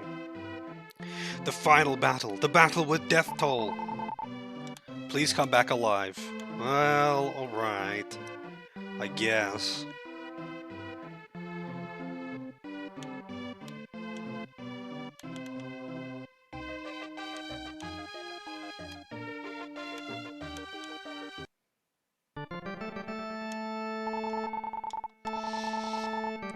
Doris, how can I help you?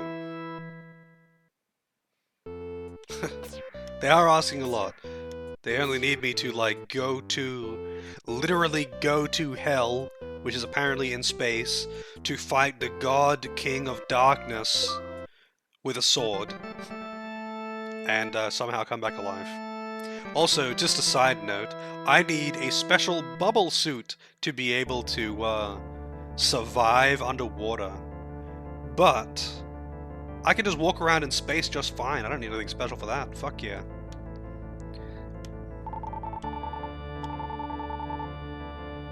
Oh, I just realized as well.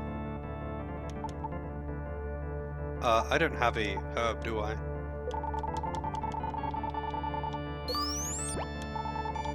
A 90s Japanese game? Yes. This game was 1992. Yeah, I need to go get a herb.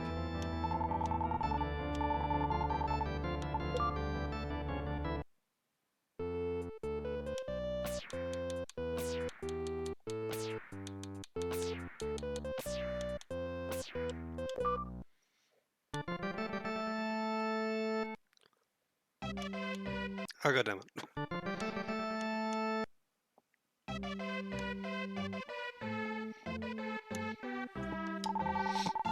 Yeah, when you, like, get the bubble suit, she's like, oh, you can't breathe underwater. Here, we'll give you the bubble armor so you can go underwater too.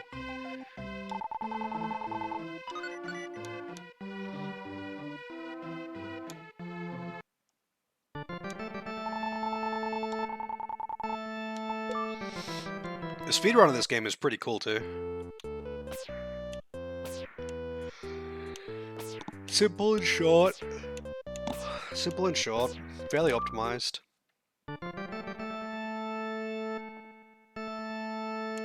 I'll save again.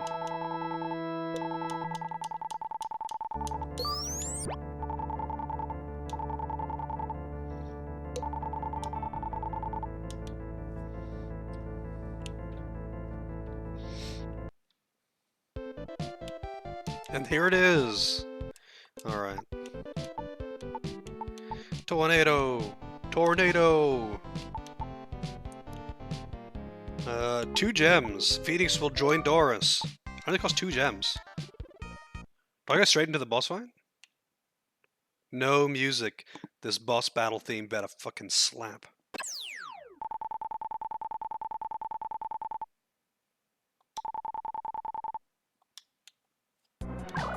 It's just a generic boss battle music? Really? Oh, I see. Holy shit, this is actually...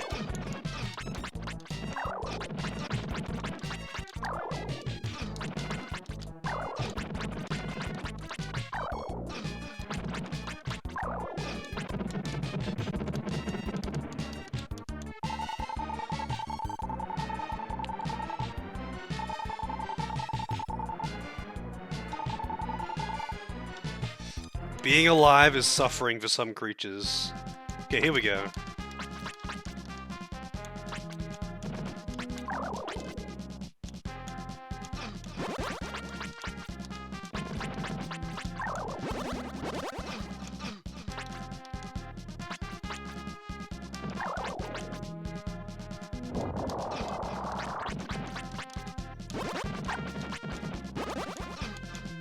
I am getting fucked here. I don't know how to hurt this guy.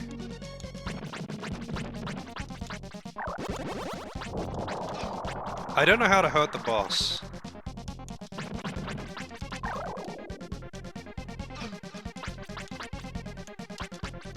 Also, the game lags a lot. The game is lagging a lot here.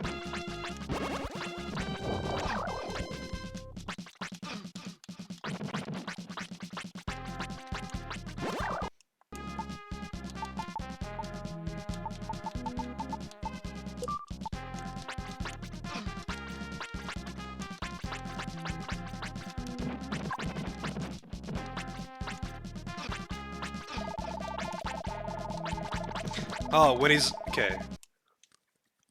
So, I guess he's only vulnerable after I destroy...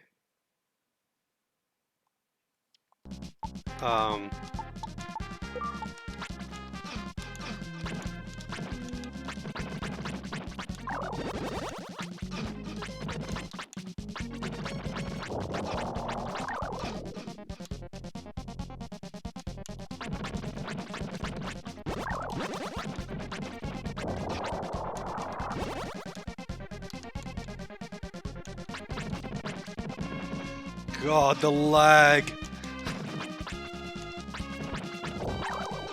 I'm not sure if I'm actually, like, I'm not doing HP damage to him or something.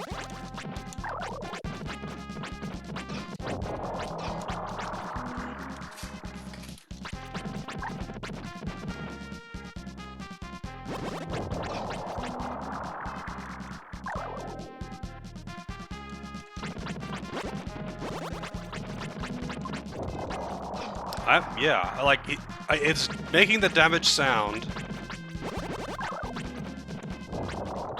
but I'm not dealing, like, HP damage to him or something.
Yeah, I don't think I'm doing any damage. Like, it's doing the damage sound, but I'm not doing any, like, I'm not damaging his HP bar or something.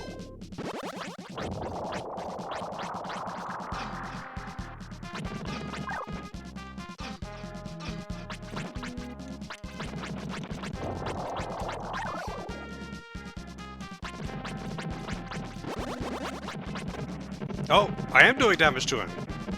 He doesn't have an HP bar though, so I got healed.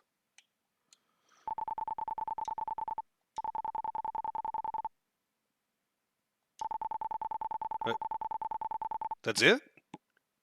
He didn't have an HP bar. I thought I was just like breaking a barrier to hurt him or something. I don't know. But he's dead. All right. Invisible HP bars. Yeah, I mean it's a questionable design choice. They did like you could tell that you were hurting him. Like it made the damage sound, but I was just like, do I have to do something else? Glad I just kept at it, I guess.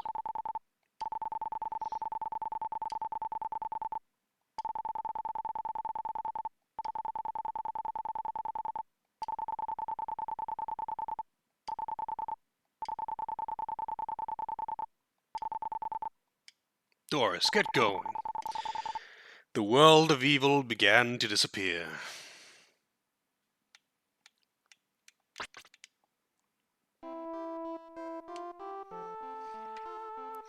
Little money.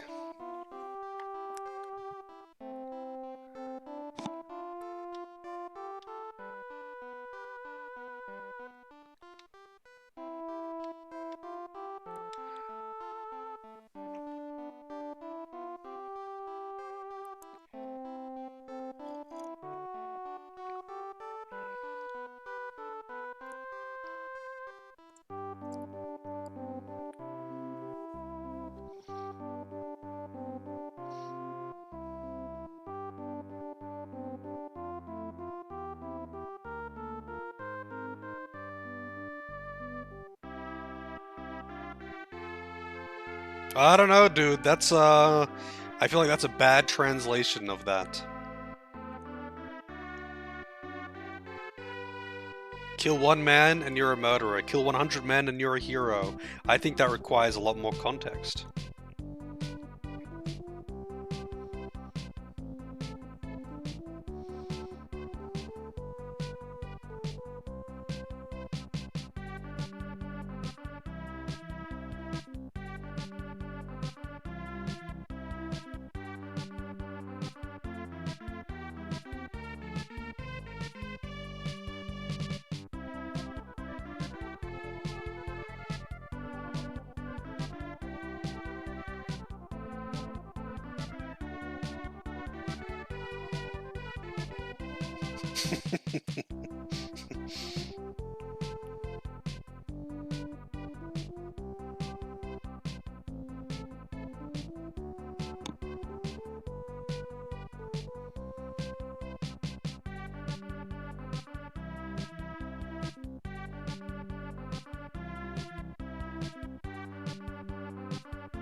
Yeah, apparently. According to this, genocide is heroic.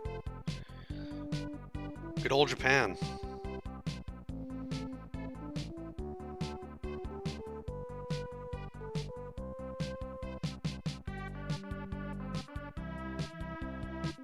It's so weird that the doll can talk.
Dr. Leo, he's the guy who is the cause of and solution to all of the problems here. He made the machines to make life good for people, but then he made the machine of evil. That's basically the story. And the machine of evil summoned the evil man Death Toll. And Death Toll destroy thing.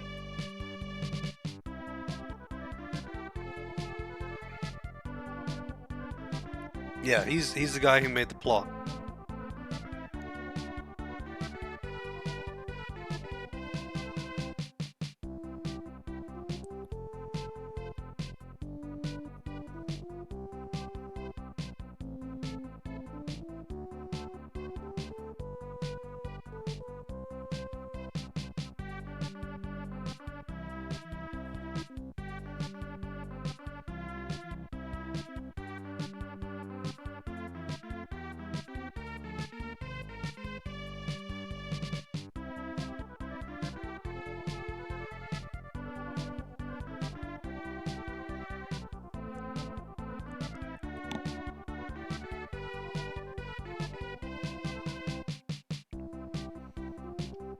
Yeah, just invading people's dreams. What if they're having some kind of fucked up erotic dream and they don't want people to be peering in on this?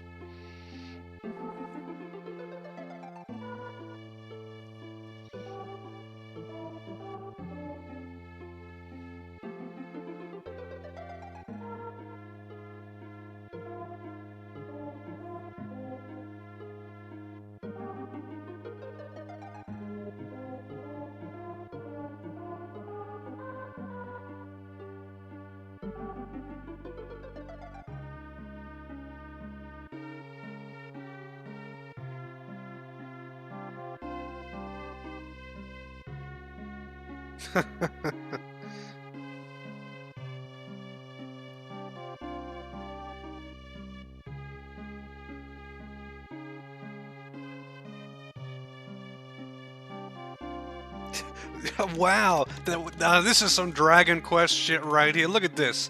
Now this is some Dragon Quest shit right here. They didn't even give me the option to say no. Normally it's like, you have yes and you have no, but if you say no, they're just like, oh come on now, don't be like that, and they ask you again, until you say yes. But I only have yes.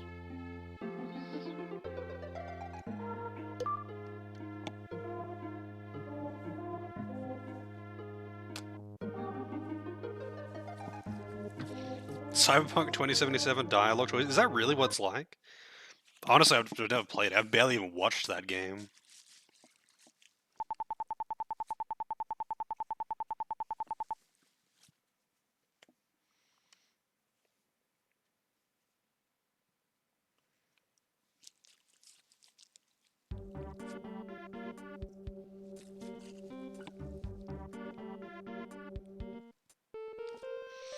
Yeah, you get the Dream Rod fairly early in the game, and you occasionally just tap into people's dreams to find the way forward.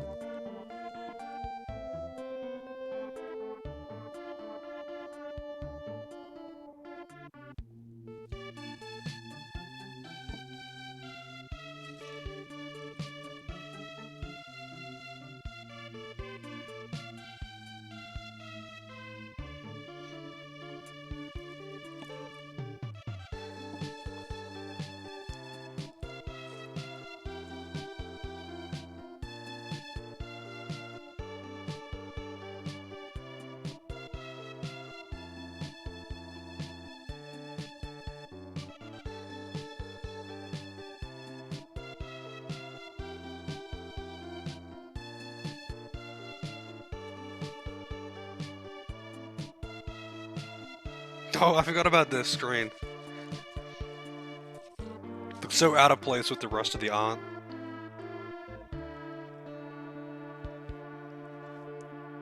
She's so blonde hair, blue eyes anime.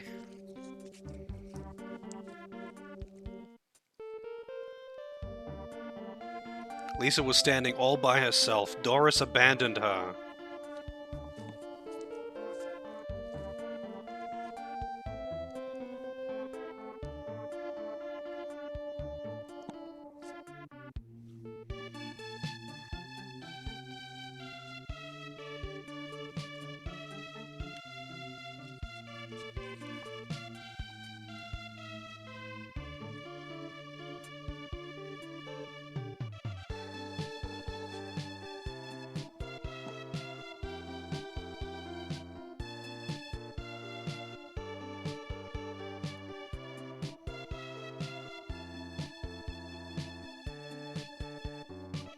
What is this? Is this screen actually different in the Japanese version?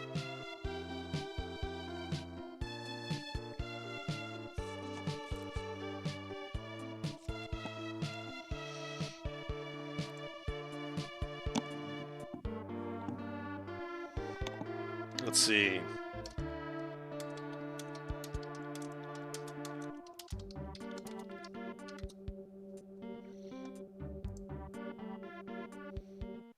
Oh, yeah, she is actually quite a bit more anime in the Japanese version. She's got those wonky, giant 90s anime eyes, and she's praying.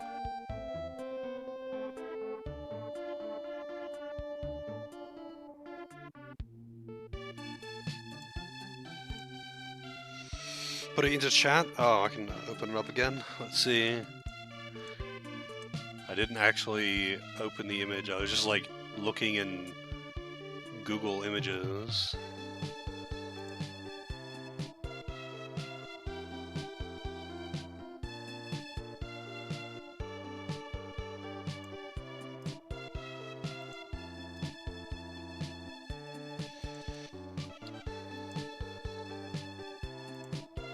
There you go.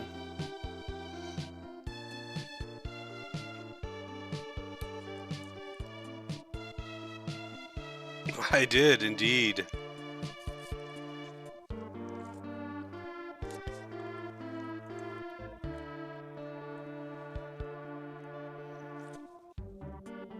She also has lips outside of Japan, apparently.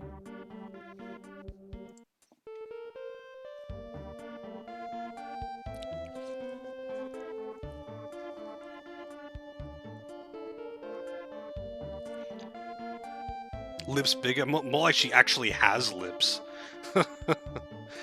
More like she actually just has lips. She's not just like... It's not just like a hole with teeth in it.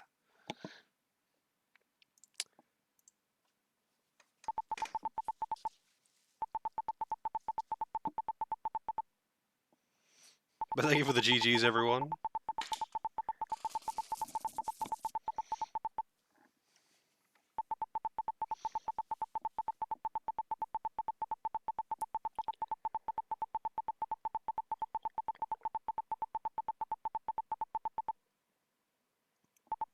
Oh, it's canon. Doris does indeed get together with Lisa. Boy has grown up. He has become a man.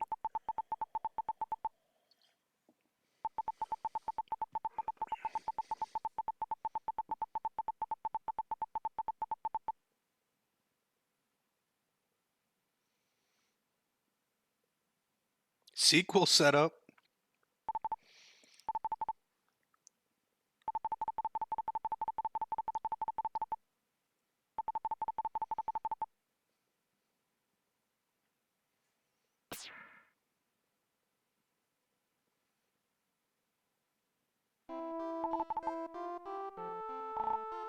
He's not human, no.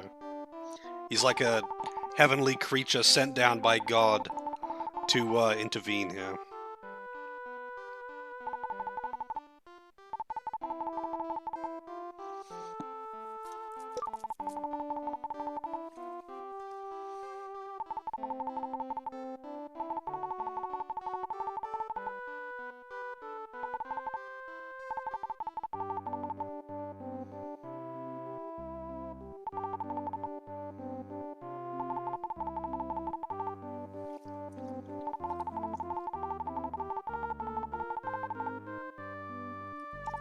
I said yes. Maybe it was meant to be a double negative. Man, if he actually had lost his memory, that would be a very creepy thing for her to say.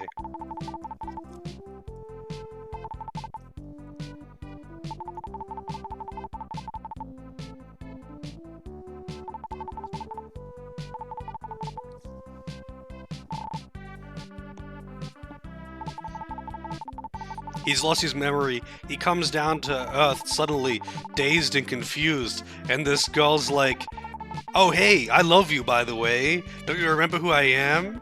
Here's my goat. Its name's Turbo." And he's just like, I think I'm in danger.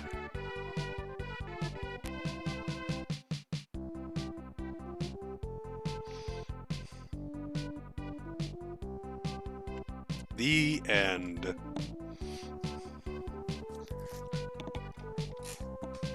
That was a long credit sequence and cutscenes for a SNES action game, you gotta say.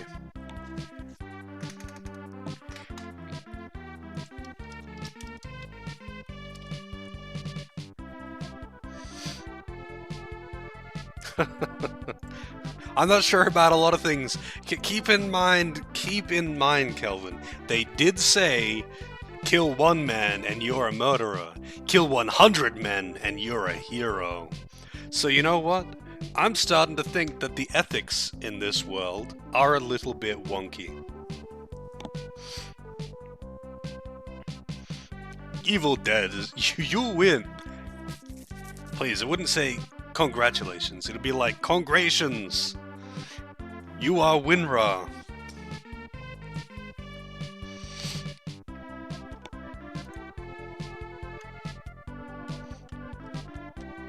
That's it. It's just stuck on the screen now too. The bestest of Blazing Souls. The most morally dubious SNES game. I don't know about that, but it's definitely pretty morally dubious.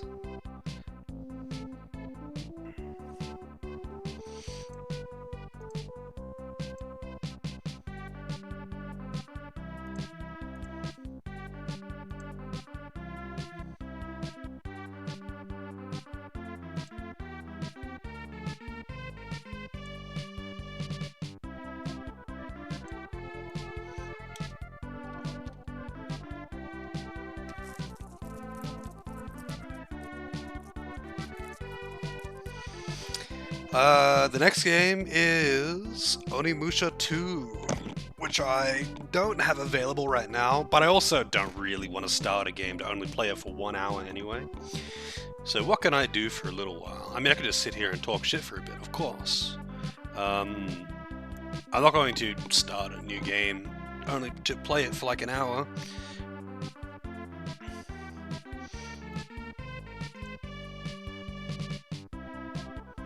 Dark Half. Interesting. Minesweeper speedruns. Oh, God. Actually, what I can do is update the queue.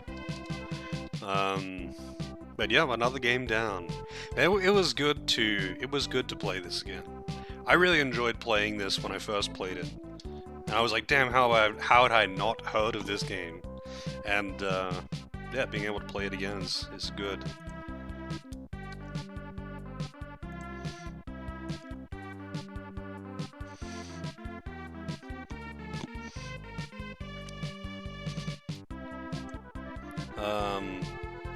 Alright, I better put this down here onto the on hold thing, just to tidy up the queue.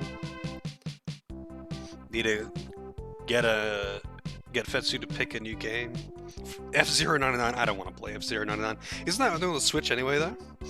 I don't have a Switch. If I did, I'd already have streamed SMT5. Already would have.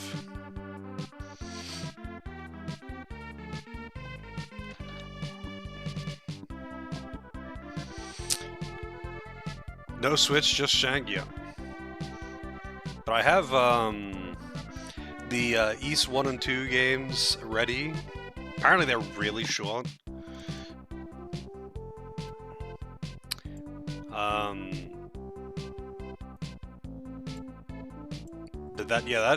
That took me all of... They were really small. That took me all of like 15 minutes to download them both. Not even that. I think I put them both on to download, and then I went and made a coffee, and when I got back they were done. Also, there's some booba on the East 1 cover art, apparently.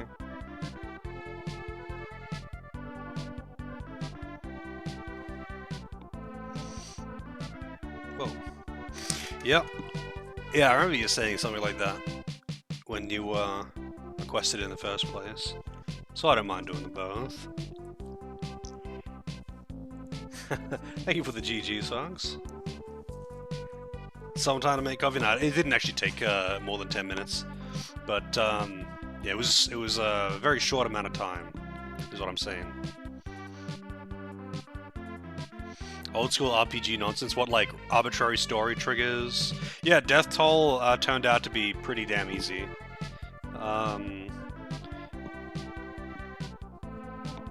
I didn't realize that I was actually killing him.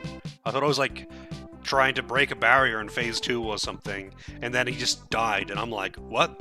Because he doesn't have an HP bar in phase 2. As always, some arbitrary stuff. Yeah, I'll just have a guide for it, I guess, or if I get lost. Well, you're welcome to backseat it, I don't mind.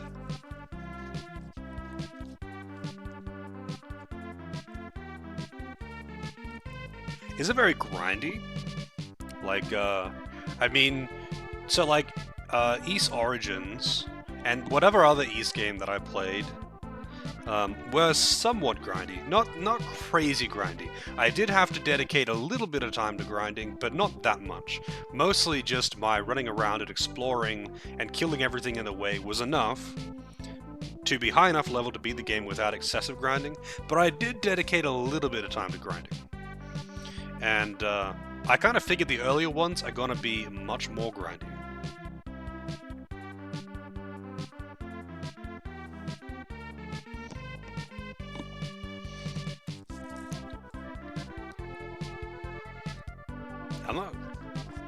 I don't really have anything to play that I could just play for like an hour or something. No one wants to watch me play Final Fantasy XIV. The bump system?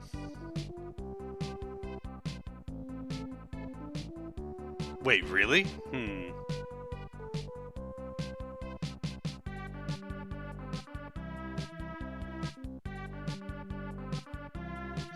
Oh, really? Well, I've got the ones on Steam. Those are the ones that I got from Night. I'm assuming that the ones on Steam are probably the same as the PSP one. Because I probably ported from that one.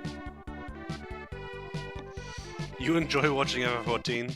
I haven't got shit to do on FF14, honestly. Just roulettes. Like, I've cleared the Savage tier. I've farmed Abyss on 2 classes. Oh, 2 roles even. I've leveled all my jobs. I've done all the things to do in current content. I'm just waiting for the next patch, so I've got something to do. Mostly the same. What's different between them?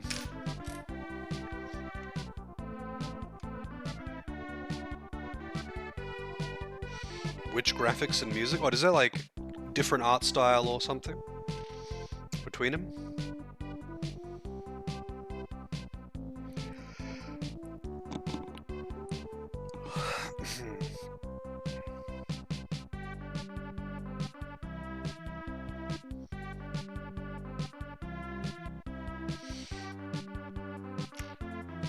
Oh, okay. What was it originally on? What was East 1 originally released on? What was its first platform? 17 achievements for it as well, apparently. And 21 for East 2. PC Engine? Damn. I see. Turbo graphics.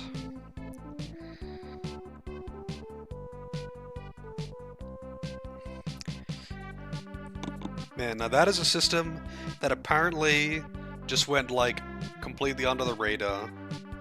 It just flopped or something. There is not very many games on it, and apparently I hadn't even heard of it until I met a streamer, or found a streamer who speedran games on it.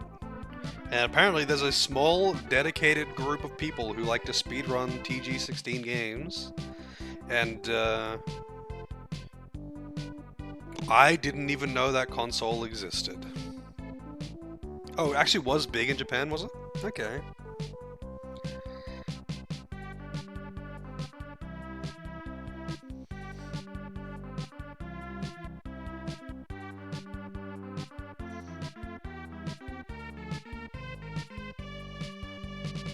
Oh, okay. I mean, granted, even if it did officially release here, it's a little bit before my time. Like, what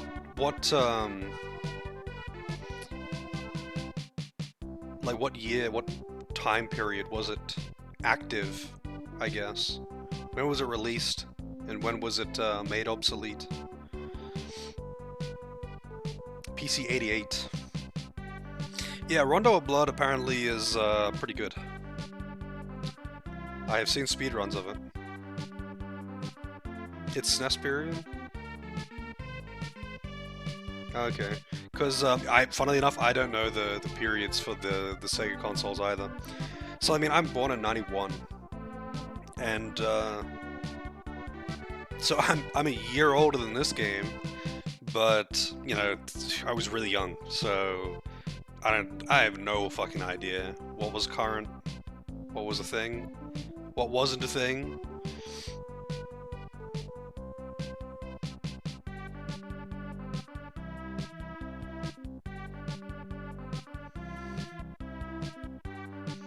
In Japan, the PC Engine was very successful and gained strong third-party support and outsold the Famicom at 1987 debut, eventually becoming the Super Famicom's main rival. Really? I am 91. 91 years old.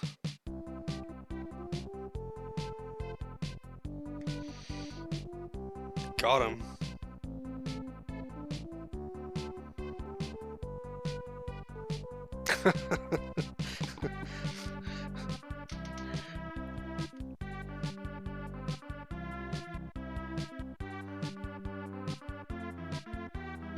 It's kind of funny because before streaming in basically any online community I was ever in, I would always be the oldest, like always, by at least a few years every time. That's like, you know, playing MMOs and whatever other online groups I would end up getting into for games. But then with streaming, playing older games, I've managed to accumulate a group of people who are not mostly older than me, but there is way more people older than me than I'm ever used to having around in any kind of online community. Not a bad thing, it's just weird not being the oldest person in the group.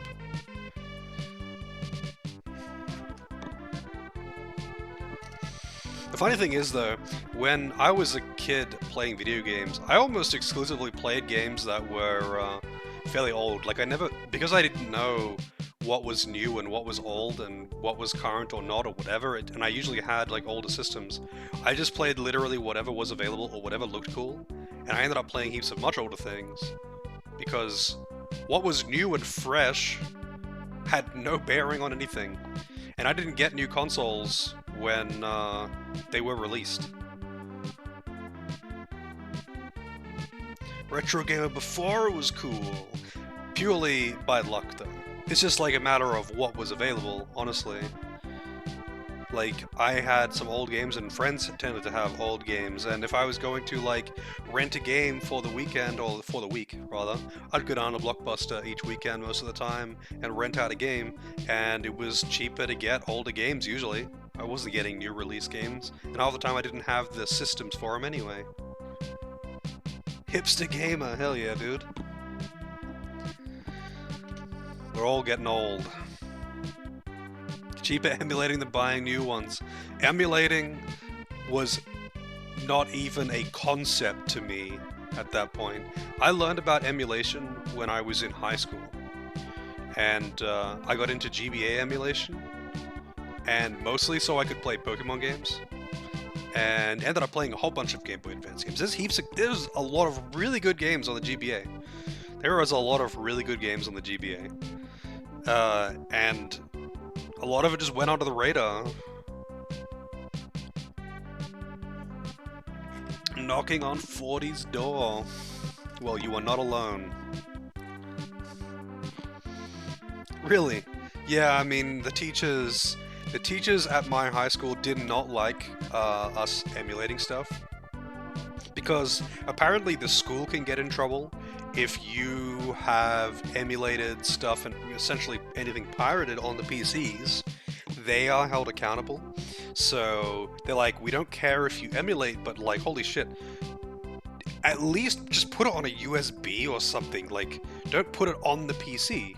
Like, what the hell is wrong with you? That did not stop us.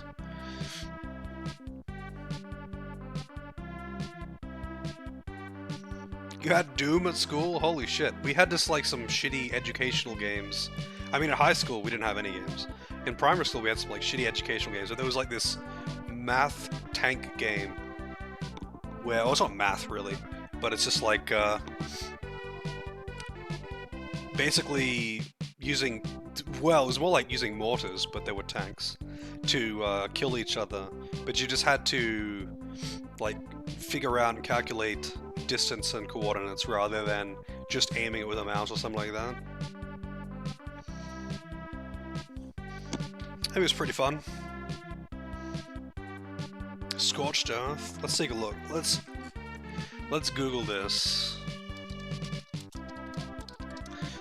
Scorched Earth game.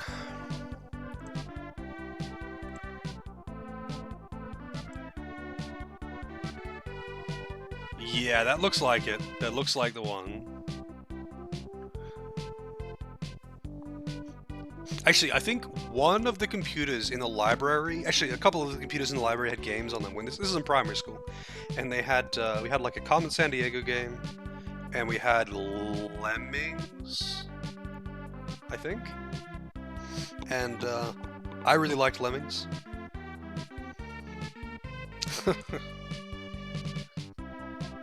Drug Wars? I mean, I had Drug Lord 2, I think, on my home PC, and I think someone put it on one of the school PCs, but it just got removed. Because back in these school PCs, they were not like set up properly for students to be able to log in on multiple accounts or whatever. You just turned it on. It was literally just like a normal PC. If you had any idea what you were doing, you could just install whatever the fuck you wanted and just do whatever you wanted. It was yeah, they didn't like have any kind of safety settings or anything to stop the kids from doing dumb shit.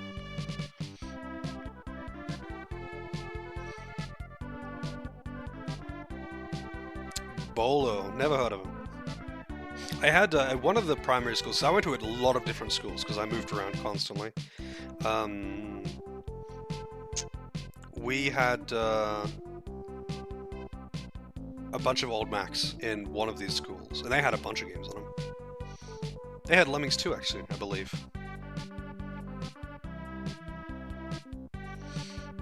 Yeah, there was a bunch of actually that was something that was on the PCs in high school.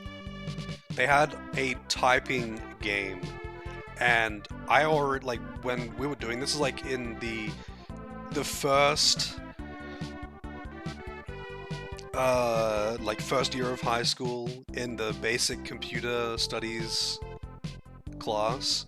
They do like shit like teach you how to touch type and operate some basic ass programs and whatever. And I was already pretty good at typing. Like, I wasn't amazing or anything, but compared to the other kids in the class, vastly better, only because I played lots of games on the computer. Literally the reason why I learned to type fast was typing cheats into fucking Age of Empires. And I was just like, well, I've already beaten this game, and now I'm sitting here with nothing to do because I have to wait for everyone else to finish before we can start on the next unit or whatever. So I'm just sitting there playing solitaire. Flex, yeah. Just play more video games, dude. Like, for a lot of these kids, like, they barely touched PCs at all until this point. Because at that point, lots of people didn't have like a home PC, and unless they were using computers at school, usually if they were, at best it was at a library to search for books. Like to just to access the archive or something.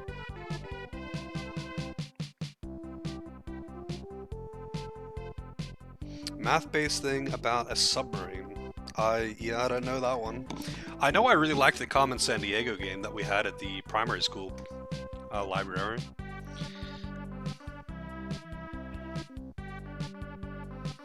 Note Invaders. Huh. I've actually seen a couple of like typing-based games which seem pretty cool.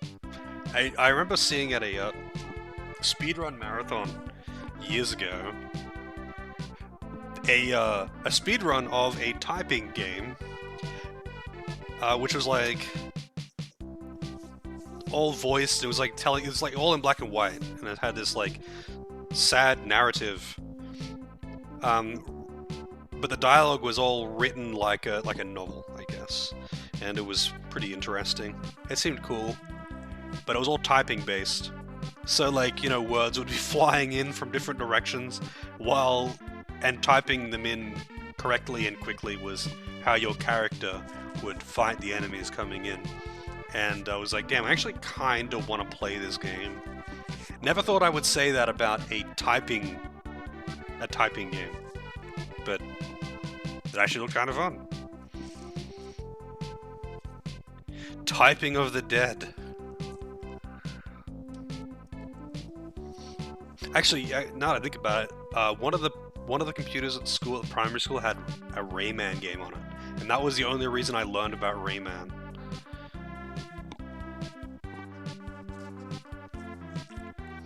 Let's see, Typing of the Dead. Let's Google this. Typing of the Dead. The Typing of the Dead arcade game. 1999. Arcade game that was developed by WoW Entertainment and published by Sega for the Naomi hardware. I don't even know what that is. I'm guessing that's an arcade thing. The game was released in Japanese arcades in '99 and was ported to the Sega Dreamcast in 2001 by Smilebit. But wait, how does a typing game work on the Dreamcast? Does it have a keyboard that you can plug in? It's an arcade board, yeah, okay. Some secretary? Let's see. There you go. Typing of the Dead, Overkill, is on Steam. Did you know that? This is a 2013 game though, what the fuck?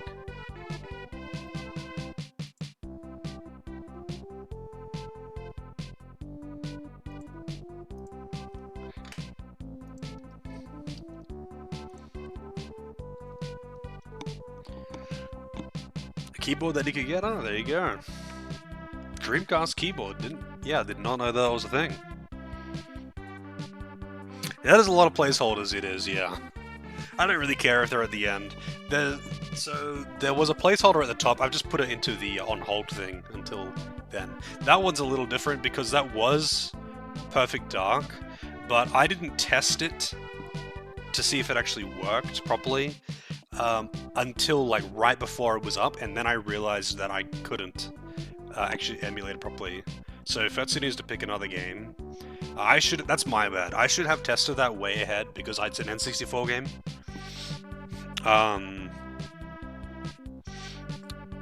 The other ones I don't mind. It's like they're not going to be out for a long ass time. Naturally, I would rather that they get picked sooner rather than later, but I don't really mind because they're not going to be up anytime soon. Perfect Dark Remaster on Xbox. It's on the 360, right? I've never tried to emulate 360. I have no idea how good or bad 360 emulation is, or how difficult it would be. Yeah, I kind of wanted to play Perfect Dark as well, because I've heard that game is really good. 360 emulation sucks. Yeah, honestly, even regular Xbox emulation sucks. I tried to emulate Jet Set Radio quite a while back now, and the request had to be changed to something else because I just couldn't get it to work properly. Even with a bunch of like trying to get things fixed, I still had a lot of trouble with it. Most things on the 360 are on PS3, yeah. That's true. PS3 emulation also kind of sucks though, unfortunately. It's not horrendous, but it's getting better, but it's still pretty bad. Yeah, I think the thing with the Xbox 360 is most of the time the games are available elsewhere, and there's only a few games. There's only a few games on the 360 that are still exclusive to 360, and it's not worth making an emulator just for a couple of games. It really would just be for a very small audience, so there's no money in it. Obviously, people aren't going to donate money for it, and it's a lot of work. I would have thought that 360 would be, like 360 and Xbox would be pretty easy to make an emulator for, only because surely they would have some kind of similar architecture to Windows systems of the time, right? But I know nothing about this. I would just assume that, because it's Microsoft. Jet Set Radio is on Dreamcast. I think it was... I don't think it was on PS2. But yeah, it was, I tried to emulate that on Xbox, and, Still haven't found a dev kit, really? I know modding original Xboxes is still a thing that people do. Apparently people are pretty hardcore into that, because apparently the original Xbox was like a really good and powerful system that you can do a lot with. And I've seen heaps of videos of people who have like modded them out to be like emulation machines. And it's like, damn, that's actually pretty damn cool. A PS3 port, okay. A GBA Jet Set game, I didn't know that. I've only very briefly played any Jet Set anything, because there's like Jet Set Radio and there's another Jet Set game, right? Yeah, I'm not sure, Ragnar. I think a bunch of modern systems actually do that. The Switch does that. Like, they just run internal emulators for, they run internal emulators for, like all of their Super Nintendo, N64, whatever systems. Jet Set Future, yeah. Played 3D Dot Heroes, never heard of it. Let's Google it. 3D Dot Heroes. I mean, also, let's go into Steam and search for Jet Set. Jet Set Radio, $11 apparently. Yeah, apparently that's on Steam. 3D Dot Game Heroes. Action role-playing video game developed by Silicon Studio for the PS3. Presented using voxel-based graphics in a 3D environment to emulate the 2D graphics of earlier video games. Let's see some screenshots here. It's like Minecraft style. Reminds me of Crystal Project, actually.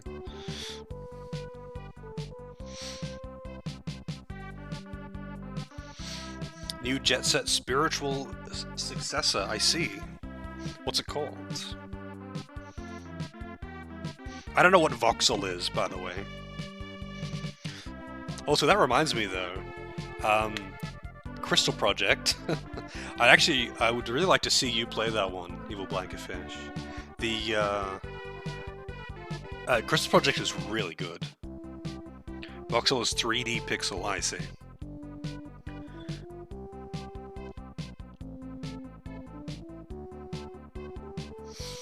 Yeah, Crystal Project was great. I ended up, I think I ended up winning it because I was like interested in it and I had messed around in the demo, and I ended up like getting it in a stream giveaway or something. Because it was only like 20 bucks or something. It was pretty cheap, so it wasn't uncommon to be giving it away. And man, that game absorbed me for a while there. It is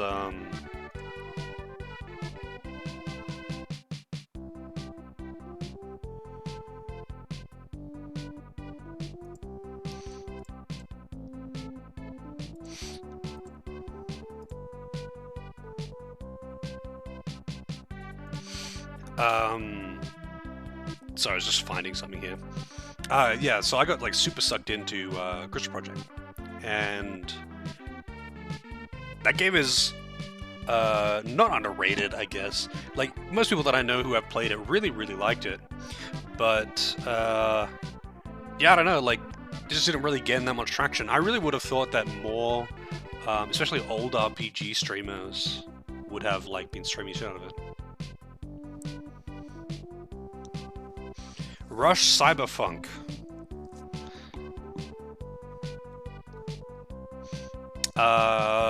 Which one, Wabon? Do you mean Crystal Project? Let's see, Rush Cyberfunk. Bomb Rush Cyberfunk. Oh yeah, that definitely looks very Jet Set. Release date. Oh, it's already out. For some reason I thought it was upcoming.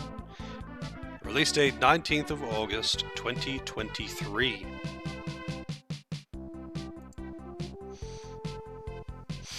Yeah, Crystal Project is very gameplay focused. It's like basically FF5 job system kind of thing, except with talent trees. So you don't get, like, literally everything. I mean, you kind of do, but anyway. So it's like kind of FF5 job system, except it's an open world. So it's completely open world. There are, like, some gates, and there are obviously higher level and lower level areas. So there is a sort of natural progression, but it's really, like, you can kind of just go wherever, and you can very much, if you know what you're doing with a good setup, you can go into much higher level areas than you're meant to be, that kind of thing. Ultima, I have played that exact hack, Fox. I have played a couple ROM hacks on stream. Not many, but I've played that particular ROM hack indeed. So I played FF4 Ultima, and I played FF6T edition. I played New Threat for FF7. What other ROM hacks have I played on stream? I don't think I've played any more on stream.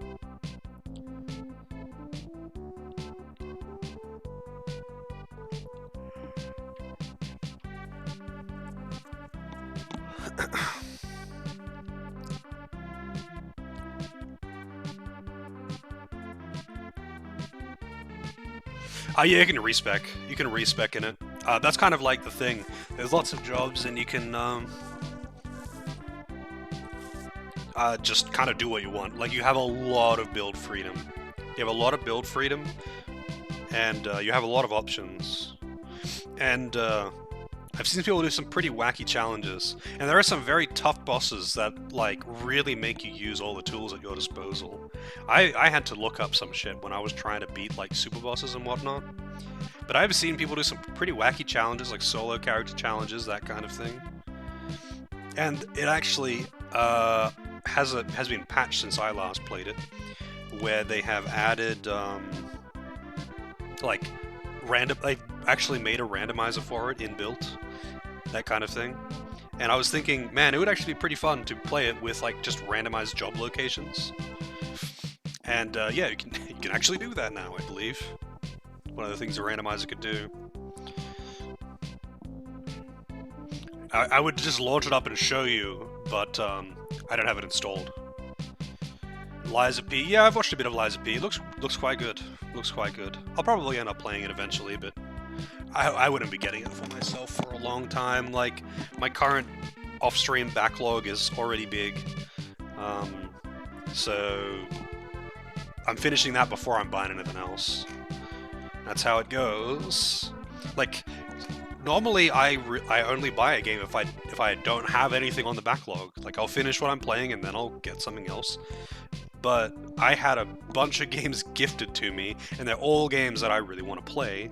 But, you know, just due to the nature of how slow I go through games off stream, it just takes me a long ass time. I'm nearly done with Tactics Ogre, and then I'll be finishing Red Dead, because Red Dead's just on pause. Game Pass is great. Yeah, I mean, if you are burning through games real fast, it would be amazing. But I just don't have very much time to play games off stream, that's all. Pretty much all of my spare time goes into playing stream games. Like, pretty much all my spare gaming time goes into any of the spare time that I would be using for gaming. It's pretty much just going into streaming. Like, I do play a little bit off stream, but, like, after stream, I usually don't feel like playing more games. That's when I would have more time. I usually, you know, just chill for a couple hours, and then, whatever, go to bed. But a lot of the time, I don't feel like playing games. Like, you know, I'll go do whatever, get anything done that I need to get done, get some snacks, and maybe come back and chill and watch a stream or some YouTube or something. But I usually usually I don't feel like getting deep into another game after I played something else for 6 hours. Yeah, Hollow Knight 2 Silk Song, that's been stuck in development hell for years now. I'm kind of over Silk Song without it. Like, I enjoy Hollow Knight, right? I think that game is great. But, man, I wish people would just like, I wish they would stop just being like, hey, just reminder that Silksong's happening. It's like, you are literally Half-Life 3.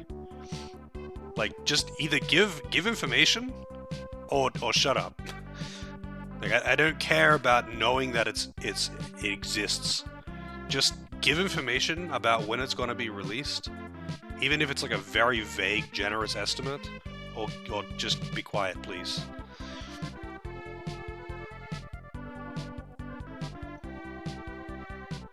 Mega Man Legends 3.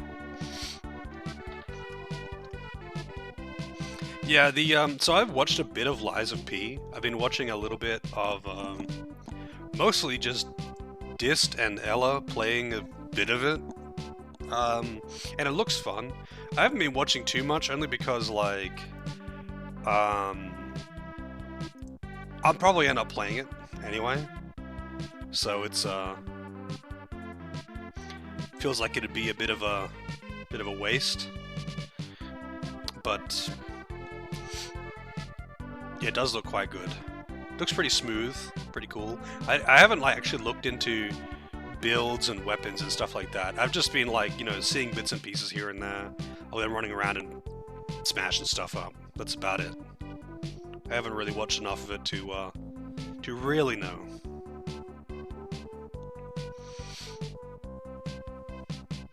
Ella is a pretty comfy stream. It's kind of weird, because I started watching him a long time ago, you know, back when he actually did Souls game speedruns. Best non-from Souls game, really. Chat is shit. Yeah, I mean, he averages like fucking 10,000 viewers. No shit, his chat is awful. But I mean, I don't go into a stream with over 1,000 viewers expecting the chat to be good. I don't actively watch him or anything, though. I just occasionally pop in when he's playing something interesting.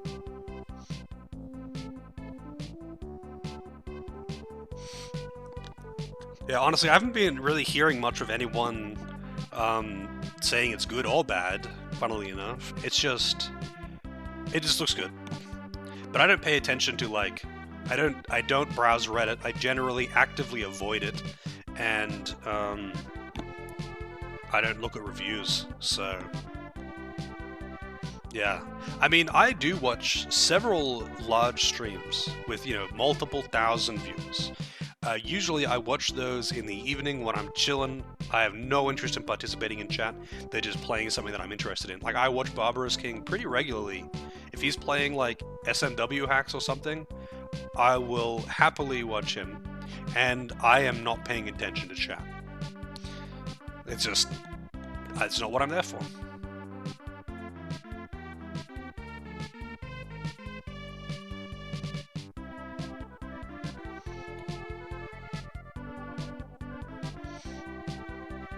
Yeah, like, I'm kind of the same. If there's that many people, I'm just hiding the chat.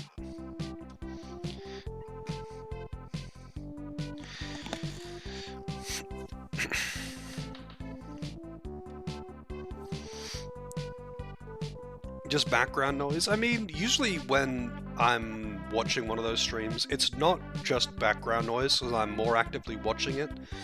Usually it's if I'm, like, laying in bed and just watching something before I fall asleep, or I'm like waiting for something, like I'm waiting for dungeon queues or something like that, then I'll be watching it pretty actively. Most of the streams that I watch, though, especially during the day, I'm mostly listening to, but I'm paying closer attention to what is being said, and it's more that it's like having radio conversation where I am jumping in and out of participation, but I'm always listening. Like, I lurk a lot, but it's like, when I'm just lurking in a stream, I'm not just like not there. I don't have it muted or something. Like, I'm still listening. It's just that I can't type if I'm doing something. If I'm occupied on the side, I'm still listening. I hear you talking shit. You think I didn't hear that?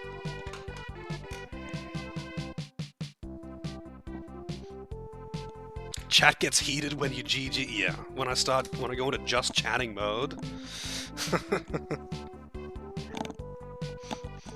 I mean, it depends on the game. Some games, chat gets really active. With some games, chat gets really active while I'm playing it, and then other games, chat is really quiet. It really depends on the game.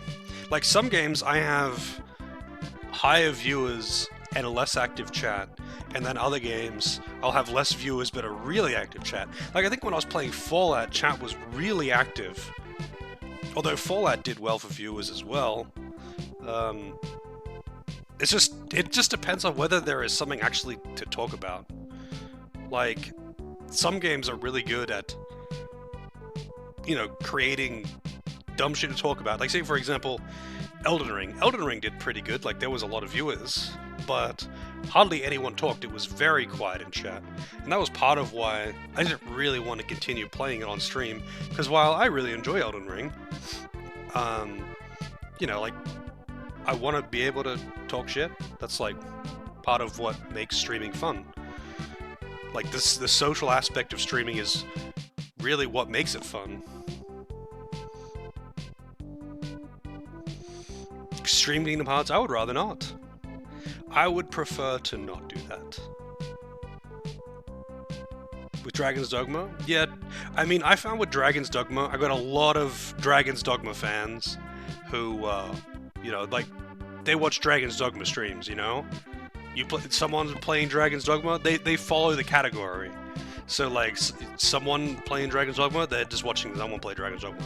And they want to, like, you know, give them items and stuff like that, and give them help with quests and whatever. And then once you are done playing Dragon's Dogma, that's it. You'll never see them ever again. A lot of the time, they don't even follow. They'll just be there for the game, and then as soon as you're done with that game, they're out. Because they follow the directory, they don't follow the streamers.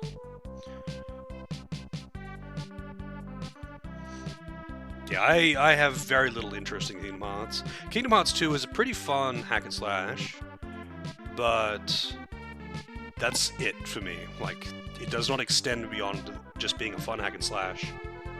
And I just don't really like Kingdom Hearts 1. You hate SMRPG? Really? Why?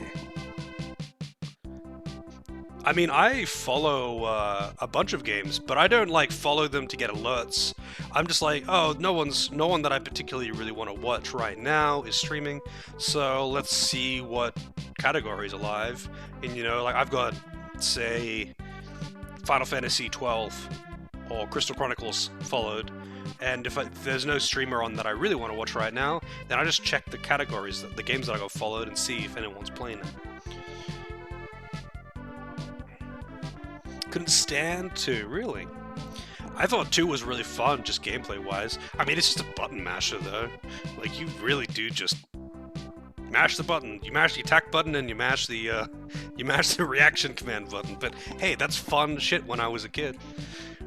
I had a good time with that. Because I was never really into Disney, so as a kid, I was not interested in the story or any of that shit. But you know, the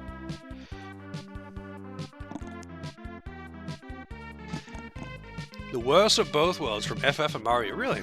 Well, I mean, I really enjoyed SMRPG because I liked the combat system.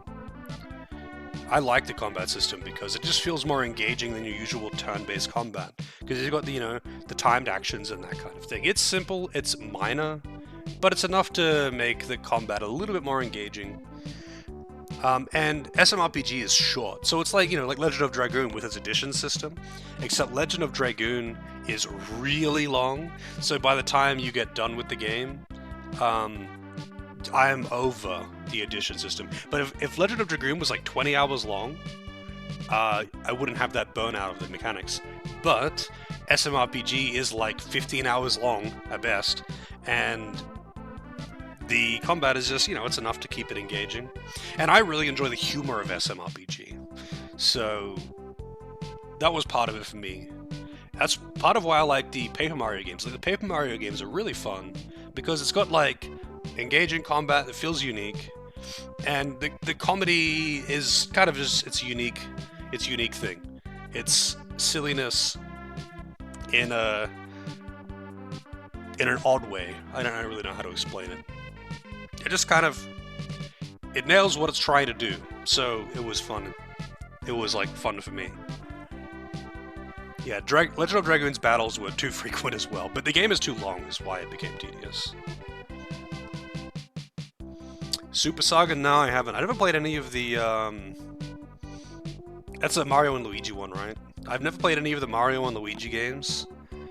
And I haven't played any of the Paper Mario games after Thousand Year Door, but the ones after Thousand Year Door are more like action platformer type things, right? Rather than JRPGs. Legend of Legaia. Yeah, Legend of Legaia I think was really cool. Especially because, like, it had a unique combat system, but it didn't rely on, like, quick timed actions. It was more just, like, combos and item management and stuff like that. But Legaia was a good time. I played that one as a request. I believe that was from Delvin, and that was a fun time. And yeah, Bug Fables is really good.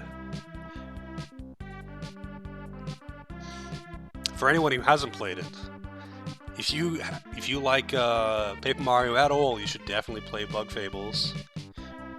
Yeah, I have not played Legaia 2. There seemed to be a bit of a odd thing hanging in the air over the topic of Legend of Legaia 2 when I was playing Legaia 1, and I never looked into it. Yeah, I've heard the Mario and Luigi games are really good.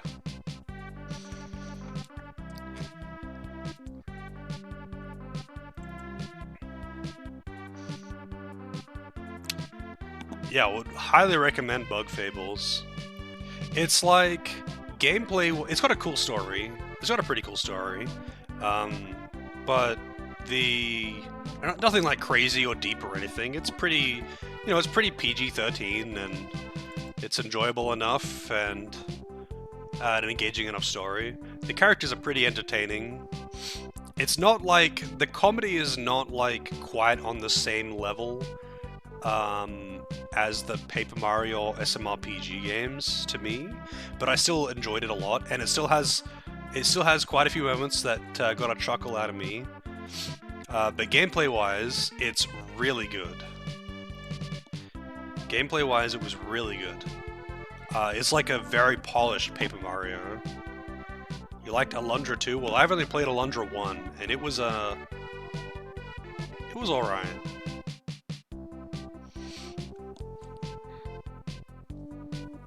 I actually won I won Bug Fables in a giveaway as well, funnily enough. That was before I started streaming, long before I started streaming. And I thoroughly enjoyed that one. I actually got all the achievements in it too, funnily enough.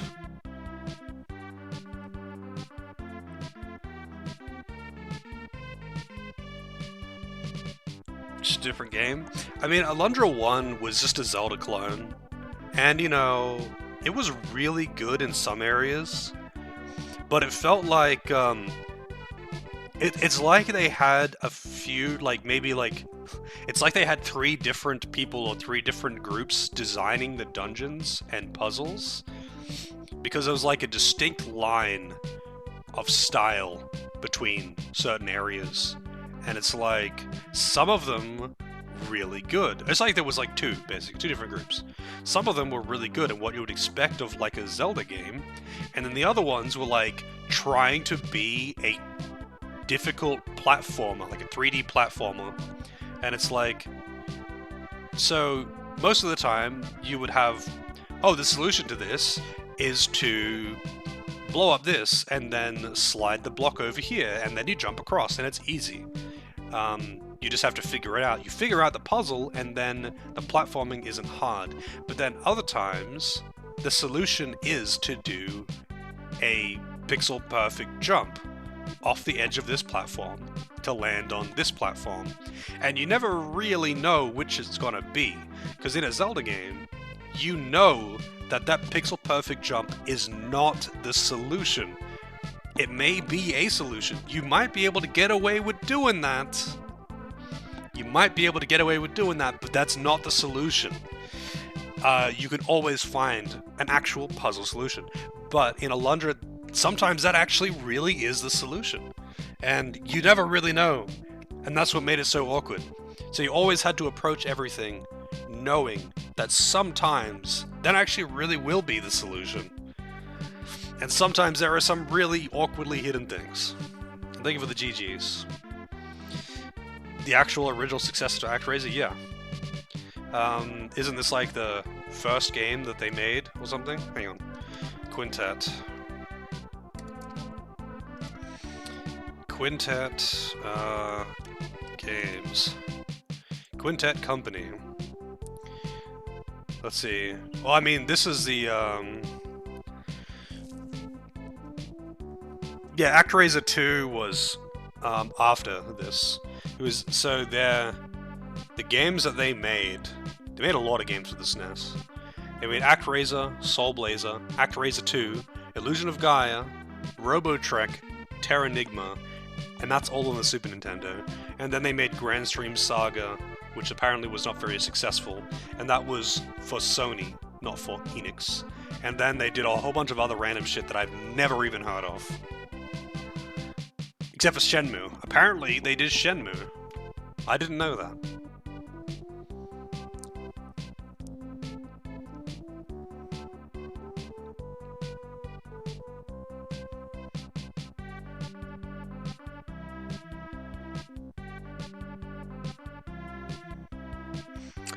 Yeah, I mean, it's the first Quintet game. I don't think they're related in any way. I think the only three that are related are Soul Blazer, Illusion of Gaia, and Terranigma, which are considered the Quintet trilogy.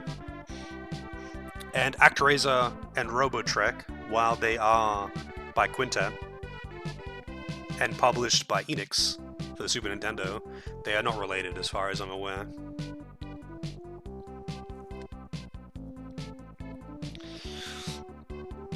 And it's funny because people always call it the Quintet Trilogy, Soul Blazer, Illusion of Gaia, and Terranigma, despite the fact that Grand Stream Saga is related, but people don't like that one, so they don't talk about it.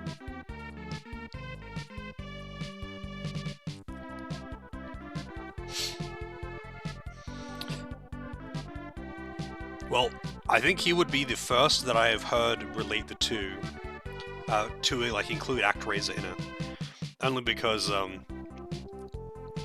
like, even on the wiki, it calls the trilogy Soul Blazer, Illusion of Gaia, and Terranigma. But he might just mean the Quintet games, like all the Quintet games, because they're all Quintet games on the Super Nintendo, and they all have a lot of similarities in many ways. Even though, like, Soul Blazer, Gaia, and Terranigma are all those are all action RPGs, I think. I'm pretty sure they're all, like... well, I think Terranigma has got... it swaps between being isometric and side-scroller. But I'm pretty sure Illusion of Gaia and, like, Soul Blazer is always isometric. I think Illusion of Gaia is also always isometric. But they're all action RPGs.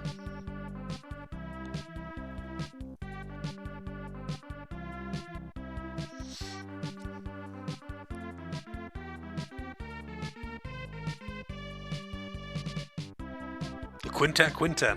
Yep. Well, I suppose if you throw in an ActRaiser and ActRaiser 2 and Robotrek, what does that called? Make it a hextet? Is that a thing?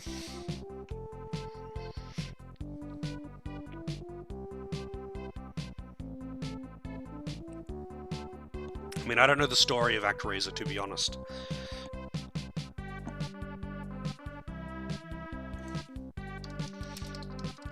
An octet. Yes. Let's see.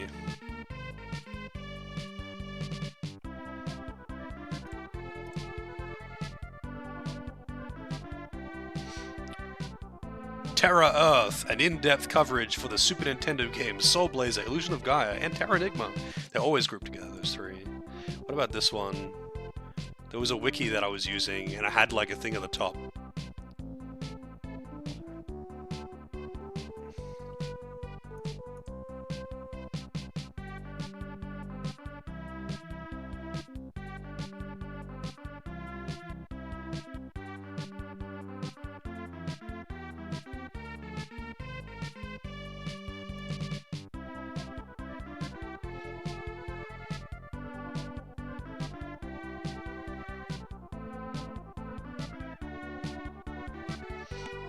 Yeah, I don't know where it is now. I had a, it was like a banner at the top of one of the wikis when I was looking up information last time.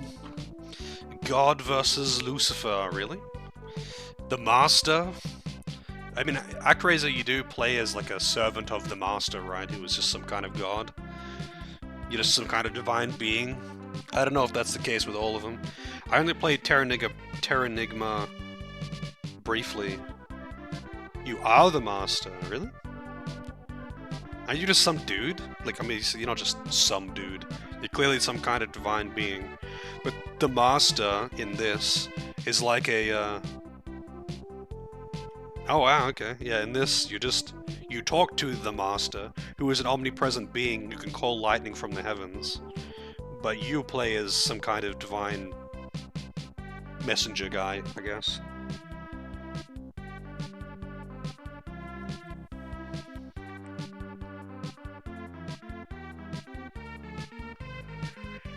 Master indeed. A statue that you possess, I see. Interesting. Assuming direct control.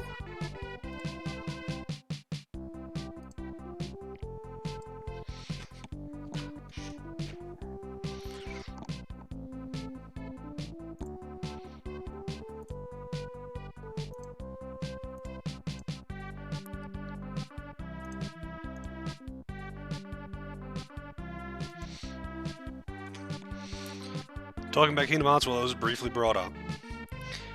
That's how it be. It's one of those games that apparently finds a way to be brought up all the time. I don't know why, I don't know how, but it happens.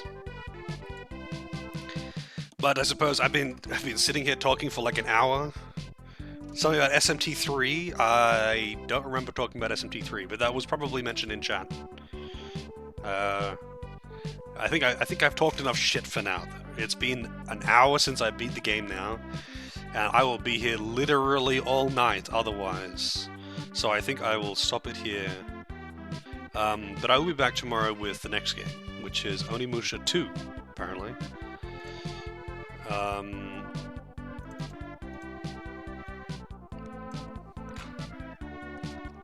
And I am gonna raid up.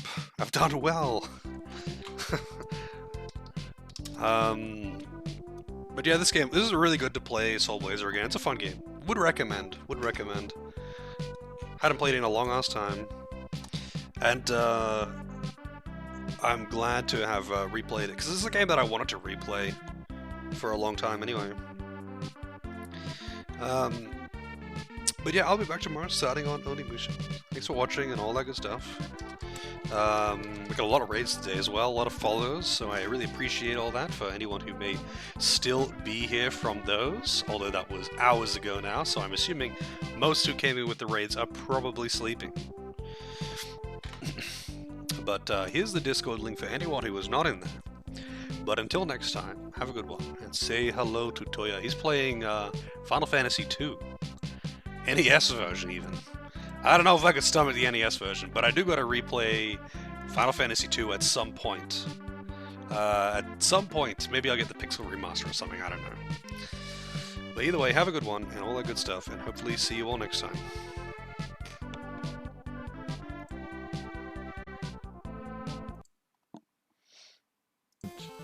Slime.